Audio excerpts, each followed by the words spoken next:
This year, a new chapter begins.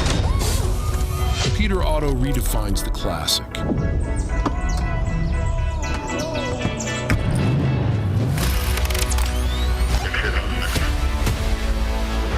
A new name, a new season, for a new story.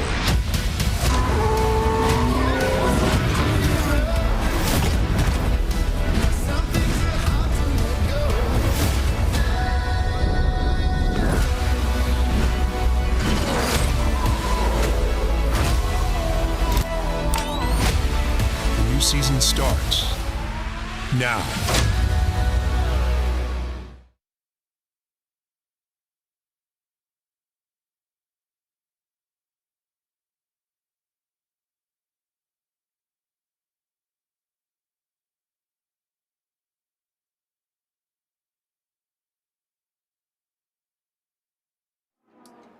Well, it's a very, very warm welcome in every sense of the words to Spa-Francorchamps for the second event of the Le Mans Classic Series by Peter Otto. It is the Spa Classic, and I'm delighted to say that we have a full weekend and a full set of grids for you. Alongside me, John Hindhaugh, in the Global Broadcast Centre is Bruce Jones. We will be heading off decanting to our spiffy new set after this race and bringing you some interviews as well. Bruce, looking forward to that. But I have to say, a cornucopia of delights in all of the paddocks here at Spa-Francorchamps. Yeah, the series multiple just grow and grow. And mysteriously, if you have a meeting on the full Grand Prix circuit at Spa-Francorchamps, it's going to attract everyone to it. And the number of people who've increased in all of the fields from the opening round of the championship in Barcelona just a short while ago, it's incredible. Plus, we have the GT3 Revival Series, 44 cars entered in that. So it's going to be really hot work. And a lot of drivers in this, they can't decide which of their children they like the most. So they race in various categories. And they do have to move around this giant paddock to get from car A to car B, from the top pits, the Grand Prix pits, down to the bottom pit, some under awnings, and the temperature is sky high. I am one of only 4 people, along with you, John, wearing trousers today at Spa-Francorchamps. For Vincent Franssen in the pit lane, he's got a hot environment to be in, so we're throwing down to him soon for his welcome. But just sit back and enjoy, and the racing will go on all the way through until, well, quite late after 11 o'clock tonight. About 11:20 we ought to finish, and then we start again fresh, we hope, at 9 o'clock tomorrow morning, go all the way through until just coming up to 6 o'clock on Sunday. It's a holiday weekend in every sense of the word.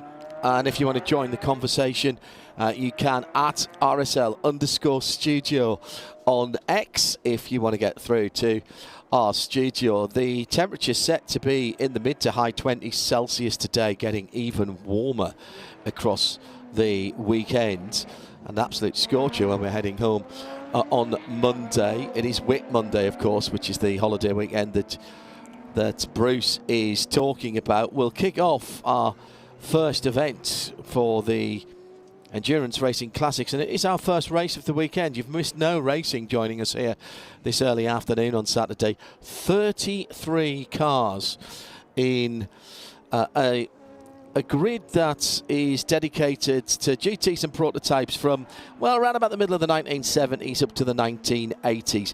One of the real golden ages for GT cars, and Porsche 935s, BMW M1s, there's a BB 512, Ferrari as well. Stop it now, John.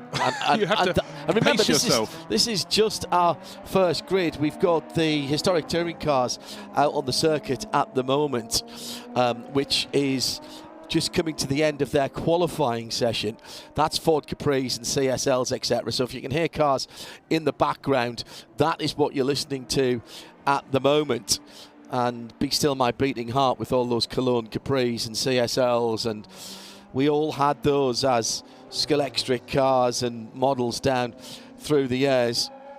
Big crowd already coming in this weekend, this holiday weekend, and it was very busy down there. However, the pit lane is a little quieter. The Formula One pit lane is where we find our third voice, Vincent.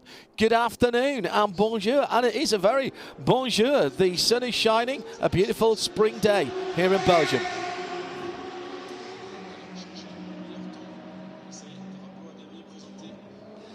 Hello Bruce, hello John, so happy to be with you here in Spa-Francorchamps, the Spa-Francorchamps circuit. In my region this time, as you said, the pit lane is quite empty now, but it won't last very long before the cars of the Endurance Racing Legends 2 comes on the pits, in the pits, and then on the grid, and that will be the start of the race number 1. Will be during the whole weekend here in the pit lane. We'll make some interviews, many interviews about what happened in the race, of course, but also about the story of some cars, because as you know, with Peter Roto we have prestigious racing cars here on this wonderful circuit on Spa-Francorchamps. And look at this, it's sunny. It will be sunny today and tomorrow and for the next week, so it's quite unusual here in the Belgian Ardennes, but we are ready for it. Thank you very much, Vincent. Do go into the garage and have a beer and an ice cream. Yeah, and some frites as well. Obviously, we might as well tick off all of the Belgian cuisine that this area is so well known for. I'm seeing that this is typical Spa weather this year. I was here 2 weeks ago for the World Endurance Championship, and this is the identical conditions that we had for the Spa 6 Hours Friday and Saturday.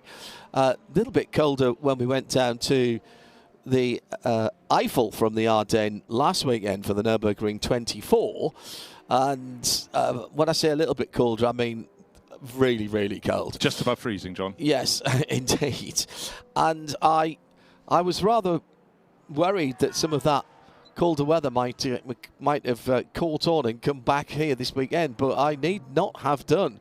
A real festival atmosphere here with plenty of outlets with merchandise. There's a model shop that Bruce has just been steering me away from in the paddock, because even with limited amount of luggage capability, he knows that I will be drawn into spending money. What I love about these events, Bruce, and you know, you and I have done a lot of these together. You were at Barcelona, the opener, earlier on this year, but what I love about this, there is a real festival atmosphere. It's a bit like the circus coming to town, and I mean that in the best way, because we see a lot of the same faces. There are a lot of very large business opportunities now, and people who are coming with big trailers and multiple cars, not just 2 or 3 or 4, but into double figures, as we're just getting the checkered flag now on the end of the historic touring car 1. And it's BMW from 2 Ford Capris and 2 BMWs and another Capri for your top 6 as they come across the line now, with the lovely little GT3 Alphas in that class as well. But this is a part of motorsport and a part of the motorsport area that has blossomed in the last, decade or so?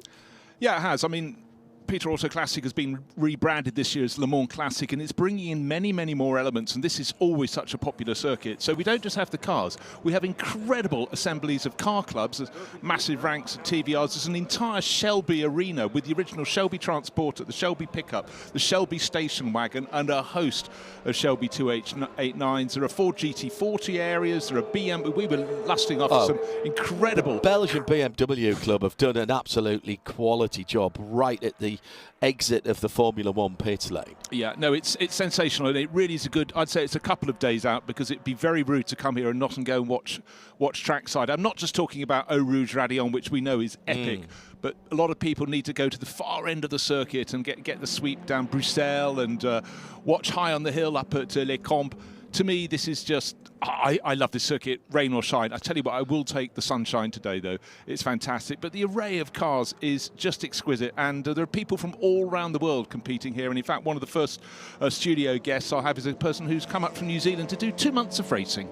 Why wouldn't you? And then he'll go back to his business life. But it's time out, and time out very, very well spent. But yes, hugely international. Looking down behind the endurance pits, as we call them, come down the slope, you can see some of the car clubs. In behind, there's an area of about 30 different retail outlets. There are bars and friteries. Also, the construction work of the new tower. You can see some mighty tall cranes in the background. Not working this weekend, obviously, but, you know, Spa is being remodelled. It has continued to be remodelled ever since it started, frankly. Yeah, it's... Well, the Guardia Familia has now finally been finished after 400 and odd years in Barcelona. Maybe Spa is still the biggest engineering and construction and design work in the world that is still ongoing and still improving. 33 cars, as I mentioned, Bruce. Of course, we've got the Astons and the Ferraris and in ERL2. But we have got a Mosler in there, just a single Mosler. It's one we've seen before, the black MT900, but it just adds to the variety that we're getting out there on the circuit. And the majority of these guys are working from the F1 pits as well. Yeah, they are. I mean, if you take a very quick scan, you'll notice there are a couple of Aston Martins in the field. It's almost all otherwise. Ferrari F430s against Porsche 993 GT2s. There's also, what else have we got down there that's different? There's one Chevrolet Corvette run by John Emberson. He has a very good crack in that. But this is a time when, well, eternally in sports car racing, it has a time when it's retrenching, rebalancing and coming forward. And this brought an awful lot of privateers back into top-line sports car racing, which is something that needs to be refreshed about once every 10 years. The sort of sister car to the Mosler, because it is the twin Busch entry, is the Toyota Supra GT2, the 2004 car, which is the mainly white car with red and blue on it. Those guys are running together, the two Bushes, and nice to see them, as I say, bringing something different. A variety of Porsches. In this era, we're in the 996 era. For those of you Porsche files, that's the one with the sort of fried egg headlights that divided opinion massively. And of course, the 996 as a street car was the first non-air and oil-cooled 996. So this is the beginning of the water-cooled era. A huge step for Porsche with the car that's been around since 1962. And of course, there were people within the Porsche fraternity who said, well, that's it. That's the last. The 993 is the last proper Porsche. And they're still saying that now. At every different iteration, we've just gone on to the number 9, the type number 992.2, and it's got a hybrid, it's got a partial hybrid on it. And that's the end of the traditional Porsche as well. But it is extraordinary that car, that shape, that basic shape, has endured for well over 60 years. And if you showed a line drawing of a Porsche from any of those 60-odd years to even people who were barely mildly interested in cars, Bruce, they would recognise that as a Porsche straight away. Oh, just 100%. And it is such... There isn't a stronger bloodline in the world automotive industry. I still have a penchant for the very early ones, but I know you love pretty much everything in between. I just like the purity, etc., etc. But of course, the performance went through the roof as it advanced through the decades. And for a lot of people, they still talk about the 1973 Carrera RS as the very, very zenith of it all. And then it was really after that they became larger. But you know, strip away what you had on the road, which is quite hard. And you have what's happened on the track. I mean, Porsche, they're still sitting on 19 wins at Le Mans, but they started small, started winning their class in the early 60s, and then people began to sit up and take notice. But then, let's face it, this race is largely Ferrari against Porsche, and Ferrari ever strong in the GT field, and so popular for a lot of people. I love the fact we've got cars brought in from all around the world. Love seeing that Taisan livery we saw a short while ago over from Japan, and the Japanese have always been very, very into their Porsches as well. But it's not just Porsches, it's Ferraris, as you mentioned, a Mosler, a few Aston Martins, a Toyota Supra, and John Emberson's Chevrolet Corvette. But for the 996s, they're pretty effective. But at the moment, 4 of the top 5 cars are Ferrari F430s. Yeah, slightly younger, 2010. They seem to have been really popular. They were popular at the time, And again, this was a big step forward, the 430 GTC and the Evors particularly that came in 2008-ish, I think, if I remember rightly. And you and I commentated on pretty much, in fact, all of these cars in periods. Aston Martins, you mentioned, we have two different Vantages actually, because we've got the V8 Vantage, the number 92 car is out there as a V8, but in the Invitational class we have got a V12, haven't we? Yes, we have. The number 16 that we'll see, so two versions of the British Challenger as it was in the mid to late 2000s. And of course, we're looking at some of these cars, the GTCs and the GT3s, an addition to the Le Mans Classic Series, and indeed to Classic Le Mans this year, is a GT3 category, a fully homologated GT3 category. And we'll see those at Classic Le Mans this year. That takes cars that potentially could be up to 2013 actually with the Evors, and actually possibly a little bit beyond that as well. And this is the first time in Classic Le Mans history that newer cars have been let in. And again, a bit like the Porsche question, there will be people saying, oh, the sky is falling in. It's 25 years, Bruce, since we first had Classic Le Mans, and adding a few years in to the end of it, all you're doing is saying to people for whom some of these cars, and even a little bit later, were their introduction to endurance racing, is saying, here are your hero cars, come to Le Mans and watch them again. Yeah, no, it really, really works. And I mean, we all have our favoured periods of motor racing. I'm very hard to pin mine down. I'm a bit like a gadfly leaping from side to side because I just walk through a paddock. My head is so easily turned. But for a lot of people, these were the cars they wanted at the time. They couldn't afford it at the time. They were too poor, too married, too anything along those lines. And now they have them. But it's just fantastic. Cars should not be kept in museums unless they're regularly brought out on the circuit. Totally agree. And a lot of people have spent years building up their collection. There's that black and yellow Moser, something a little bit different. And now, it's not just people getting the cars on the track. The historic motor racing industry is phenomenal. And I advise anybody who wants to get into motor racing, if they want to do an engineering side, go and work with one of the historic teams. You'll get variety, you get some really cool circuits to come to, and you can be very, very busy indeed. Already you are telling us that you are settling in for the afternoon. A warm and sunny Buckinghamshire is where Thomas Pitts is watching from. He said, I was at the WEC weeks ago, and some of our group were asking, would we do it the Belgian trip again? And the answer from me was yes, but maybe for the Spa Classic instead. So Thomas watching as a bit of an appetizer potentially, planning for next year. Well, I'd heartily recommend it. Oh, I would. And the number of gangs of friends coming around here. You can go to the top of the Grand Prix pit building. There's an amazing rooftop restaurant. You can be undercover in the shade looking down, or in this bright sunshine. Oh, I wept when I saw people walking past me, cool glasses of beer, but I had to head back to work. But just such brilliant vantage points here. And when we were here 12 months ago, we had driving rain into the night, and we are going into the night again to give people not just a daytime racing experience. Of course, lots of the cars in various categories across all of these Le Mans Classic weekends would have raced at Le Mans, would have raced in the night. Some, of course, would have raced in the Spa 24 Hours. We'll get to those again later. So they'll get that slice of the action through to about 11:15. Ce soir.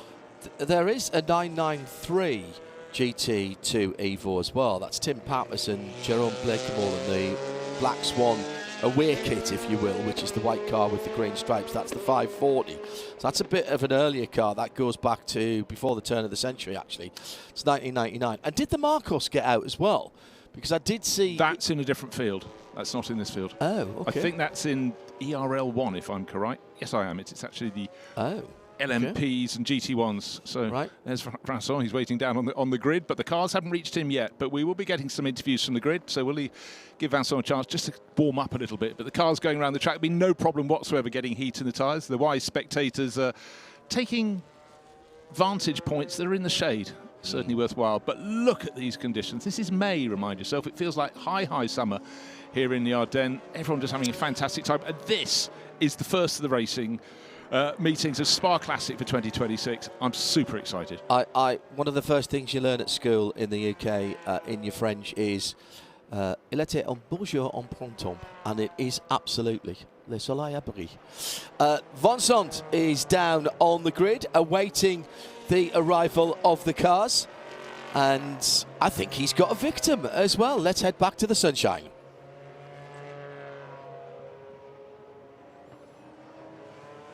Yes, guys, on the grid with this guy, Mr. Nick Padmore. He's one of the real quick guys on the track and during this weekend. Nick, it's the start of the weekend races, of course, and it's a good start. We are on the front row. Everything okay with the Aston Martin? Yeah, it's great. It's such a great car to drive, and the noise, you just want to keep changing gear, really. It's brilliant around here. I'm in 5 cars this weekend, so it's quite busy, but thanks to Ashton, who invited me to drive this weekend. It's great. Is it easy to switch from one car to another during the whole weekend? It depends how they are lined up. So I'm in a T70 coupe in about 2 hours after this. So obviously manual box, and it moves around, and it's not, but you just have to get on with it. You can't hang around and, I must take my time to get used to it. So it's a great variety of cars, and I'm very grateful for, the people who've invited me to drive them. Thank you very much. This guy is a former Formula One historic champion, and he will be one to watch during the whole weekend. Thanks, Nick.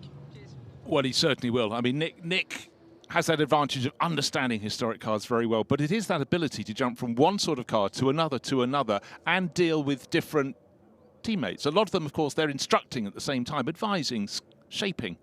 Well, and just look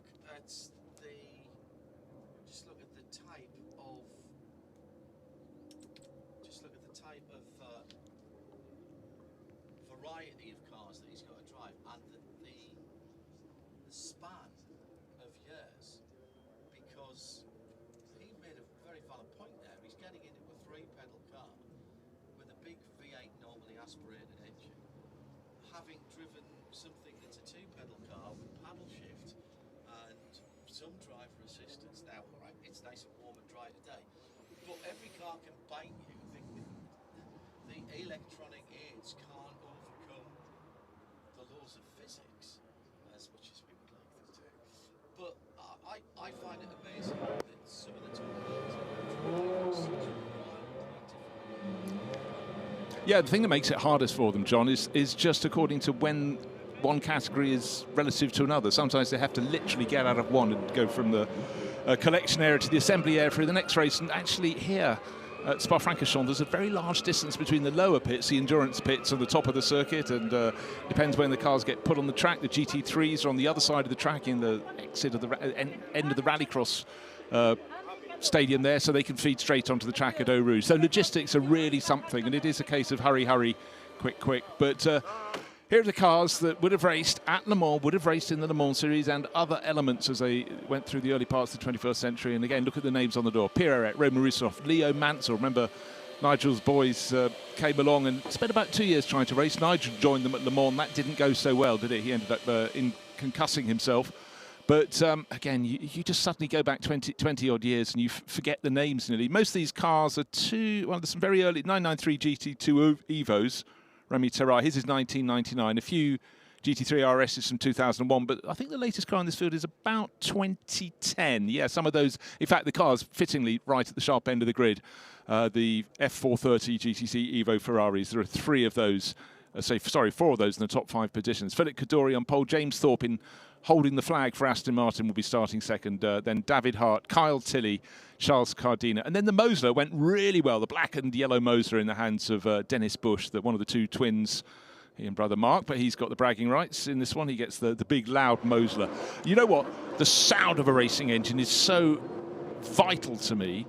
And when I heard all these Porsches and Ferraris going out, I was going, yeah, great, great, great. Then there was a different sound, and I couldn't work out what it was. And then it dawned on me. I'd forgotten the Mosler was in this field. Again, so hopefully we'll pick up the sound through the mics on the cameras, and you'll get the amazing array of engine notes. And, of course, in every single one of the races this weekend, we have a huge display of performance and noise and speed, and it's all part of the rich mix. But right now, we're getting set. This is the first of the races here at Spa-Francorchamps for the Spa Classic for 2026. been fantastic days of testing and practice and qualifying for all the categories, but here's the first of the races, and I would say we're absolutely all set. And this is a 40-minute race. Endurance Racing Legends 2, which is for GT2 class cars, and Endurance Racing Legends 1 is for LMPs and GT1s, the more powerful GTs.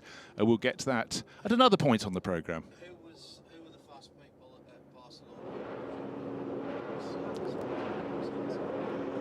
Yeah, the very much. Well, I just remember a cameo role from John Emberson in his Chevrolet Corvette. Qualifying in Barcelona was rather jiggled. I'm fairly sure the weather interrupted it. But here, looking at the names you expect at the top, like Philip Kaduri, the property magnate from Hong Kong, he's always been fast, but he's absolutely refined his craft in recent years. He's starting in the Team Modena 430 Ferrari from pole position.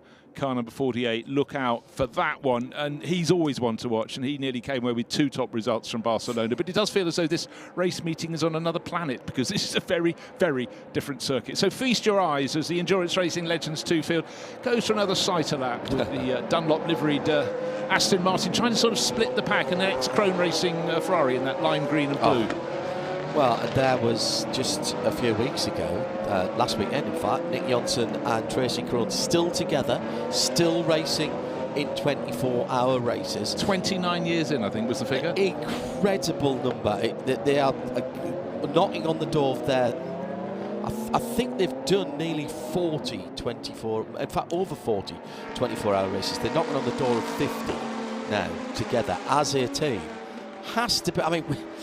It has to be one of the most enduring. We talk about the great endurance teams for, you know, people like Dindo Capello and Alan McNeish and Tom Christensen racing together over a period of 5 or 6 years. And here's these guys who've been racing literally some people's lifetime together. Quite extraordinary. So there it is. It's bright green and with a blue stripe up the middle. Charlie Scardina at the wheel of that, and then Dennis Bush tucked in behind that mean-looking black and yellow Momo liveried Mosler. And then any colour scheme you want, the white and red Toyota you mentioned, that's just gone out of shot. But in behind, Felbermeyer car. There's a livery that effectively is still out on track today in contemporary racing. Blue with the flashes. Imsa Matmut car, the insurance company from around the Le Mans area, the south, and Le Mans is centre of the French insurance industry. And oh my goodness, this is all of our yesterdays. You talked about the championships here in Europe. Some of these cars came from IMSA as well in the absolute glory days of Dr. Don Pano's and the American Le Mans series towards the end of the 1990s and into the early 2000s. We did not have, as we do now, an FIA World Championship for endurance racing. We didn't need it because we had so many good series, and the American Le Mans series brought them all together for some classic tracks that hadn't been seen at that level for a very, very long time. And then, of course, we were knocking on the door of GT3, and that sort of came along as an homologated global formula, thanks to Stefan Rattel, and we'll see some of those cars later on. And that really, at that point, the American Le Mans series kick-started the interest in endurance racing globally. And then in the national and regional series, GT3 and subsequently GT4 really took that on a step further and provided, Bruce, what sports car racing probably had never had, which was a recognised progression for drivers, teams and manufacturers to show their wares and be able to come up through GT4, GT3, GT2 and GT1, of course, and some of those did not last, and we understand about that. But that really, these were big turning point days, end of the 90s into the early 2000s. Yeah, they really were. These cars were the springboard for what followed. And just for example, GT3 is now a historic formula. Seems extraordinary. Cars from 2006 to 2013. There are 11 different manufacturers represented in the GT3 Revival Series, and that alone is proof that the pudding was one that was deserved to be kept on. And having a global formula does mean things like the Asian Le Mans series can go from strength to strength and so on. And it brings up people. And what's their ultimate target? Almost to a driver, Le Mans. And some of those will now actually be appearing at Le Mans on the support programme. But here and now, it's the Endurance Racing Legends 2 to kick off the Le Mans Classic Series. Spa Classic, beautiful, beautiful weather conditions, fantastic field, 33 cars. If you'd said in about 2006 or so, oh, we'd probably gather more than 30 of these cars in 20 plus years' time and we'll go racing at Spa-Francorchamps on a sunny day, you'd have gone, yada, yada, absolutely not. There'd have been some men with a padded van and popping around to see you. All right, get the 40 minutes on your watch. In the sunshine, beautiful, mid to late 20s Celsius. It's Spa, it's spring, and it's endurance racing. Rolling start, red lights are on, and as they go out, the 2026 edition of the Spa Classic, Le Mans Classic Series by Peter Auto is underway, and everybody behaving themselves as they go down to the, it's not as slow a corner as you think. That's probably a third gear corner in these cars, but already the Ferraris have come through. The outside of the front row was the Aston Martin. It dropped back just for a moment, and the two Ferraris head up the hill to Gladio. Yeah, but Philippe Cadore hasn't made pole pay because Carl Tilly started fourth, went to third past the Aston Martin and around the outside at Lasso. So it's the British-born American licensed American Carl Tilly in the lead of the race, but Philippe Cadore tucked into his wake. Up to Les Combes they go, neat and tidy. The Aston Martin still in the mix there for James Thorpe, and a couple of other cars making progress. That great Spider-Man liveried Aston Martin getting a little bit of a wobble on, braking into Les Combes, but track conditions perfect already. Drivers without a cool suit, we go, oh, why don't I have a cool suit? It's a hot day here at Spa-Francorchamps. Yeah, that the number 16 car, that's the Fatemi car. That is the V12 in the invitation class, diving downhill. Now, do we use the classic names this weekend? Use what you want, John, I'll go with it. Well, down towards Pouhon, which is always Pouhon to me, the double left, and you approach there gathering pace much quicker than you really think you should do, even in a street car. If you're fortunate enough, and there's a few people here this weekend who are doing what's called the club laps. We saw some of them yesterday as well. Well, who wouldn't want to get a lap or two on this fabled circuit? In fact, the Aston Martin that's near the front is James Thorpe's V8 Vantage, V12 Vantage for Tame. He's down in 11th. Oh, dear me. Yeah, that is quite serious. It's a Red Bull liveried Ferrari. Just trying to work out...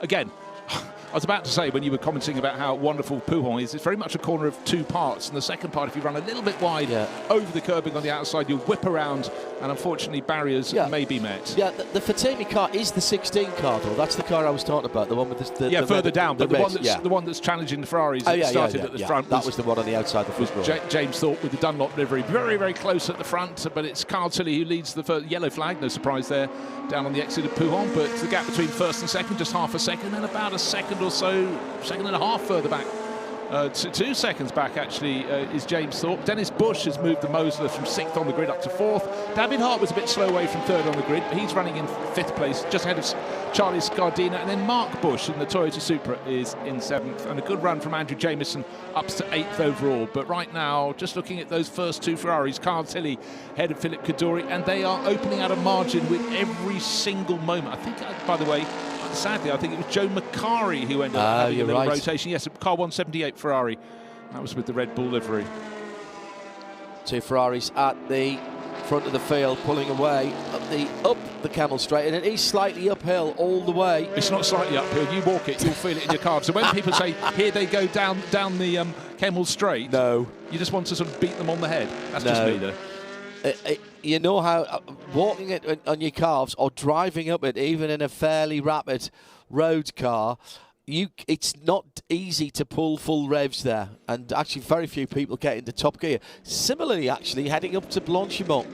Blanchimont is slightly uphill as well, just dragging the car back a wee bit. Well, it has to be, because you think about the lowest point on the circuit is down at Curve Paul Frere. Yeah, you could sense, you could already see from the high shots the cars were slowing down. Mauro Ricci brought the number 30 yellow Ferrari into the pits, unfortunately, so maybe he picked up a bit of damage when Joe Macari went around down at Pouhon. So the safety car is going to pull to the side of the circuit. The medical car is going around, but the point at which the Macari, oh no, it's the corner further up. And that is the exit of Pouhon. Yeah, that was, yeah, absolutely. So maybe he's got going again.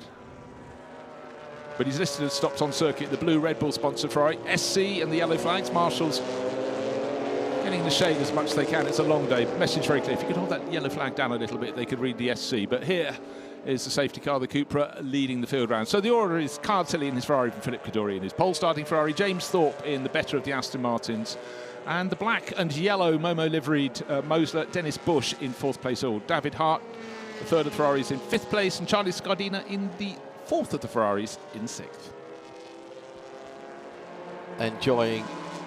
If you are enjoying the coverage, please let us know where you are tuning in for.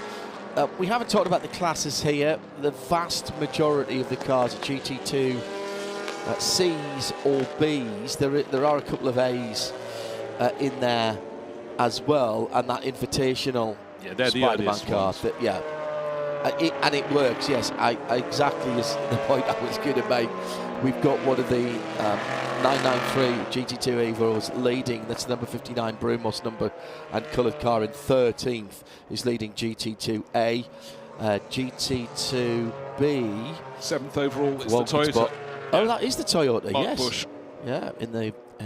just on the right-hand side of your screen, you can see the lime green and blue stripe Ferrari, and tucked in behind is the GT2B class leader, the white and red flash Toyota Supra, and he's got the Spider-Man Ferrari, Andrew Jameson, car number 18, tucked in into his wake. But just waiting for... Oh, Joe Macari's car has limped back to the pits, by the way. That's why we couldn't see it when we looked for where it had spun.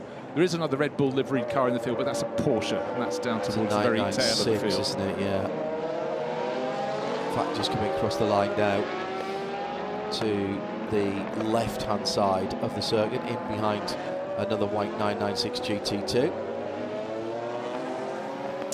So frustration for all concerned, but the good news is the fact that Tamara Ritchie, and the good news is not that his car was in the pits, it has gone back onto the circuit, so he's lost a lap effectively. Joe Macari back in the pits, and who knows, but obviously he would have picked up some damage, having certainly rubbed the barriers on the left-hand side of the track on the exit of Pouhon. But for everyone else, they're waiting for the signal to get going. But just to refresh your memory, as the safety car leads the field around, Carl Tilley leads in its Ferrari F430 GTC from 2008, from the one that's just 2 years younger, Philip Cadori's version, the X-Team Modena car. Those two red Ferraris going up towards Les Combes. Tucked in behind is James Thorpe in his Aston Martin, then the Mosler of Dennis Bush, and then everyone else. You can choose your livery. What do you like the most in the bright sunshine? Still looking for the yellow and black Corvette to advance a little bit. John Emberson's gained 1 position since the start, but he's down in 10th place overall.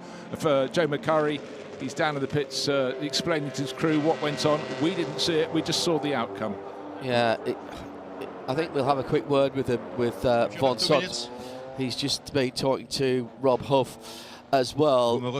It looked, I think, like he got a little tap, and Joe doesn't look too happy. Let's nip down to Vincent, who's with Joe Macari. Voiture 178, le pilote s'appelle Joe Macari.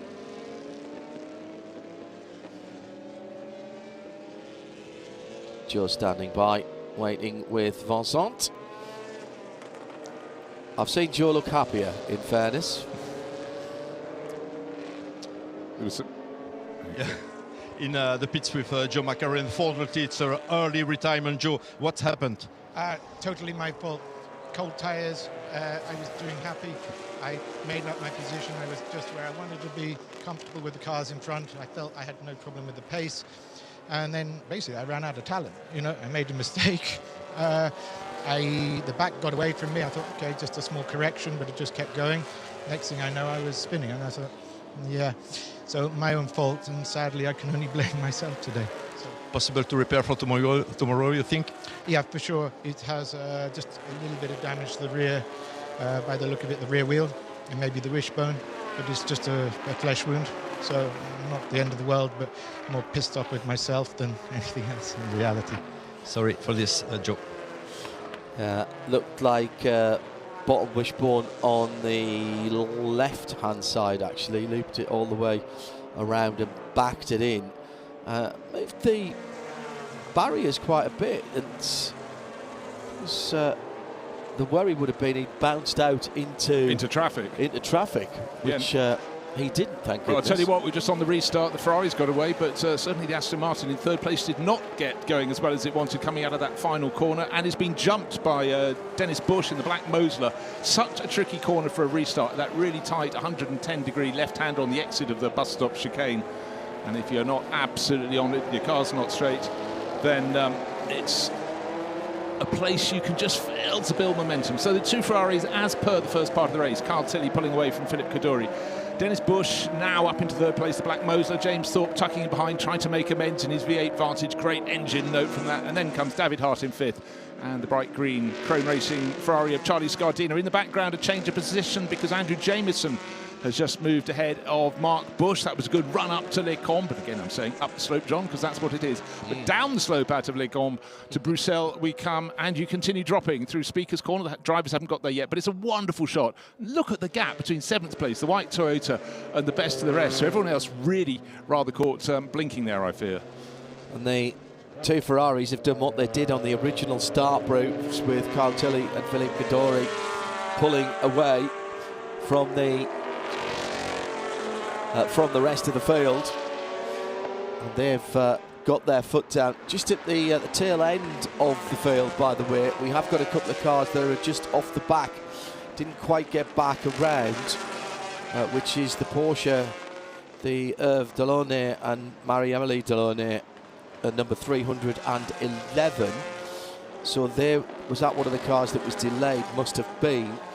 And the number 80 as well, which is the Alex von Bremen 996 GT3 RS, the number 60. But I think they've actually dropped off the bottom. No, they haven't. Sorry, I'll take that back. They are both still on the lead lap.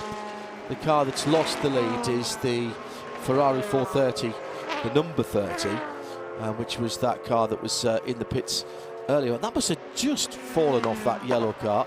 Falling off the pits, actually, falling off the lead lap, because it would have seemed that Mauro Ricci's got that car going again. So across the line, the two Ferraris by about 4 seconds. There's the Mosler going through, La Source, and now downhill, and again very steeply. You pick up pace very quickly indeed. Gird your loins, take a deep breath, whatever you need to do as you face what appears to be a wall at the bottom of the hill. Even some very fast road cars, if you're doing the track laps here, you change down a gear to get up the hill. That's how steep that is. And as much as we try to show you, and as many times as we tell you, you cannot understand how steep it is from Eau Rouge to the top of Raidillon, and how quickly you come to Raidillon and it levels off. You're pointing at the sky for quite a long time there. Oh gosh, you really do. It's an absolute compression and fired up, and that's why most people, if they have a problem at Eau Rouge, is they've gone in on slightly the wrong line and the track has reared up and they've just caught out. So will anybody be able to reel in Kyle Tilley and Philippe Kaddouri? Their Ferraris have got a margin of over 4 seconds, but now the Moser is clear in the background. There it is. I expect it may have a chance, but you know what? These two are lapping so beautifully, so together. Philippe Kaddouri's got the pace. He's waiting for the moment. Did notice fleetingly in the pits that Olivier Hart was dressed, ready to go. On the entry list, it's only Father David Hart, but sometimes they decide on the day if they're going to split the race. And in Le Mans Classic Series, there is a sliding scale of time you have to spend in the pits according to the sort of license grade of the driver who's stepping in. We'll get to that a little bit later, or hopefully not at all. It's far too complicated for me to understand. But right at this early point of the race, nobody has an answer to the two Ferraris that started respectively fourth in the case of race leader Carl Tilley, and first in the position of Philippe Kaddouri as they go up towards Blanchimont. What an amazing sweep of track, and it most certainly is uphill. You start at the bottom at Curve Paul Frere or Campus at the bottom, and you look up the slope. It's a very long way up the slope to get to the pits. And then the highest point, which is La Source, before you go through the hairpin and come down. But right now, looking to the left, looking to the right, trying to unseat the race leader is Philippe Kaddouri, but holding firm at the front, Carl Tilley. He's been around the block a few times in races. He's not going to leave the door over to Philippe. But this is great racing between them, and the whole way down this field. We started with 33 cars, absolutely epic assembly. And now having a move in the background, David Hart is level with the fourth place Aston Martin, may be able to get in front. James Thorpe just doesn't seem to have the best of luck out of that corner because, of course, On the restart, when the safety car pulled in, that was where he lost out to the Mosler, but this time he defends from the Dutch Charger from David Hart.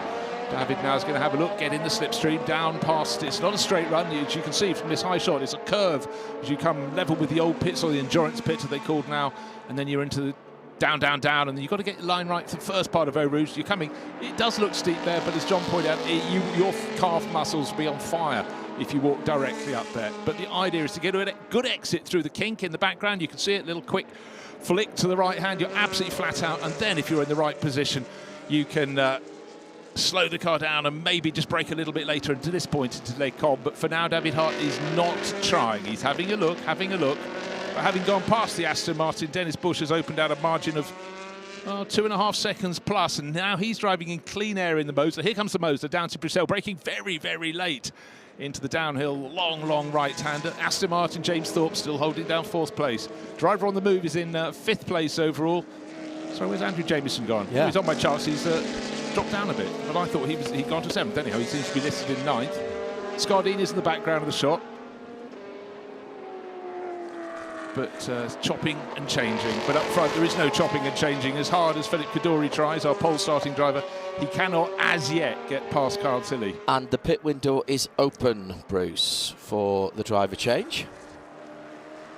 Race control just reminding everyone on the Alcamel timing screen. Thank you to our friends and colleagues at Alcamel. What a great addition they have been to this series.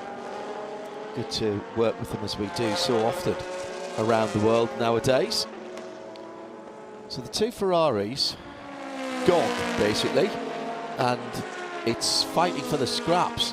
Philippe Kaddouri did put the fastest lap of the race in last time around, but I mean by hundredths actually. 2:26.032 is the best lap. 2:26.075, and Kyle Tilley's just taken that down to a 25.588 and a 25.555 for Philippe Kaddouri. But this is almost like a demonstration that we're seeing at the front with these 2 430s. Of course, they are the same car. They would have run like this in periods, and 2 very accomplished drivers showing us exactly what we expected from them. Right, we talked about the pit window being open. David Hart did indeed, was the first one to blink. Nobody else has come in, so he's come in, so we were right in seeing Olivier Hart. But the driver on the move is Dr. Afshin Fatemi. There he is in the Aston Martin making his moves. He's now 2nd of the Aston Martins, as it has been since the start of the race, but he's moved up. He's into 5th place now behind James Thorpe, both elevated by David Hart diving in from that 5th position. But they've managed to, certainly the red and blue Aston Martin with Afshin Fatemi at the wheel has got past the ex-Chrome Racing Ferrari of Charlie Scardina. Now we've got a yellow flag somewhere on the circuit. Don't know who's had a slip and a slide, but certainly our front 2 runners separated us half a second. Oh, and it's the longest of long slides, and a beautiful bit of collection there from the number 14 Porsche. That was a very, very good save indeed. Yeah, that is another classic colourway, isn't it? And who was that was having to avoid as well on the grass? The grass is quite dry, so that is good news. So there is a little bit of, was that the Peter Chambers 77 Porsche that was avoiding that? I didn't see it. Felbermeyer colours. Yeah, I didn't see enough to make a gap. Already we've got some lapping going on. The Stephen Edwards driven 997 GT3. We've got Matt Neal, ex-British touring car superstar, waiting to take that over, but he has already been lapped, so Matt's going to have to press on to catch a bit of body work at the edge of the circuit as they come up towards Blanchimont.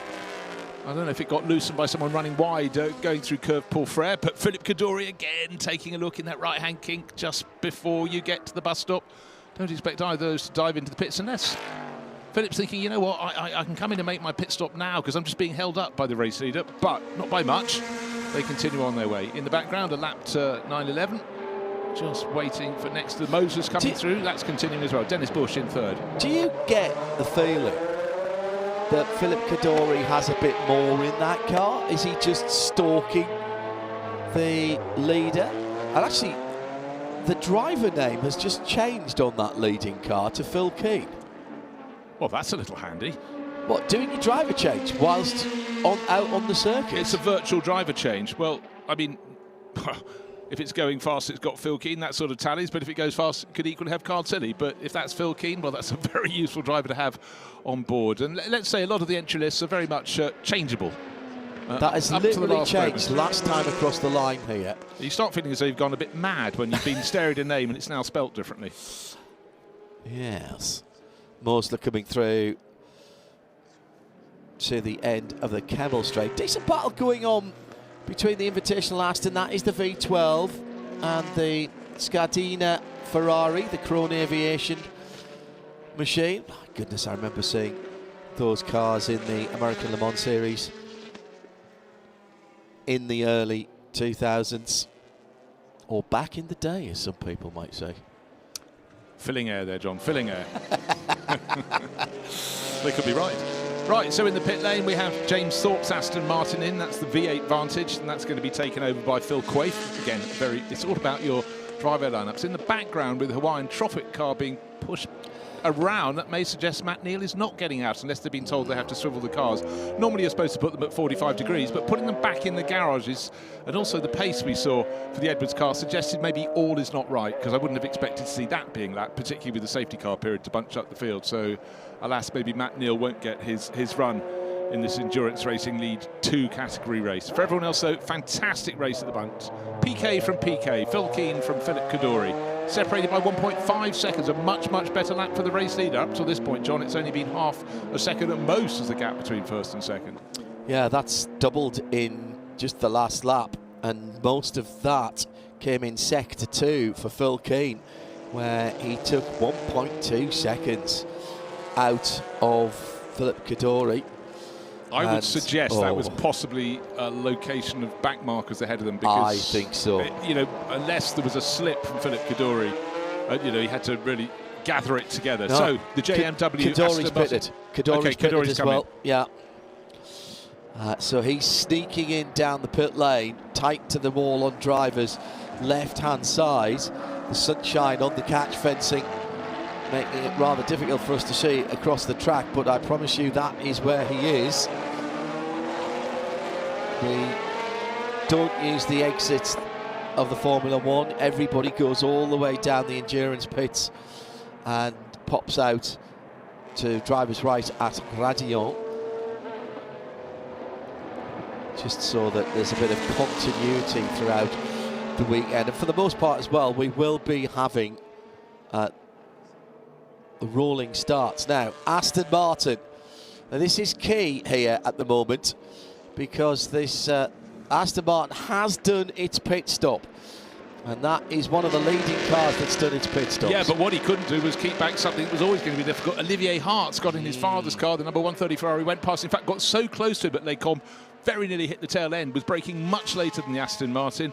And just watch, remember the Ferrari 130, we'll see how high it can go. It would have been a longer pit stop because the driver rating of Olivier Hart, but last year in streaming wet conditions in the dark, I can't remember which of the races he was in here, he was on another planet. Quite the best drive I've seen for years at Spa. I'd agree. 2 minutes and 10 seconds, a little over actually, for the pit stop window. So realistically now, the lap you're on, if you haven't done your pit stop, you need to do it now. You really can't, well, you can't now go around another lap. It's actually, you're cutting it pretty fine here. If there'd been a safety car there, and we've seen that happen here, Bruce, in these races. You get caught out, you think, oh, I've got 3.5 minutes, and it's only a 2 minute 15 lap, 2 minute 25 lap. I'll be, safety car. And then you blow your pit stop time. Yeah, probably in the quest of saving half a second, and the whole thing is erased. But now Phil Quaife getting the move on. He's going around the outside of Charlie Scardina. Charlie hasn't pitted yet, so he's actually unlapping himself. But Charlie in the green and blue Ferrari will then have to come and serve his pit stop time, and that will sort of settle it out. And then we'll see where they all stand after the pit stops have been served. Remember, this is a 40-minute race for the Endurance Racing Legends 2 category. And it does look as though it could be a Ferrari charge, and certainly just look out for Olivier Hart. Charlie Scardina does go in to serve his pit stop, and then we'll see where he is relative to that ex-JMW Motorsport Aston Martin when he comes out. But look at the gap already, the number 130. I've answered a query. I wondered whose bodywork it was just before Blanchimont on the outside of the circuit. Where we next see the front of the Toyota of Mark Bush, you'll notice the front right wing, from the driver's point of view, the top part of it has gone AWOL. I have solved the problem. Well done. Well done, the camera crews who picked it up. But hot and busy in the pit lane, but almost everybody has come in to serve their stops. But the big question for me is, where will the Phil Keane car be when it's handed over, of course, to the driver who started it at number 74, or who didn't start it, Kyle Tilley, or will indeed Phil do all the race? You don't know in these circumstances, but certainly we thought Kyle Tilley had started the 74 Ferrari, and then suddenly, just before pit stops, what did we get? We got Phil Keane on board.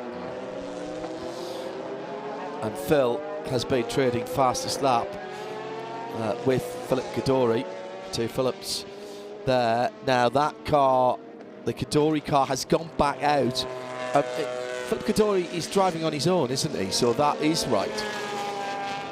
The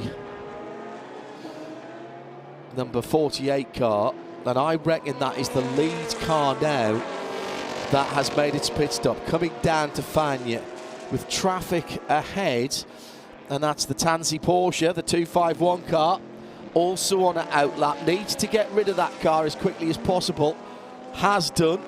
So Kadori now coming back onto the old circuit, as it's still called. Good heavens, after all these years. And let's see how quickly the Ferrari, the Mosler, the Scardini Ferrari, the number 57 car, that's the bright green machine. The Fonrit car as well is right in the mix, having just made its stop. They've gone longer. So has the gamble paid off? The leader, having completed the pit stops, is the Philip Kadori Ferrari, the number 48, coming out of the final corner now. Battles all the way down the field. But the front of the field, I'm trying to see who's got out. The 75 car has got out. That is the Mosler. Now, did the Mosler get out? No, just behind, but they've vaulted up a couple of positions, I reckon. So it will be Kadori that is leading on the Camel Straight. He's just gone past the Schindler 997 GT3 RSR Porsche, the number 174 car, I think. Yes, it is. They're on an outlap as well. And we've got some cars coming in. I think they have missed their pit stop, and Nigel Greensill is one of them in the Corvette. And Dr. Fatemi, Hashemi Fatemi as well, in the V12 Vantage. I think they're a wee bit too late for that.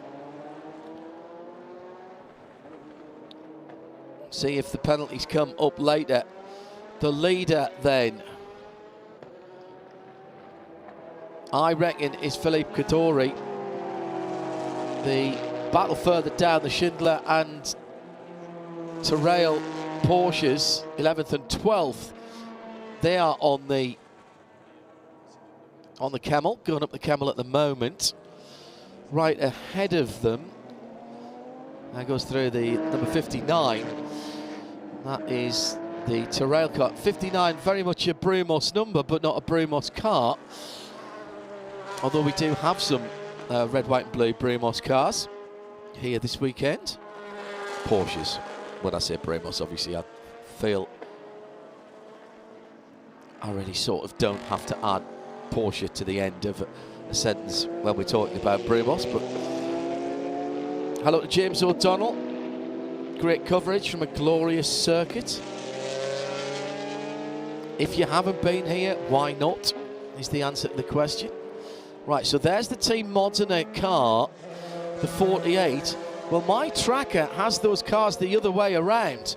So this is the effective battle for the lead then, with the Mosler leading, with Kadori in second. That's the first time we've seen them with our own eyes. So the black and yellow Mosler in the pit stop cycle has got through into the lead. The big V8 rumbling away.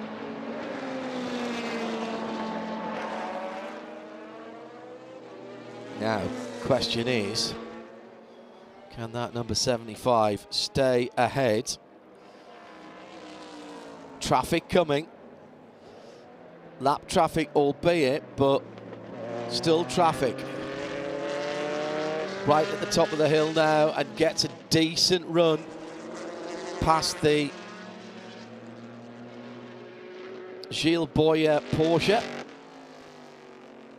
Both of them together as they go down to Bruxelles. There was a dive down the inside. The Mosler holds the racing line. Kadori having a look at Bush for the lead. Through that downhill left-hander. No name or Speaker's Corner. It was called Speaker's Corner because it was the only place you could see at the top of the hill from the old commentary box. Drivers left down the endurance start-finish straight. Through Pouon then. Down to Fane, down the inside. This is the pass for the lead, and the Ferrari goes through. Two mid-engine cars battling together, two very different philosophies. And it is Oliver Hart in third place in the 130. That's the second of the red Ferraris. So the Mosler is the meat in the 430 bread sandwich. So Mosler being the filling at the moment. Kadori then with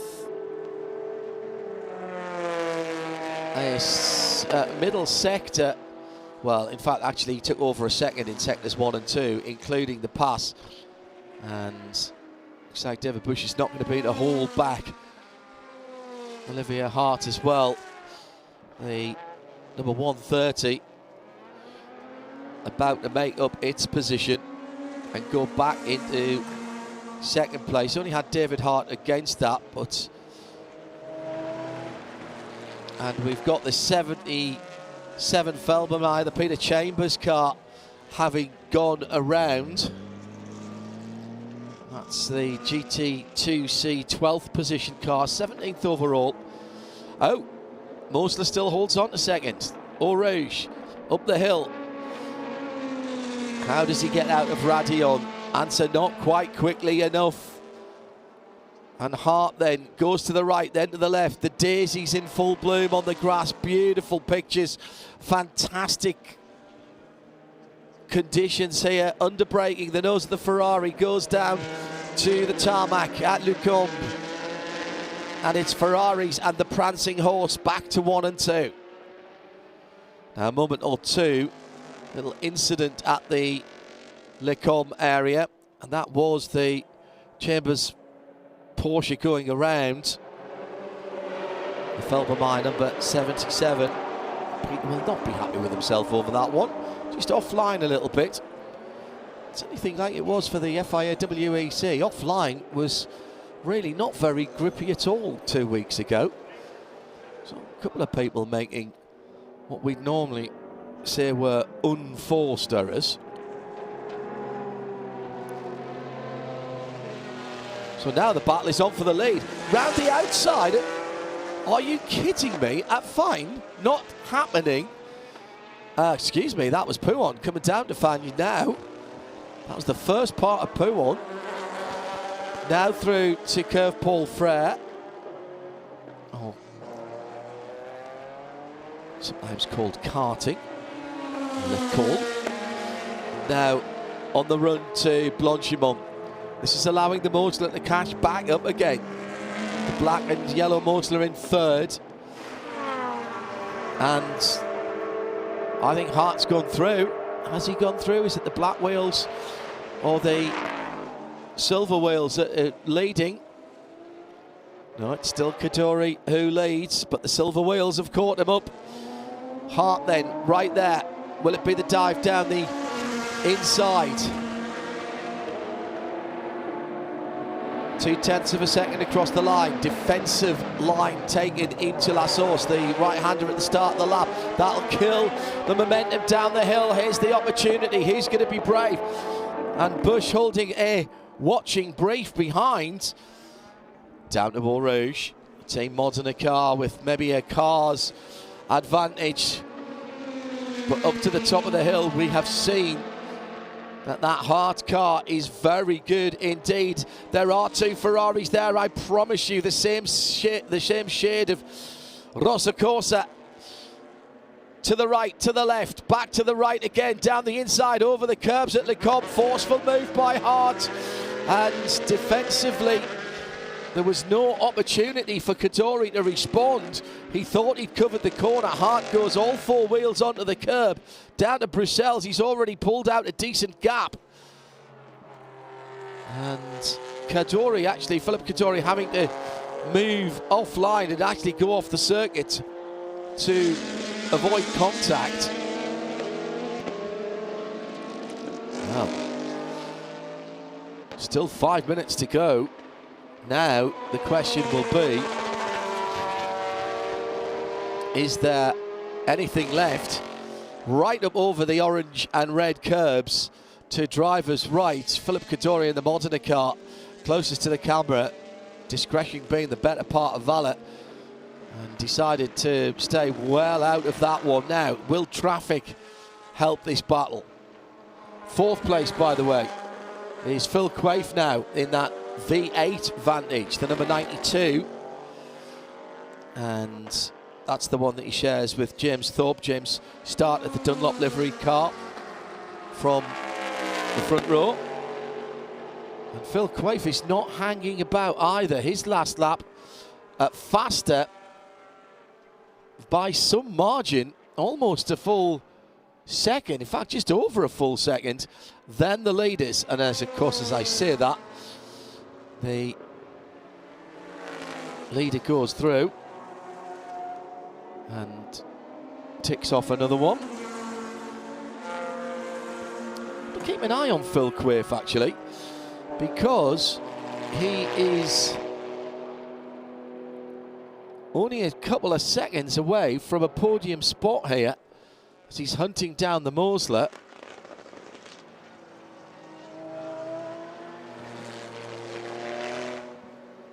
That white number 59 still circulating, leading the GT2 part of the race. Oh, three across the track. And the Supra's right in it there with the Chevrolet Corvette. So that's the Busch Green Sol, and that's the Dr. Fatemi Aston Martin right there as well. So overall, that's 6th, 7th and 8th. Was Scardina in amongst that as well? I don't know. Yes, he was. In the green, bright green number 57. Still keeping an eye on Phil Quaife. He's closing down a spot on the podium as we're watching the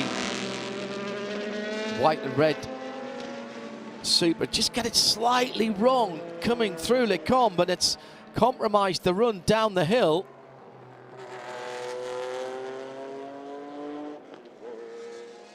Goes wide again, and Scardina, Charlie Scardina in that number 57. There's half a chance there. Corvette is cleared away from this. Nigel Greensall now in 6th position and in some clear air.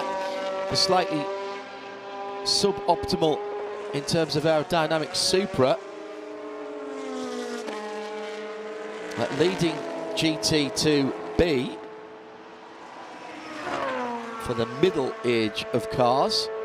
Now our leader, have a Hart down into the new bus stop, or the relatively new bus stop, but it's not as it was back in the old days when it was in fact a stop for buses. I am, sad to say, old enough to remember when these parts of the circuit were still public road for the majority of the year. So Hart goes through. That car's best at 2:23.5. And now the gap is 5 seconds to Philip Kadori. And Quaife's up into 3rd. He's passed the Mustang. The Mosler. even the right V8 power plant now, Hindhaugh. 6.7 seconds between him and the leader, but huge lumps of time being taken out. So the Aston Martin, the Dunlop Aston Martin, James Thorpe started it. Phil Quaife is finishing it. He's already on the podium. Mosler in 4th position. That's the first of the twin Busch cars. Phil Keane in the number 74 Ferrari in 5th position. Now, is that Phil, or did they change drivers at the pit stop?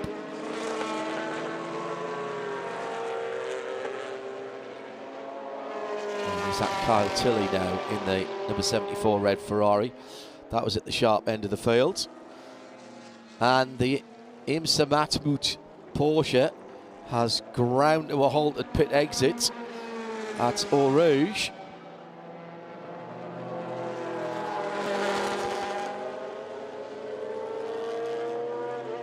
Leader's got a bit of a hurry-up one here.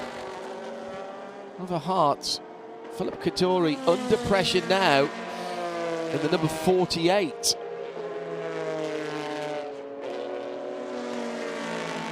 Ferrari 430. Just passing the bodywork from the Supra to driver's right at Blanchimont. Now this is the last lap. Time had elapsed, so it's a short blast through the gearbox, and it will be a win for Ferrari in our first race of the weekend. David and Olivier Hart in the 2010 130. Big run to the line, and it's a change right at the line for Phil Quaife, who pips Phil Kadori. And the Mosler right in there as well. Well, what a drive back from the Aston Martin V8 Vantage.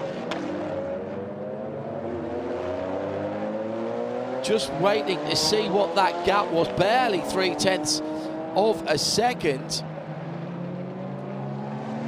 So outstanding work by Phil Quaife.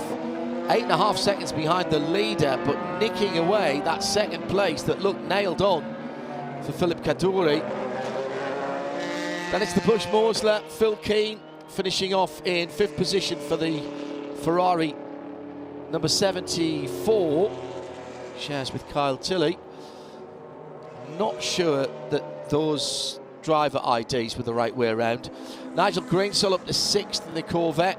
Charlie Scardina in the Ferrari 430, the green Krone Aviation car, in 7th. And there are all the GT2C cars.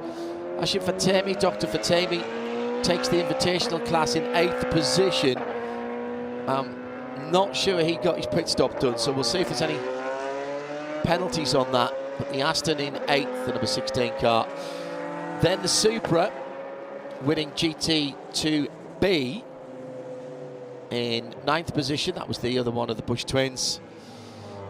Top 10 made up by Rob Huff in the Ferrari 430, number 78. That he was sharing with Richard Mines. Richard started that car.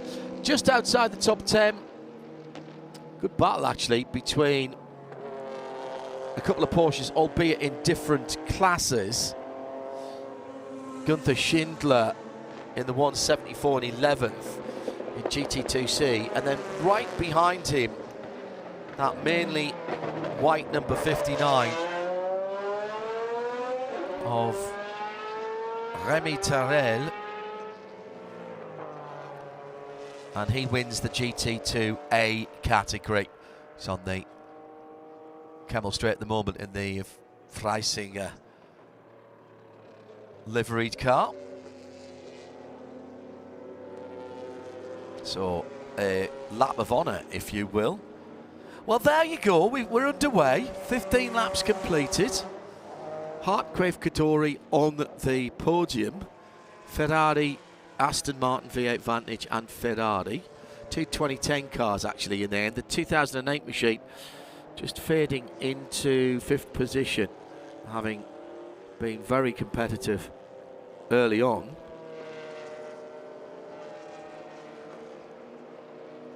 Waiting for the winner to come back around. You may have noticed the lack of Bruce talking in the last few minutes. That's because he's headed off down to our garage. Yeah, we have a garage here. And Bruce has set up a few guests down there. So he's headed down that way. I'll join him down there in a moment.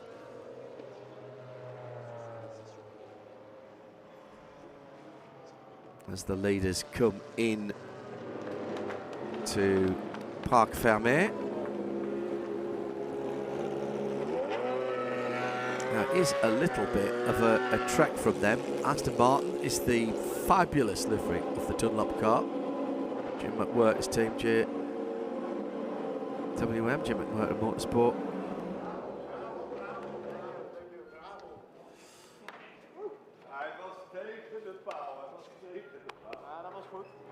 Yeah, it's a pretty good run, isn't it, from the guys that won.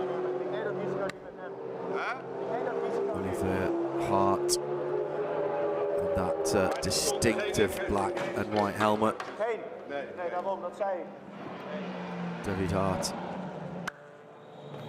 alongside him, his dad.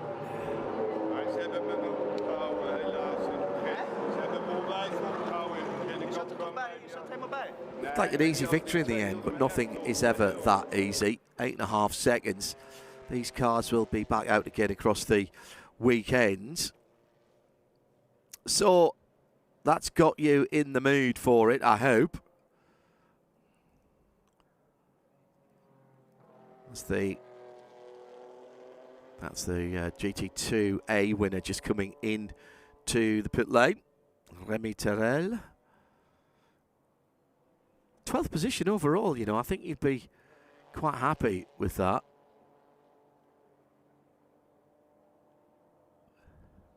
Olivier, at the end of race one, you are the first winner of the weekend. Maybe it will not be the last time we do it this weekend, but okay, how was it? It was good, it was great. A lot of fun, a bit of hard racing, but hard racing is also racing, so now it's good. And I'm happy we finished P1, and my dad was taking very good care of the car and keeping with the top group. So I'm now happy, and I think we will have a nice second race as well with this car, because this is really nice. At Les Combes, it was a little bit hot with Philippe Cadori. Yes, I was on the inside, and he kept on steering on the inside, even he knew I was there. So, yeah, I was on the track with the wheels, and he went off. Yeah, I can't do anything about that. And even when you cut the track and then don't pass me, I know it is what it is. And I just kept on the track and finished P1, so I'm happy. It's the first victory for the Hart family this weekend, and probably not the last one. It's a fair point, well made, Vincent. Haven't seen any messages from race control to say that was being looked at. There wasn't any contact. I wonder what Philippe Cadori will say about that. He'll feel he had to take avoiding action. Olivia Hart saying that he was absolutely certain he was all four wheels still on the track. Close racing, fair racing, no paint. No paint finish was harmed in the changing of that lead. Phil Quaife just coming over to congratulate them. Second place in the Aston Martin, the V8 Aston Martin that he shares with James Thorpe, who's just popped in as well.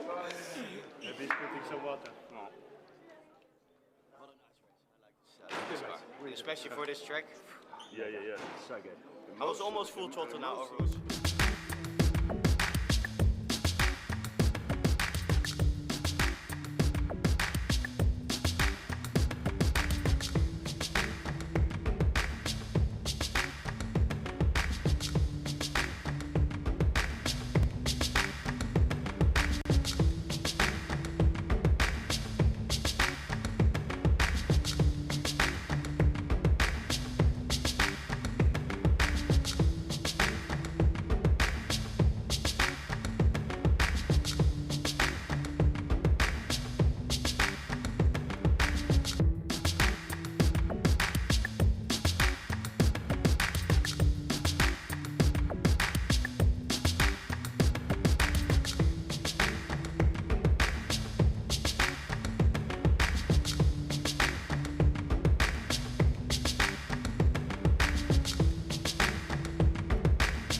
what a great way to kick off the weekend. And as you can see, Bruce and I have decanted ourselves down to the pit lane.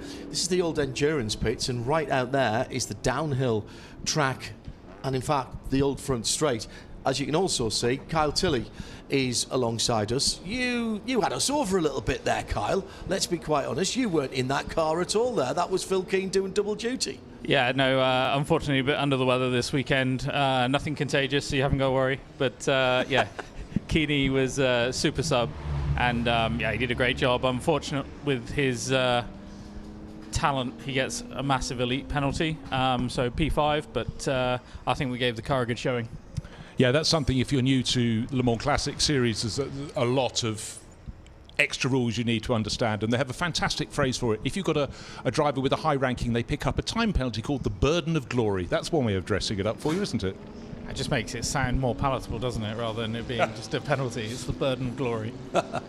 So nothing more for you this weekend? The 430 is the only car we're going to see from Era going out? Yeah, unfortunately, my it's been one of those weekends. My co-driver in SIXTIES and in the GT3 Revival, he's also had to go home, unfortunately, for a family issue. So at this point, despite the lovely weather, which is most unusual, I don't remember the last time I've been at Spa and it's been like this. Yeah, we're calling it a day early. This is 2 weekends in 3 weekends that I've been here, and both times the weather's been like, I'm going to have to start bringing my gear with me just in case, aren't I? My licence. Honestly, after the weather we had last weekend at the Nürburgring, I think this is most welcome. Let's talk about that, because Era Motorsport is moving across the decades, basically. We've seen you particularly in American racing, in the IMSA Championship, the WeatherTech Sports Car Championship. Why the move into historic racing? And it's a move that you did just a few short years ago, but my goodness me, you've thrown yourselves into it with the UK operation.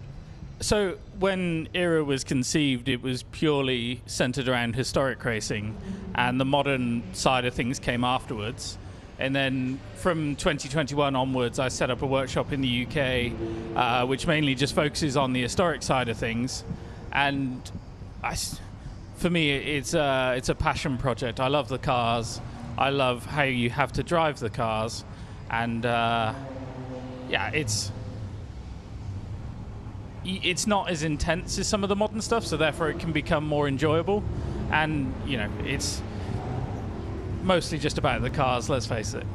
Yeah, and I mean that comes across when you're in this paddock. A lot of drivers and teams do multiple races with multiple cars, and it is those fortunate enough to have the money to have a good toy box, a very, very good toy box. But another element is the quality of the teams that are rising, getting stronger with the years in terms of historic preparation. Yeah, I think, you know, the level over the last sort of 3-4 years in historic racing, it's no different to a British GT or a regular SRO paddock. The level of the teams competing is pretty serious. Well, Kyle, we wish you all the best, and I mean, you're going to be fit for Dijon, for Le Mans Classic. We'll see you and some of the cars then. Yes, you will see me at Dijon. Unfortunately, I am also committed that weekend in the more modern stuff with the 296. Of course you are. Yes. So I'll be going backwards and forwards between the two. Right, okay. Excellent stuff. Kyle Tilley joining us here in the pit box. We'll swap Kyle out right now and bring in another one of our guests. You can probably hear some cars going round on the circuit behind me. That the very fortunate club members who are in. And Bruce Jones, you're going to bring in a guest for us while I'm talking to the camera and listening to those road cars going around. Yeah, there's a special prize for the person who travels furthest for his racing. So Scott O'Donnell, please step forward and join us at the table. Scott is no stranger to Europe, but a New Zealander who does his racing in New Zealand, but increasingly, Scott, around the world. You're up this time for the GT3 Revival, a series that's just absolutely blossoming. Yeah, very much so. So done a bit up in this part of the world. Want to go to all the world's best tracks as a bit of a bucket list type thing, and here we are at Spa. You can't go wrong. The sun is shining, but just looking, of course, you'll be looking at all the races, ones you might want to do in future. Yep. Everyone's got a shopping list, but for the GT3 Revival Series, it's just growing and growing, and the sheer number of cars and the spread of manufacturers is stonking. Well, I think there was 3,000 GT3 cars produced. So you've got a very good client base to start with. The cars have generally been well maintained by the owners. They're probably gentlemen owners that could afford to maintain them well. So they're all in pretty good nick. The factory supported them parts-wise, and they're just nice cars to drive. They go fast, they handle well, and as long as you maintain them, they're quite reliable. Now, obviously, you do your racing in New Zealand. You promoting earlier the Invercargill race meeting, the Scott Begg, but there must be other people at home who looking up to Europe. You've come up before, but what else have you raced here? Because you're sort of mixing and matching before coming to GT3, which you'll be doing at Le Mans. Yeah. What were you up for last time? Well, if you go right back to the first time I came to Europe, race was Nürburgring 24-hour in 2006 in a Renault Clio Cup car, which is a great wee thing for you. Did you win? No, as it turns out. And then told the Kiwi boys, hey, this is good fun. This is tick the box stuff. So we bought a 996 Cup car all the way from New Zealand with a full team and ran Nürburgring in 07 or 08, one of the two. And we've finished both events. So very happy to finish those events because you've had rain and fog and all those challenges that event brings. Done a lot of Bathurst stuff because it's next door. Started bringing more stuff back to Europe. 16, bought some historic touring cars.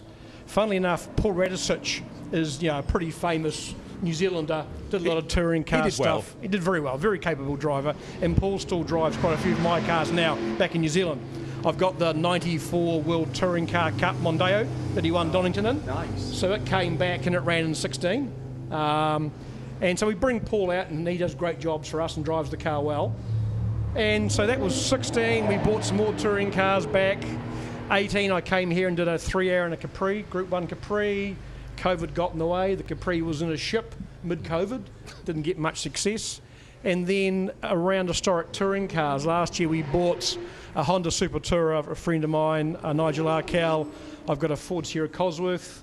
My other friend who's here this weekend, Alan Dippy, has a proper Tom Walkinshaw Rover. Yeah. And I also had a Mondeo Super Tourer, and we ran those around Brands Hatch, Silverstone, Nürburgring. I was in New Zealand for the first time earlier this year, South Island, went to Highlands, called some GT3 races there, had a little bit of a skid around in an SR2, Radical, and had a great time. It seems to me, actually, not just in motor racing, but in all sports, Scott, New Zealand punches above its weight. Yeah. In terms of how many people there are, and how many facilities there are, and how many world-class athletes of whatever description, you guys what is in the water in New Zealand, whether it's New Zealand, rugby, cricket. I love the fact that the basketball team are called the Tall Blacks. I think that's one of the greatest things ever. But motorsport's exactly the same. There's little circuits dotted all over the place.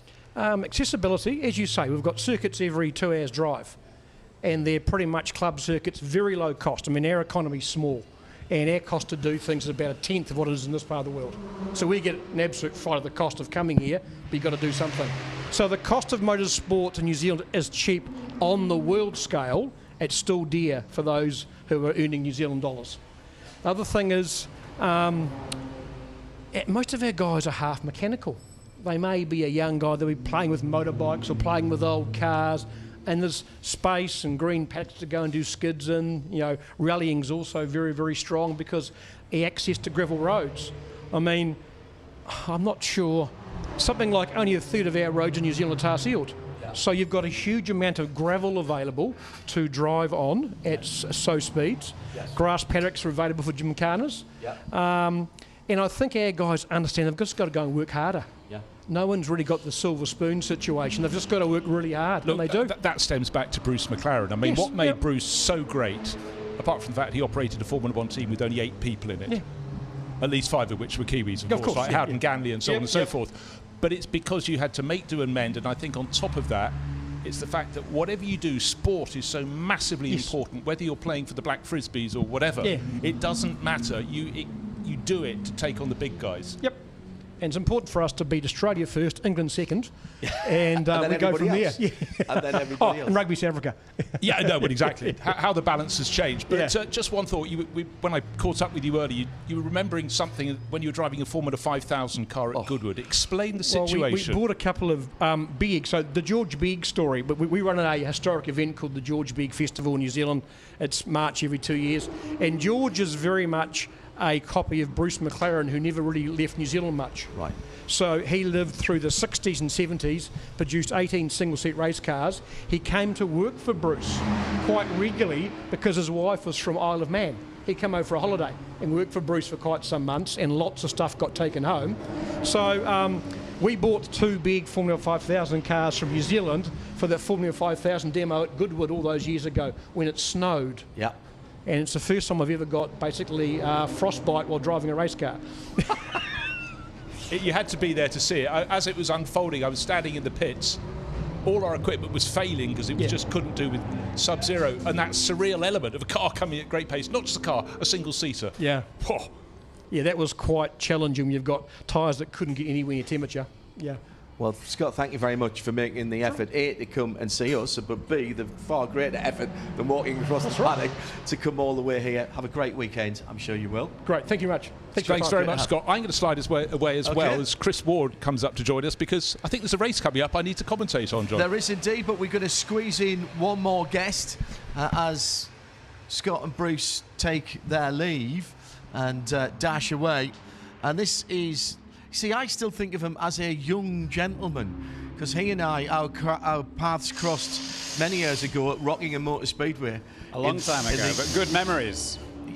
I was just telling Bruce, actually, on the way in this morning about John Pratt and Duncan Vercoen running the driving school there. Tell me about Legacy Outlaws. Chris Ward joining us now here in the pits. Tell me about Legacy Outlaws and how you guys go racing in a slightly different way to what might be considered the norm, Chris. It is slightly different in the way that the cars are all prepared at different preparers, and then they're brought to the event, and everybody runs under the Legacy Outlaws umbrella. So we've got different preparers working together. It's a great opportunity for them to learn from one another and just generally have a great time, which is what the event is about. And why classic racing, and why particularly the new for 2026 Le Mans Classic Series by Peter Auto? I think the opportunity to race at some fantastic circuits is paramount. The organisation is exceptional, and the racing is quality. And you only need to look at the grids that are out there. They're all fully subscribed. They're all with people with very well prepared cars, and not only do the drivers like it, the teams like it, but the spectators too. Now, what about this move relatively recently by Peter Auto and the Le Mans Classic Series to extend into some newer cars? I was at the first Le Mans Classic years ago. It's a quarter of a century ago, and nothing had changed till then. Is it the right thing to do to bring some of these, what have to be said, were halo cars for maybe half a generation or a generation further on from me? Is it the right thing to do to bring those into the classic arena now? Yes, for sure, and I think you hit the nail on the head there. It's generational, and at the end of the day, what I had on my bedroom wall is different from the next person. And the younger people need the opportunity to enjoy motorsport too, and enjoy historic motorsport, and hence bringing GT3 in has been a fantastic idea. It's resurrected the cars, it's brought new teams in, and some existing teams that are running current GT cars as well. Now, you've got within your setup a variety of different cars. I bumped into Jan Magnussen yesterday when we came in. What's it like having Jan Magnussen in the team with you? Oh, what an opportunity for me to be able to put myself up against an ex-F1 driver and somebody that's competed in high stream and high profile GT racing for the last however many years. For me to be able to put myself up against him is a real challenge, and one that I think I can be very proud of, and the team too, to be involved with such a prolific racer. And as you said, this all goes under the the Legacy Outlaws banner. So you're all working together, may have been drawn from different parts of the country. There's one of the cars, the Lola, is prepared up in my old stomping ground, up in Darlington. That's it. In the northeast of England.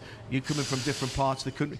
What's the logistics of doing that and being able to make sure that that turns out effectively as an operation that looks correct and everything is being done correctly when you've got people effectively from different preparation houses? Yep, I think that's largely down to my wife and myself managing that scenario and bringing the people together. And the main thing is that the boss is happy. And his mantra is literally make people as happy as possible and let's go racing and have fun. It's about being at a race circuit and an event, not just a motor race. So it's all encompassing. I think you've said a word there that's very important, that these Le Mans Classic Series by Peter Otto, they are events. Correct. There's a great feeling in the paddock. I mean, quite honestly, of course, the sunshine helps here, but even when we haven't had the weather in the past, there's almost a family feeling, almost a festival feeling. Correct. Every event that we get to. And there's a huge amount of camaraderie amongst the teams. We're here to enjoy ourselves, and we're here to go racing, but also, as you say, make an event of it. And it's as much about going out for a beer and a pizza in the evening as it is going racing. And that's the wonderful thing about the Peter Auto events, is they are events and they're not just motor races. How many cars have you got here this weekend? We've got 2 cars here this weekend. So you just the 2 Lawless? Correct. The big T70 and the little 292. Yep. That little 292. We'll see it later on. It's like a little scalpel, isn't it? It's fantastically precise. It's a beautiful car, and I'm very privileged. It's the first time I've driven it this weekend. And have you got on with it? I've thoroughly enjoyed it. It's quite different to drive than the T70, and sort of back into single-seater driving technique, really, with the aero and the slick tyres. Well, it's effectively, it's almost an old Formula 3 underneath, isn't it, when you see it with the bodywork off? Yeah, very much so. If you looked at a Formula 3 of that era, you would go, yeah, I can see what's going on there. And what's very special about a lot of the cars on the grids here today is the history of the cars. And for me, that's part of it as well. So the little 292 was the prototype Lola. And so you look at the chassis and it's quite different to a lot of the other cars because it's got different pickup points, 3 choices. Yes. So that they could effectively productionize the following cars. So being able to drive a car that's steeped in that sort of history and driven by people like Guy Edwards in very high-profile events in period is fantastic. Is there a responsibility? I love to see cars racing, and I love to see all cars moving. Museums are okay, but even for street cars, I'd prefer to see them running around. Racing cars, for me, should be racing. When you take them out, and for me, you're honouring the designers, the mechanics of the era, the driver of the era that they came from. But with a car that's so important as that Lola 292 being the first one, the development car, there's a responsibility to keep it in that way. You don't want to damage it. For sure, there is a responsibility, but at the same time, we all want to do well as part of a team. So we drive within our limits, and we drive as hard as we can. And for me, it's about trying to follow in Jan's footsteps and try to get closer to him each time I go out in the car. So that's what you're setting yourself against, Jan Magnussen. Yeah, definitely, and what a challenge that is. That's pretty cool. If I'd told you that when we were working together at Rockingham all those years ago, you'd have patted me on the head and walked away muttering something darkly, wouldn't you? Indeed, yeah. But it's also great. Jan's a cool guy. He's very down to earth, and he's very willing to share knowledge as well, which, from my point of view, is very beneficial and helps me as a driver progress myself too. Chris, thank you for joining us. Pleasure. Great to meet you and Jill this weekend. Legacy Outlaws with a couple of cars coming later on in our weekend's coverage. Bruce Jones has headed back to the commentary booth now and is standing by to bring you the next action. And then I'll join him in a few moments' time. What's next on track, Mr. Jones?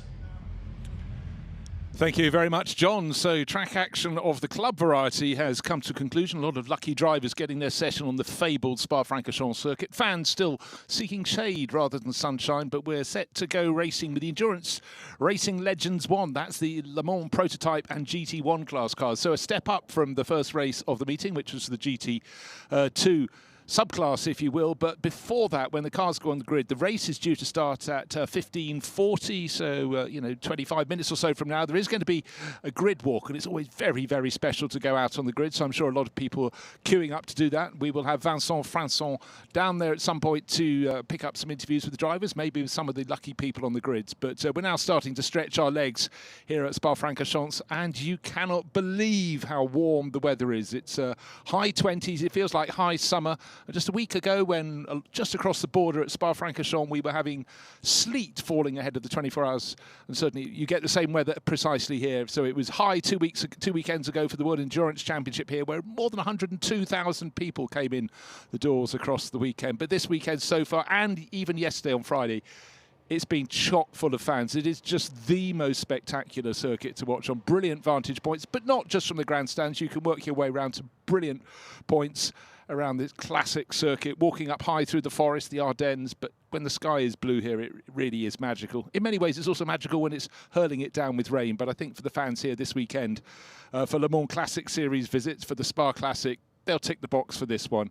An awful lot of racing running through the rest of today. Endurance Racing Legends 1 is the next one up, as I've explained. After that, at 4:35, it's a Gentleman Challenge. So much older, less high-performance car, but an incredible array of machinery in that. And then we go to the the fourth race, which is Classic Endurance Racing 1. And that will be down to start at 5:30. Then we have another Classic Club session out on the circuit. Then we have the 60s Endurance. It's a really mix and match field of cars, and some fantastic cars you won't have seen for many years. The GT3 Revival, their race will be at, the 60s Endurance event is for 2 full hours, so it's a fantastic crack for those drivers on this brilliant circuit. GT3 Revival at 9:25 for 50 minutes, and then 10:35 in the evening till 11:15. It's the Endurance Racing Legends 2, which is the GT2 cars. We've just had their first race. We've got through that. John Hindhaugh has set a new record from sprinting from the TV set into the undercroft beneath the upper paddock, and then into the TV truck, up the stairs, into the commentary booth. Welcome back. I've been asked about that last race. It will be dark then. Oh, yes. It won't be, we don't have lights here. And they are running, for the most part, they're running on period lights. So that's going to be really... last year we had biblically torrential rain, and in fact, sensibly, we didn't actually run the last race. So I'm really looking forward to that. Great to see some new and old faces down in the paddock studio, which was nice, and just gives you an idea, by the way, looking at the stream now, how warm it is out there, that the vast majority of people have sought shade underneath that relatively new grandstand at the top of Radion, and there's a whole bunch of road cars that have just come back in, tinging and pinging, and they've been well used, shall we say. Well, as I would say, rude not to. So the key is to get a cooling drink. Beer can be applied if you feel like it, and shade for the moment. But the paddock is absolutely abuzz with people. And then we're going to have the grid walk shortly. So the grid in front of the Formula One pits, equally, I'm sure, will be crammed. And up in the top left of your image, you can see the top of the Grand Prix pit lane paddock, and you can see an awning over the roof, and you can get up onto a big balcony there, looking down over the track, looking back towards Eau Rouge, and then in the other direction over the Formula One grids. And there's a bar and a cafe up there, and actually just a place to have a different vantage point and get out of the sun. The coolest place in the circuit, the 2 tunnels under the circuit, one at Eau Rouge, which goes from the left of your screen to the GT3 paddock, which is behind those blue grandstands. There, in fact, is the awning on top. The top floor is basically bedecked, and the vantage point at the far end is just sensational. 10 minutes until the grid walk will start. I'm sure some people are queuing up because there's something very, very special. It doesn't matter where you are. It doesn't even really matter what sort of cars are on the grid. To be out there, it's such a treat. And you realise when you work in the sport, if you're commentating, you're going to be in a commentary booth. If you're photographer, you'll be out on the circuit. So actually, very few times, unless you're doing the grid walk yourself, are you out on a grid, John. It's something that's a bit of a mystery, but I know people absolutely love it. It's also a chance to see the drivers up close and how they're handling the pressure ahead of them. Some are like robots, and others are full of effusive. In fact, time goes fast. Just 5 minutes until the grid walk. That's give people plenty of time. But it is always a special place. But what makes it particularly special for me is this view we're looking at from the first corner, La Source, down the start straight. Can't see the chicane that leads onto the straight. It's just below that Circuit de Spa-Francorchamps sign. very tight corner to the end of the circuit, but that array of the Ardennes forest behind us. And when you can see the cut with the radio tower at the top, that is the top of the Kemmel Straight. That is Les Combes. And you can almost make out where it gets down to Bruxelles, behind the roof of that red top grandstand. That's Bruxelles on the extreme right of your screen, and then it snakes all the way around. Pouhon takes it back down the other way. I remember coming down to that corner. I'd started in the pit lane for a track drive 4 or 5 years ago, maybe more than that now. And therefore we'd followed the pace car around. They let us go at the top of Les Combes, basically, and dropping down the hill through Pouhon. And you come across this bit, and what you can't see from our shots is that there are striations across the grid so that the water drains across it. And it actually is quite noisy on your tyres. So you feel like you're going probably 50 miles an hour.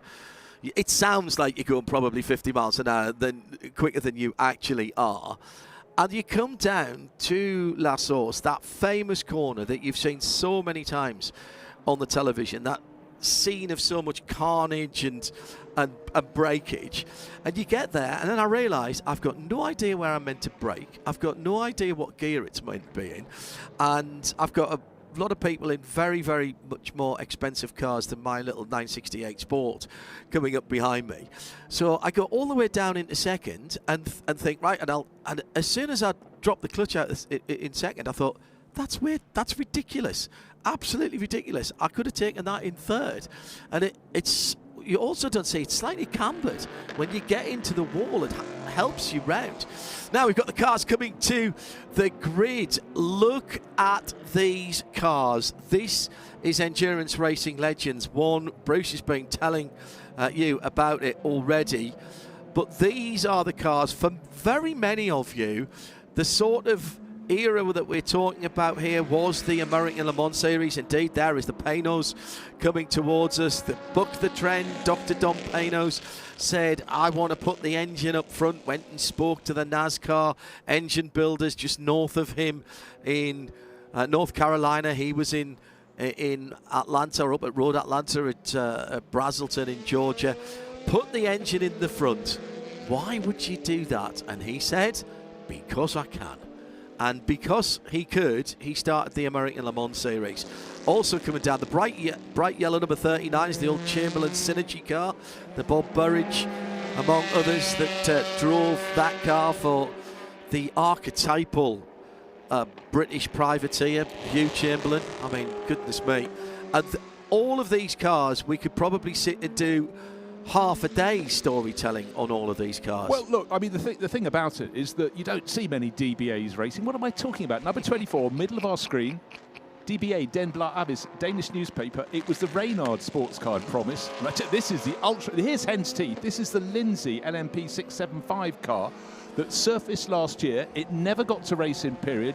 The Lindsay family, chock full of motor racing history and love for the sport. They developed the car. I saw it at their house, in the motor house, a handful of years ago. And I completely forgot that car. I remember reading the news stories when I was on Autosport, but it never got to race. Now it's getting its iteration. It turned up at Le Mans last year, didn't really fire up, but it's starting to go a bit better. Some of these cars will take years to get up to the full racing speed. But what you have in this grid of cars, John, you have a lot of cars that sort of came and went, marks that came and went. This was this is a crossing point in sports car racing. But we've also got the mix in this, the GT1 cars, like the Maserati MC12s. Trio of those, sort of, were they, you know, it was a car that had, let's say, an interesting homologation history. Indeed. Which we could sort of brush over or talk over. It was too wide, too long, and had too big a wing, but other than that, it was perfect. Yeah, perfect. Tick, tick, cross, cross, cross. But yes, we've got, you know, one of the loudest cars in the field is certainly that Panos LMP1 Roadster we saw right at the start as the cars bringing up on their outlap. Olivier Gallon, he's very, very quick, young French racer. Coroy's, though, he also wins a loud noise prize, not just for the livery of his Marcus Mantara, which is the Dayglow colour scheme, but also for its mighty lump in the back. The MCs, the Maserati MC12s, a trio of them, and they were stymied in the day because they fell outside of regulations. Maserati built them as a road stroke race car, and beautiful piece of engineering, no doubt about it. They took the regulations and it wasn't as if they drove a hole through them. They actually detoured around them at great speed. However, I did see one race in the States, in IMSA. I particularly remember a damp and drying race, I think at Limebrook Park up in Connecticut when they were there. They were allowed to come across and race, but they weren't racing for points. They were effectively an invitational entry, and which was unheard of, to be honest. It was quite remarkable. But Maserati, I don't know how they got themselves into that position. And actually, there's a good book, or certainly a good long article about how they got themselves into that position. They did race in SRO competition. Oh, they did for years, but they had to be heavily, heavily ballasted because effectively it wasn't a road car that was made to go racing. It was sort of a race car in waiting. But anyhow, it won the Spa 24 Hours many years running. And we got one of the Vitaphone liveried cars that Michael Bartels was the sort of linchpin of that, Andrea Bertolini as well. Now, a car you definitely need to look forward to is this one. It's white and blue. It's a Zytek, and Alfie Briggs, very, very quick young driver. We'll look to see what he did. But Zytek, you think of them, you think of engines, but of course they ran a team at the time as well. There's the Chamberlain Synergy bright yellow number 39 pulling to the front of the field, or towards the front of the field. In fact, on our flight on the way over, one of the 3 drives of that from period, Bob Berridge was on our plane, wasn't he? Gareth Owen. 1C, yeah. Yeah. Okay, it's busy down on the grid. We mentioned Alfie Briggs, and Vincent Franssen has sprung into position, and here he is.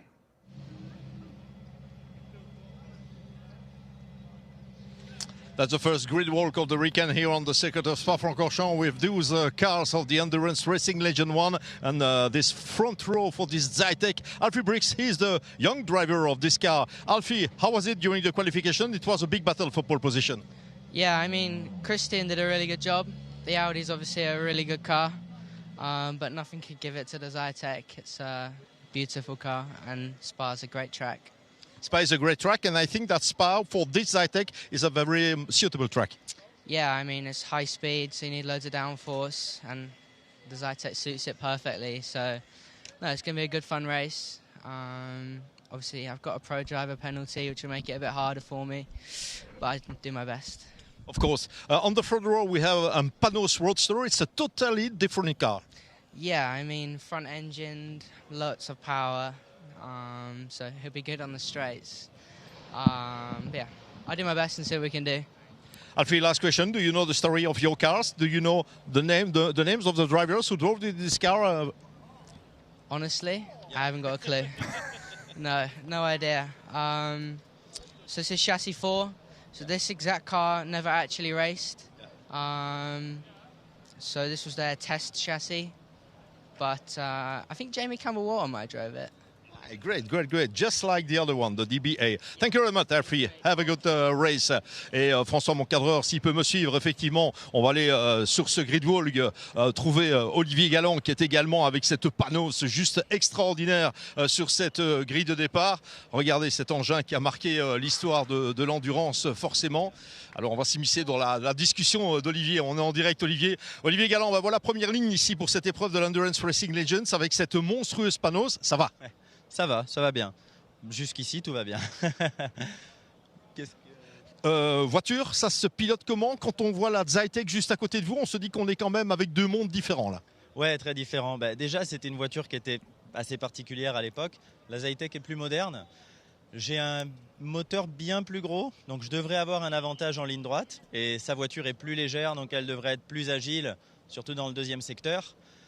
Mais on verra. Ce qui est bien, c'est qu'avec une voiture rapide, peut-être qu'en qualif c'est moins rapide, mais c'est bien pour la course parce que ça me donne une opportunité de le passer dans la ligne droite. Donc si j'arrive à passer, peut-être que je peux le garder derrière. S'il reste devant, ce sera compliqué.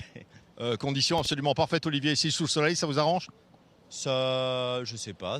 En tout cas, c'est plus sympa. Pour le week-end, on a amené des chapeaux et des lunettes de soleil. D'habitude, c'est parapluie, donc c'est quand même magnifique avec ce temps. Ouais. There will be a great battle between this Zytek and this Panos during this first race of the weekend for the Endurance Racing Legends.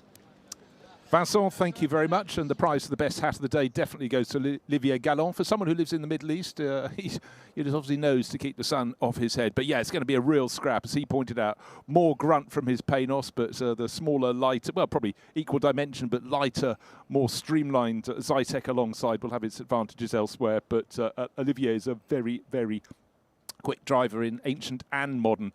Tucked in behind, John, car number 25, Mike Newton, still with his MG EX264 from 21 years ago. It's never been out of his hands, still looks as fresh as when it was new. And still being run by fabulous Phil Barker, ex of Ray Mallock Limited.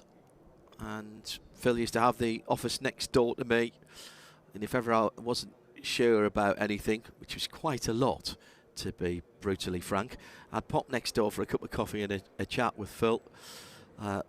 Phil has had experience all the way up to Formula One, really found a good spot for himself at RML, running a number of different cars and programs, and actually all the way up to the ASCAR. We won the championship for Ray Mallock Limited with the ASCAR when that came over to the UK and ran at Rockingham Motor Speedway, which was just up the road. One of Britain's foremost teams of the time.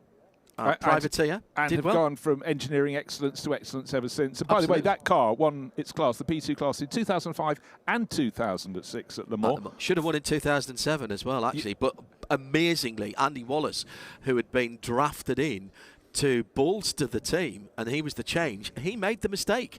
And that was what cost them the 3 years running. That was one of the jaw-dropping moments. You don't associate the pair. I mean, Tommy Erdos and Warren Hughes the first year, and then Hughesy was replaced by Wallace the second year. But anyhow, it looks as though we're going towards an Emil Breitmeyer interview, but down with the DBA that's due to be starting. So Vincent is all set to interview about the DB03S. Vincent.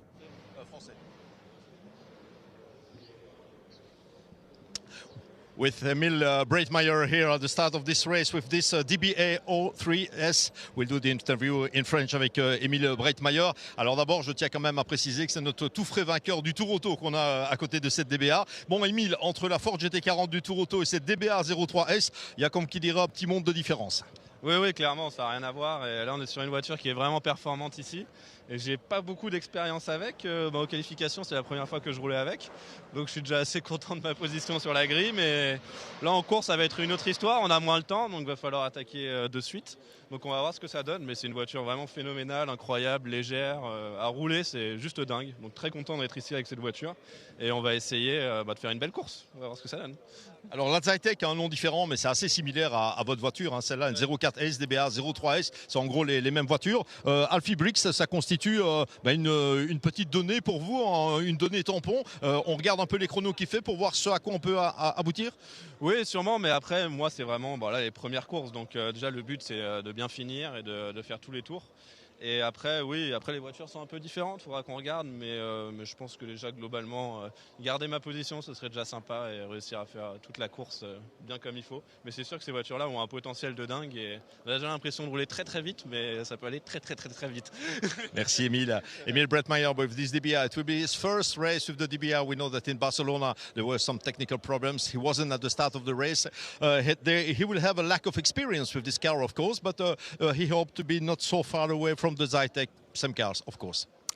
Vincent, thank you very much indeed. And I love the description about quick and then quick. And that's what he means, stepping up to a prototype. And just last week, as Vincent intimated at the start of the interview, he won the Tour Auto, that fabulous event around France, John, where you go from circuit to circuit. And he was in a Ford GT40. But Emil Breitmeyer, winner. I mean, his trophy cabinet is going to have to be extendable on an enormous scale because certainly Bright Racing prepares some astonishing cars. But he's in that lucky position to be able to shift from machine to machine, from decade to decade. Some people try it, and not everybody can have a handle on the really, really different machinery they get their hands on as they move through. But Emil, such a bright star of the Le Mans series, the Le Mans Classic series, and again, another new experience, but the fact he qualified third shows he's very much got a handle on that DBA. The top three cars are all in the LMP1 class, so you would expect them to be at the front of the grid. There's another one in class, but that's down in 13th, Xavier Micheron's Courage.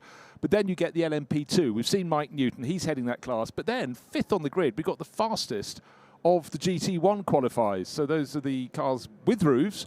It's the Maserati MC12. Joe Macari, he's already had one race today, but it was very short, so we'd be fairly sure he's going to try undertone. What else is on the grid? We've got the Lotus Elise down there. That ran in the GT1 class, 1997. That's an interesting car, isn't it? Because it never really... That's an interesting car, isn't it? Because that never really, I felt, got the backing it deserved. It was the Hesemans team, of course, that ran it. There was a... How can I describe it? I'll have a tilt. There was never sufficient money going. I think a lot of people wanted to be the works team for Lotus, but Correct. Lotus didn't really have the money, and they weren't the only ones that tried. That was racing in 1997. I remember seeing that on the Helsinki street circuit, which was all walls. Bear in mind, they had a Formula 3000 race as well. But anyhow, so it's a car I'm sure we're going to discover some history about. The Lotus Elise GT1 from 1997. Bright yellow. And Vincent is going to have a little word with the team manager who's running the Elise. Let's hope it's going very well.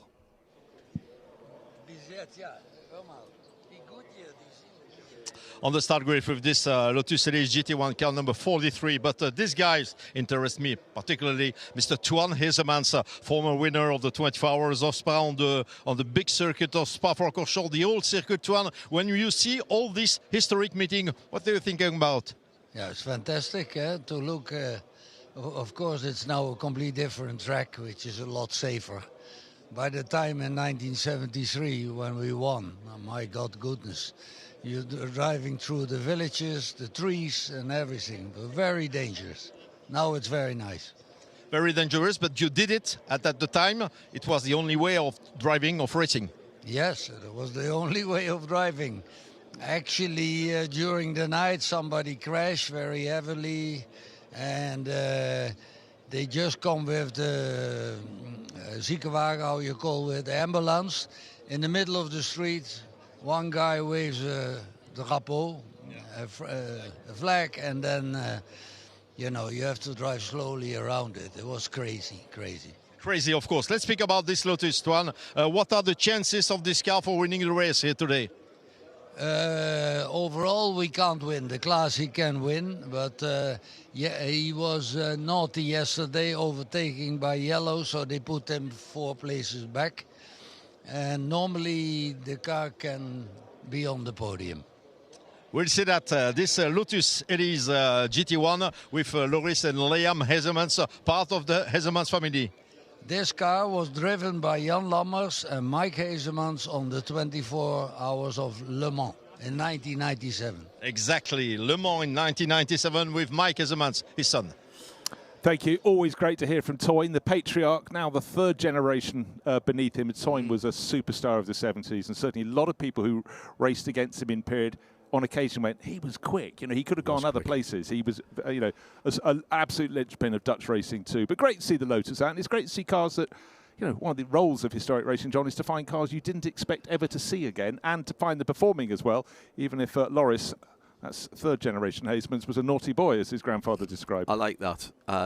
Making no excuses, I noticed either. Well, if you've been around the block enough times, they don't wash excuses, do they? Indeed not. Yeah, interesting to see that bright yellow car back on the grid. Sits right behind that Chamberlain Synergy car. Another fairly luminous livery for the Chamberlain Synergy machine. The grandstand steadily filling up this Saturday, and long afternoon into the evening to come, and we have it all live for you. Then we'll kick it off again tomorrow morning, just before or just at 9 o'clock local time, running through to late afternoon.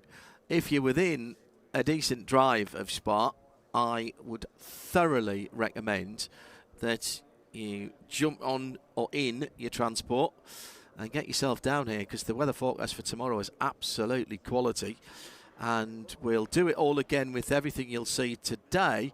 And in fact, there's in fact 3 classes, I think, that we don't see today, that we only see tomorrow, which a couple of which are going to be absolute crackers.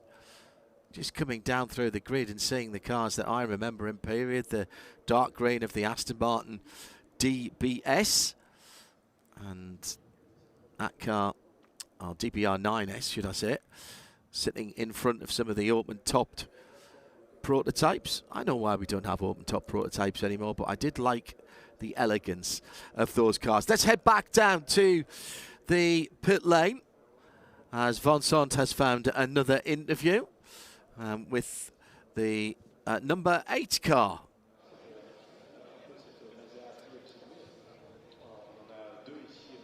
On the start grid with this Aston Martin Vantage number 008, and we found the Belgian driver, so we'll make the interview in French, of course. Nico Verdonck, même s'il est néerlandophone.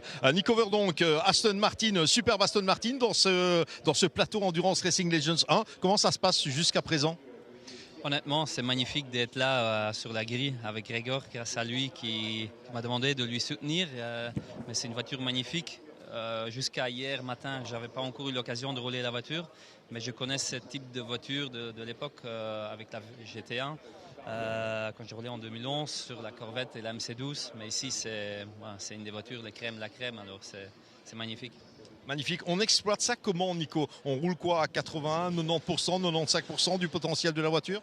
Tout d'abord, c'est pas ici que je vais avoir un nouveau contrat. C'est pas comme dans le passé, mais même tu veux t'amuser. Mais pour t'amuser, il faut quand même utiliser ces voitures parce qu'il y a un minimum de performance qu'il faut avoir pour que ça fonctionne bien. Mais c'est sûr que on roule pas au dernier dixième. Mais je me suis quand même très bien éclaté hier en qualif. Quand on tourne avec cette voiture de 17, on sait que ça avance bien. Alors on sait que la victoire en GT, ça va probablement se jouer entre cette Lotus Elise du clan Heisemans et votre Aston Martin. Grosse bagarre là. Ouais, on fera tout pour avancer. Ouais. Nico Verdonck, driver of this Aston Martin. He wants to win. There will be a fierce battle with the Lotus in the GT1 category. Thank you very much, Vincent. Yeah, lots of praise from Nico Verdonck there. You know, for a lot of drivers, they're finally given a chance in the car. They would have imagined when they were growing up, you know, what the performance is like. The reality, John, is always something that takes them by surprise, for better or for worse. But you are finally experiencing something that you've only ever imagined before. But Nico will not be starting. He's wafting the door to try and get a bit of air onto Gregor Fiskin, a Scottish racer who will be kicking off that race in the Aston. I remember being given a passenger ride in the Le Mans winning car, which would have been in 2005, maybe 2004. We were on a promotional tour in the UAE. The Intercontinental Hotel Group were one of the big sponsors of Aston Martin. And we were taking the Le Mans winning car around. And sitting in the passenger seat of that car, it wasn't how fast it went, it was how quickly it stopped that was really amazing. I'd ridden motorbikes, I'd driven some pretty neat cars, and motorbikes obviously, but it was just how late. It was Ricard Rydell, I think, who was driving me around, and we were on a shortish version of the Dubai circuit. My goodness me, it was absolutely fantastic. Right, the 996, Marcus Paltala and Chris Harris's car. Back on the start grid with this car from the old good times, and the guy at the wheel, Mr. Marcus Paltala, this Finnish driver, and the guy here, Christian Schumacher, is the former responsible of PSI and not always responsible for PSI, the guy who tuned this Porsche 996 biturbo. Christian, it's a particular Porsche, this. Yeah, it's a biturbo one, so this means in 2000 I take the decision to go for a biturbo car just to get a chance to fight against the Vipers and the Maseratis and whatever was at this moment on the grid. Porsche, as everybody knows, always only interested in atmospheric engines. So we took it over, made by ourselves in-house, let's say, with the FIA in Geneva, the whole homologation part of the car, and afterwards built up to 2006, 11 cars in total. What was the result for this car? You were satisfied with the performances of the car? It is a biturbo engine which is quite emergent about restrictors. So I remember in 2001, the first season, that even Peter Barth was, Jürgen Barth was intervening that this car should receive bigger air restrictors to get any kind of chance against the V10s of America. This is somewhere, let's say, a lack of power that we got since the beginning, but at the end, if I remember right, the car was able to fight for 5th, 6th places in the FIA which is, I would say, for a private team, something nice. Thank you very much, Vincent Schumacher. So 20 years later, the car is there on the start grid in Spa. Wonderful. Great to see it back. Marcus Baltala behind the wheel. Not sure if Chris Harris is here this weekend, actually. His name's not on the car. It was on the original entry list. It was still on yesterday's entry list, but I think the same happened. Well, certainly in the opening round in Barcelona, his name was down. He wasn't. I just want to say, we talk always about how friendly the historic racing scene is, but may I take my hat off, or other things? No, just my hat. Motor Historics. A knock on the studio door. What now? Are we about to be told off? But no, a tray with scones, with cream and strawberries, and some sandwiches wrapped up. It's 3:45. It's high tea, Mr. Jones. For me, that was only the approach to high tea. High tea came at about 6. 4 o'clock was tea time, but we'll get some tea later. But anyhow, you know, it's a lovely nature, and it's great to see the people enjoying the grid walk down there ahead of the endurance racing legends. A chance to get up close to the car. And I love the fact that so many of the people who were involved with those teams in period, like Toyn Hazeman's looking over his son Mike's Lotus project, are still here, still able to bring the stories. And so many stories never really get into public distribution and circulation, just because often there are little secrets in the paddock. But it's really nice decades on when those tales can come out, not just to sort of join the dots for us after all these years, but for people who are looking at these for the first time to sort of understand not the chicanery, just the way that people were trying to find that extra bit of performance and to go to the front. And that moment where the fans on the grid walk are now starting to pull off the grid, and we'll get that wonderful shot. I always love this moment, you know, particularly things like Spa 24 Hours, Nürburgring 24 Hours, when you finally get the cars on their own. You get a chance to see them. They almost appear, don't they? They do. It's almost like an oasis appearing out of the heat haze of a desert scene. I always think when we go to Petit Le Mans at the end of the American Le Mans series that season, the IMSA WeatherTech Sports Car Championship as it is now, where there's about, it seems there's 25,000 people on the grid, and we have this, we're looking down on it, and we have this philosophical discussion between ourselves in the booth. If we can't see the cars and the track, does it actually still exist? And then the whistles are blown and everybody in an orderly fashion moves off, which in itself is incredible to watch. And then you see the competitors, then you see the gladiators, if you will, and it really sets the scene.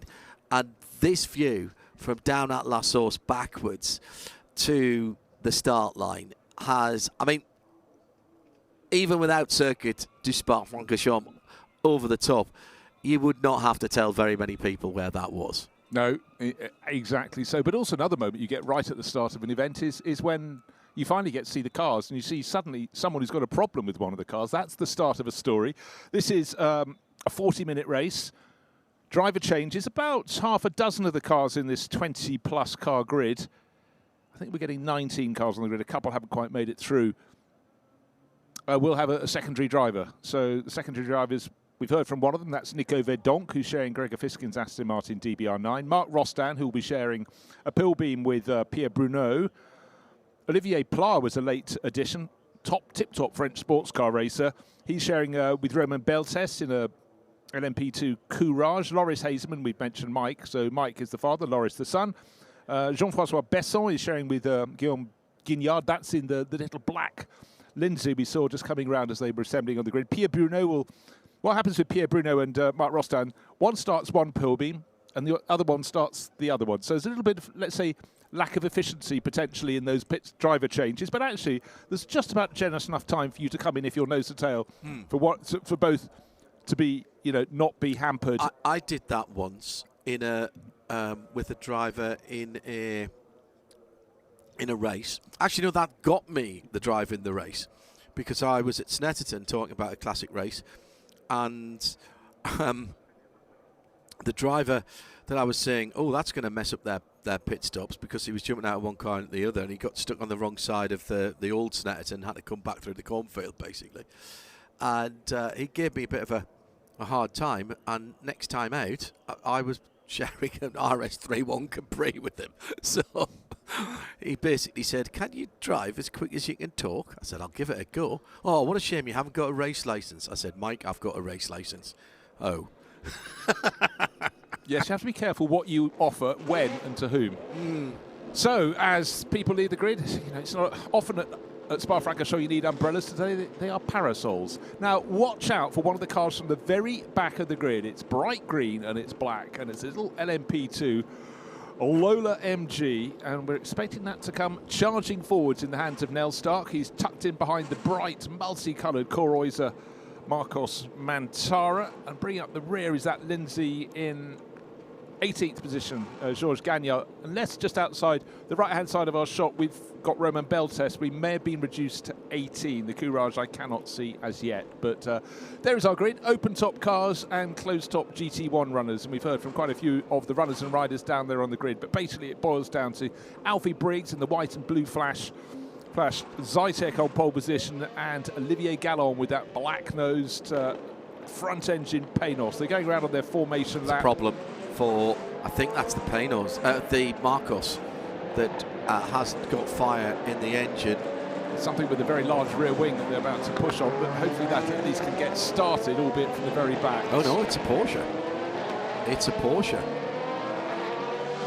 Oh, it's the Marcus Paltella car. I thought it was the one behind looking at that rear wing, so you're going to get both of those turbos singing, and I'm not entirely sure that Lindsay got underway either. So this is the Pierre Martinet sponsored car.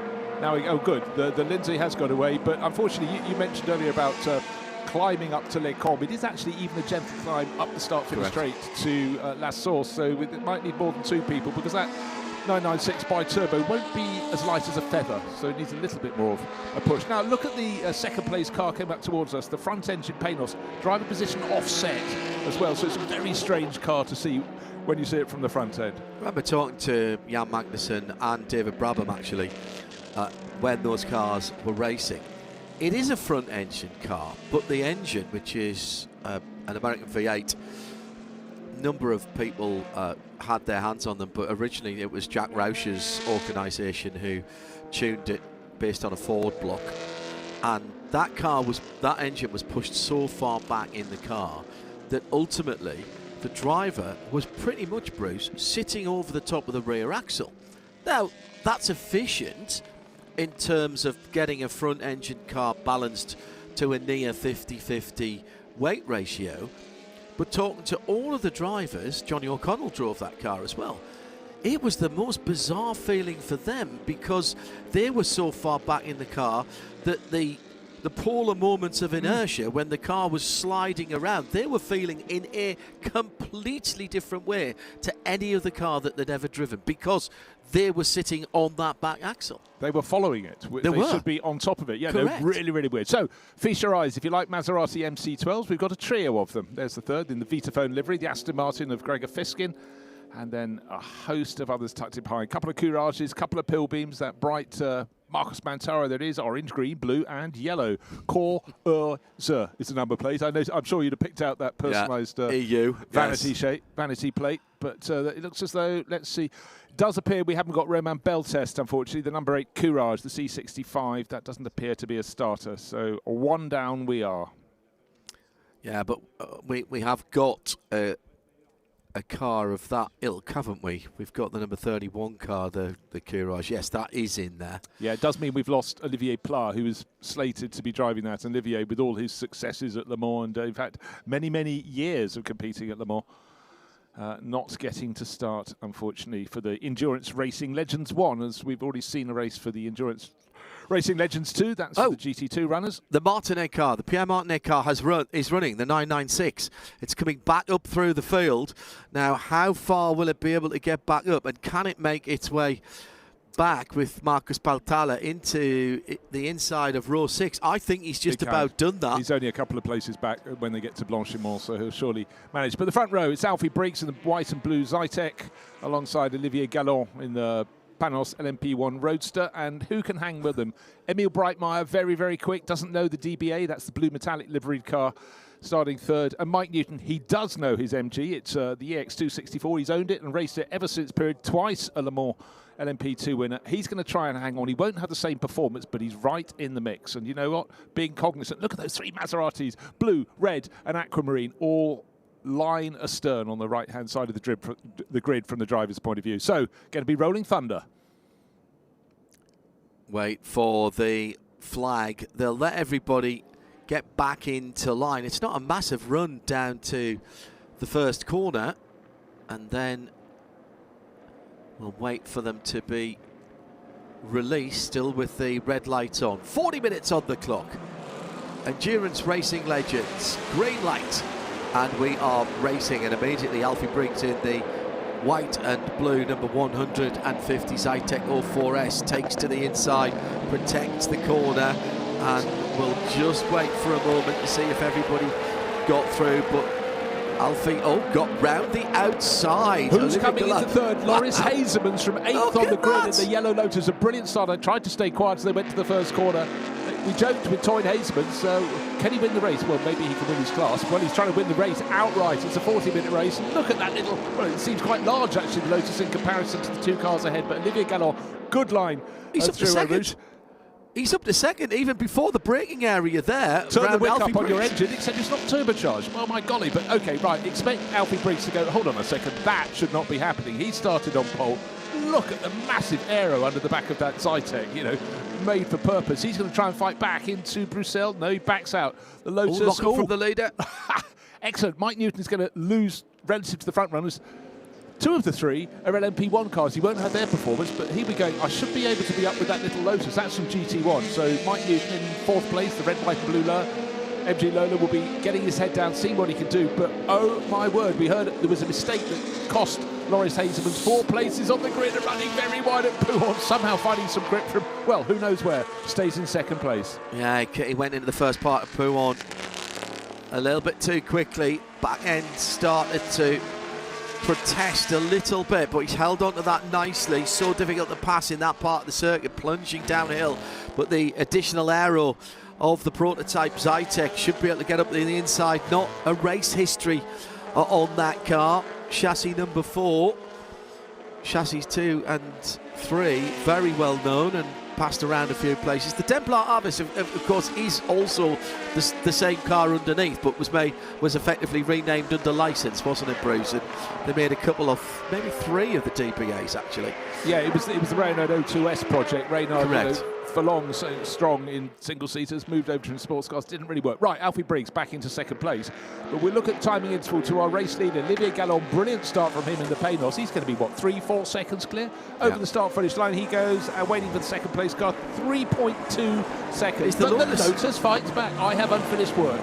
Same place as it made up all the positions from the start, which is round the outside at La Source. Alfie Briggs is wise to it this time. But the Lotus, right in the wheel tracks, won't go through at the bottom of the hill over the bridge at Eau Rouge.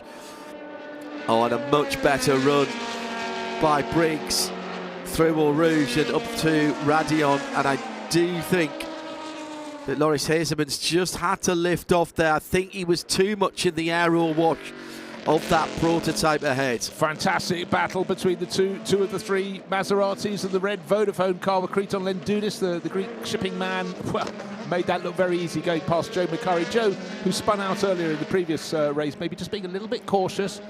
But the further Maserati's a little bit further back in the hands of Alexander Rittweger. But what we're seeing now was basically the high aero performance of the Zytek, just making it easy through Eau Rouge and Radion, and now he's made the break, and I fear the Lotus will lose the toe. It does seem to have plenty of grunt, but you have a sequence of faster corners, and he's going to struggle. What's happening? Is the cavalry coming forward? Well, the cavalry appears to be the MC12, the red one of Kriton Lendoudis. Joe McCurry dropping back a little bit, the Lola challenging him. Peter Wolf in that bright yellow car, car number 39, getting close and close. And again, when you've got these 2 cars side by side in the background of the shot, when you get the faster corners, advantage to the open top sports car. They're more aerodynamic, they're faster.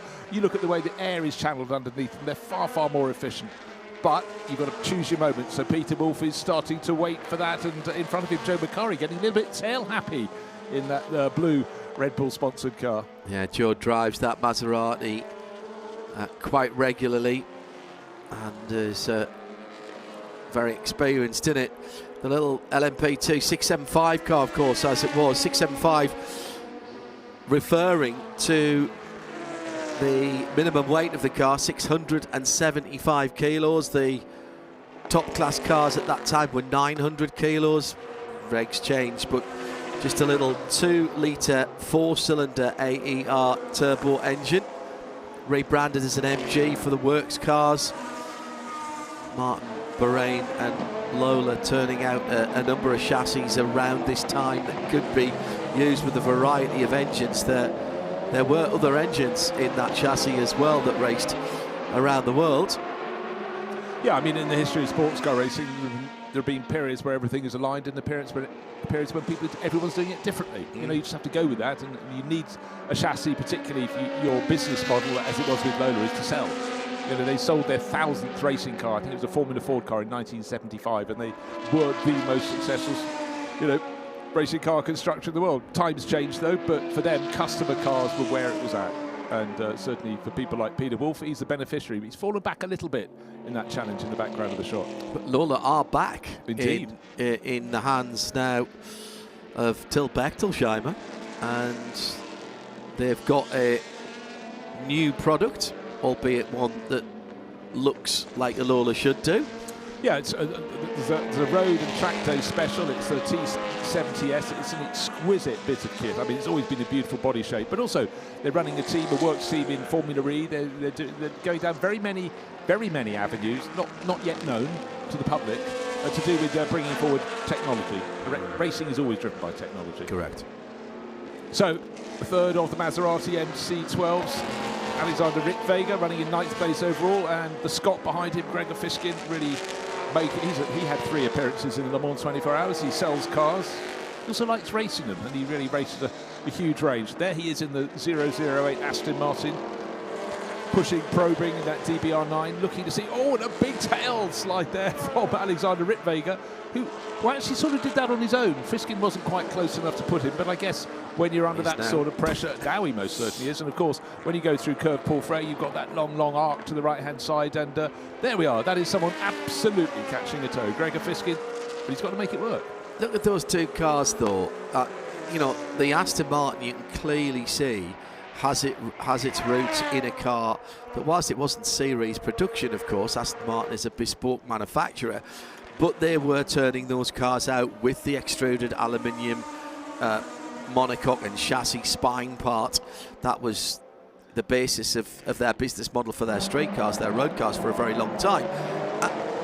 And then the Maserati turns up with this carbon fibre chassis, everything, monocoque, everything, and basically threw the kitchen sink at it. Meantime, the battle for the lead, Bruce, is at the end of the Kemmel Straight, and the Panos that's been on its own for so long is now not, and Alfie Briggs is right there in the Zytek 04S. Yeah, previous lap he took 1.5 seconds out of the race leader. The gap, remember, was 2 and a bit seconds at the end of the opening lap. He got pushed back to 3rd place overall. The Lotus is history. It's the top of the shot on the right-hand side. Remember, that got between the 2 LMP2 cars. Loris Hazeman down to Bruxelles, but basically Alfie Briggs, I sort of felt needed to bide his time and work out how to get past the Lotus. That he did.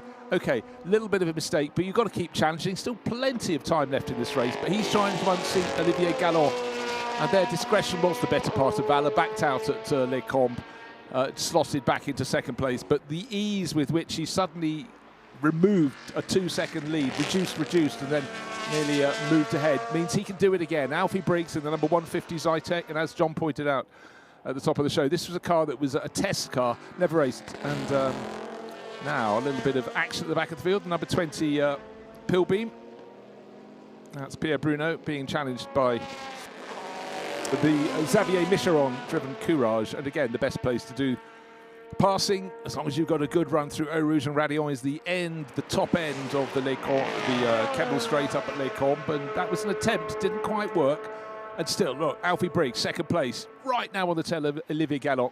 Certainly the quicker car in terms of combination around the track, but Olivier is showing a great deal of experience in his still relatively young racing career. He said, I've got the grunt, but what I don't have is the aerodynamic advantage. That definitely is the chasing car, the pole car, the white and blue Zytek of Alfie Briggs. So, Alfie has got to play a game of chess. Right, where do I strike? I mean, if I was playing chess, I'd have lost my rook and a couple of the knights as well by now. But down past the endurance pits they go, and the advantage going up the straight in terms of power will be the race-leading Panos, but in terms of approach speed onto the Kemmel Straight, it will definitely be a better run, and how much better from the chasing Zytek. He's gained the best part of a second in that swoop, and right now there is Olivier Gallon saying, oh, oh, what I would give to drive your car, but I've still got grunt. So he's trying to fight back up to Lecombe. Doesn't quite work. But I seriously can't believe the pace of that Zytek. It handled beautifully through Eau Rouge, and then when the track snapped uphill to Radillon, just performance to spare. So we're not even halfway through this, just gone through the first quarter of the race, 10 minutes down, and it's Zytek, Panos, Lotus, MG, Mike Newton leading his class. So all of those cars, in fact, Clinton Lendudis as well, all of the top 5 are class leaders, but never mind that, they're battling for outright honours here, and that Panos is not being dropped at the moment. No, but I think it will be, because I think, you know, when you're passing, you lose a little bit of time. But the performance of Alfie Briggs, I knew he was quick. I knew the car was quick. He has the handling performance on the quick corners absolutely in his pocket. Right, really, you talk about 5 cars in the 5 classes in the top 5 positions. What it really boils down to is 2 LMP1 cars, just the first and second in the race. They're in different classes because the one in second place is older, okay? Then we got a GT1 class car, that's in third, that's the Yellow Lotus. Then we got an LMP2. Effectively, it's 3 categories of racing and 2 subclasses. So maybe to keep it simple, we'll just refer to LMP1s, GT1s, and LMP2s. LMP2, just going out of our shot, is, sorry, that's Alfie Briggs going out of our shot. It's the 4th place car of Mike Newton. It's the one with the white with red and blue, the Lola designed MG badged P2 car, Mike Newton in there. Further down the order, we've got the red car there is a Courage in behind, making decent ground is Xavier Michon in a blue Courage.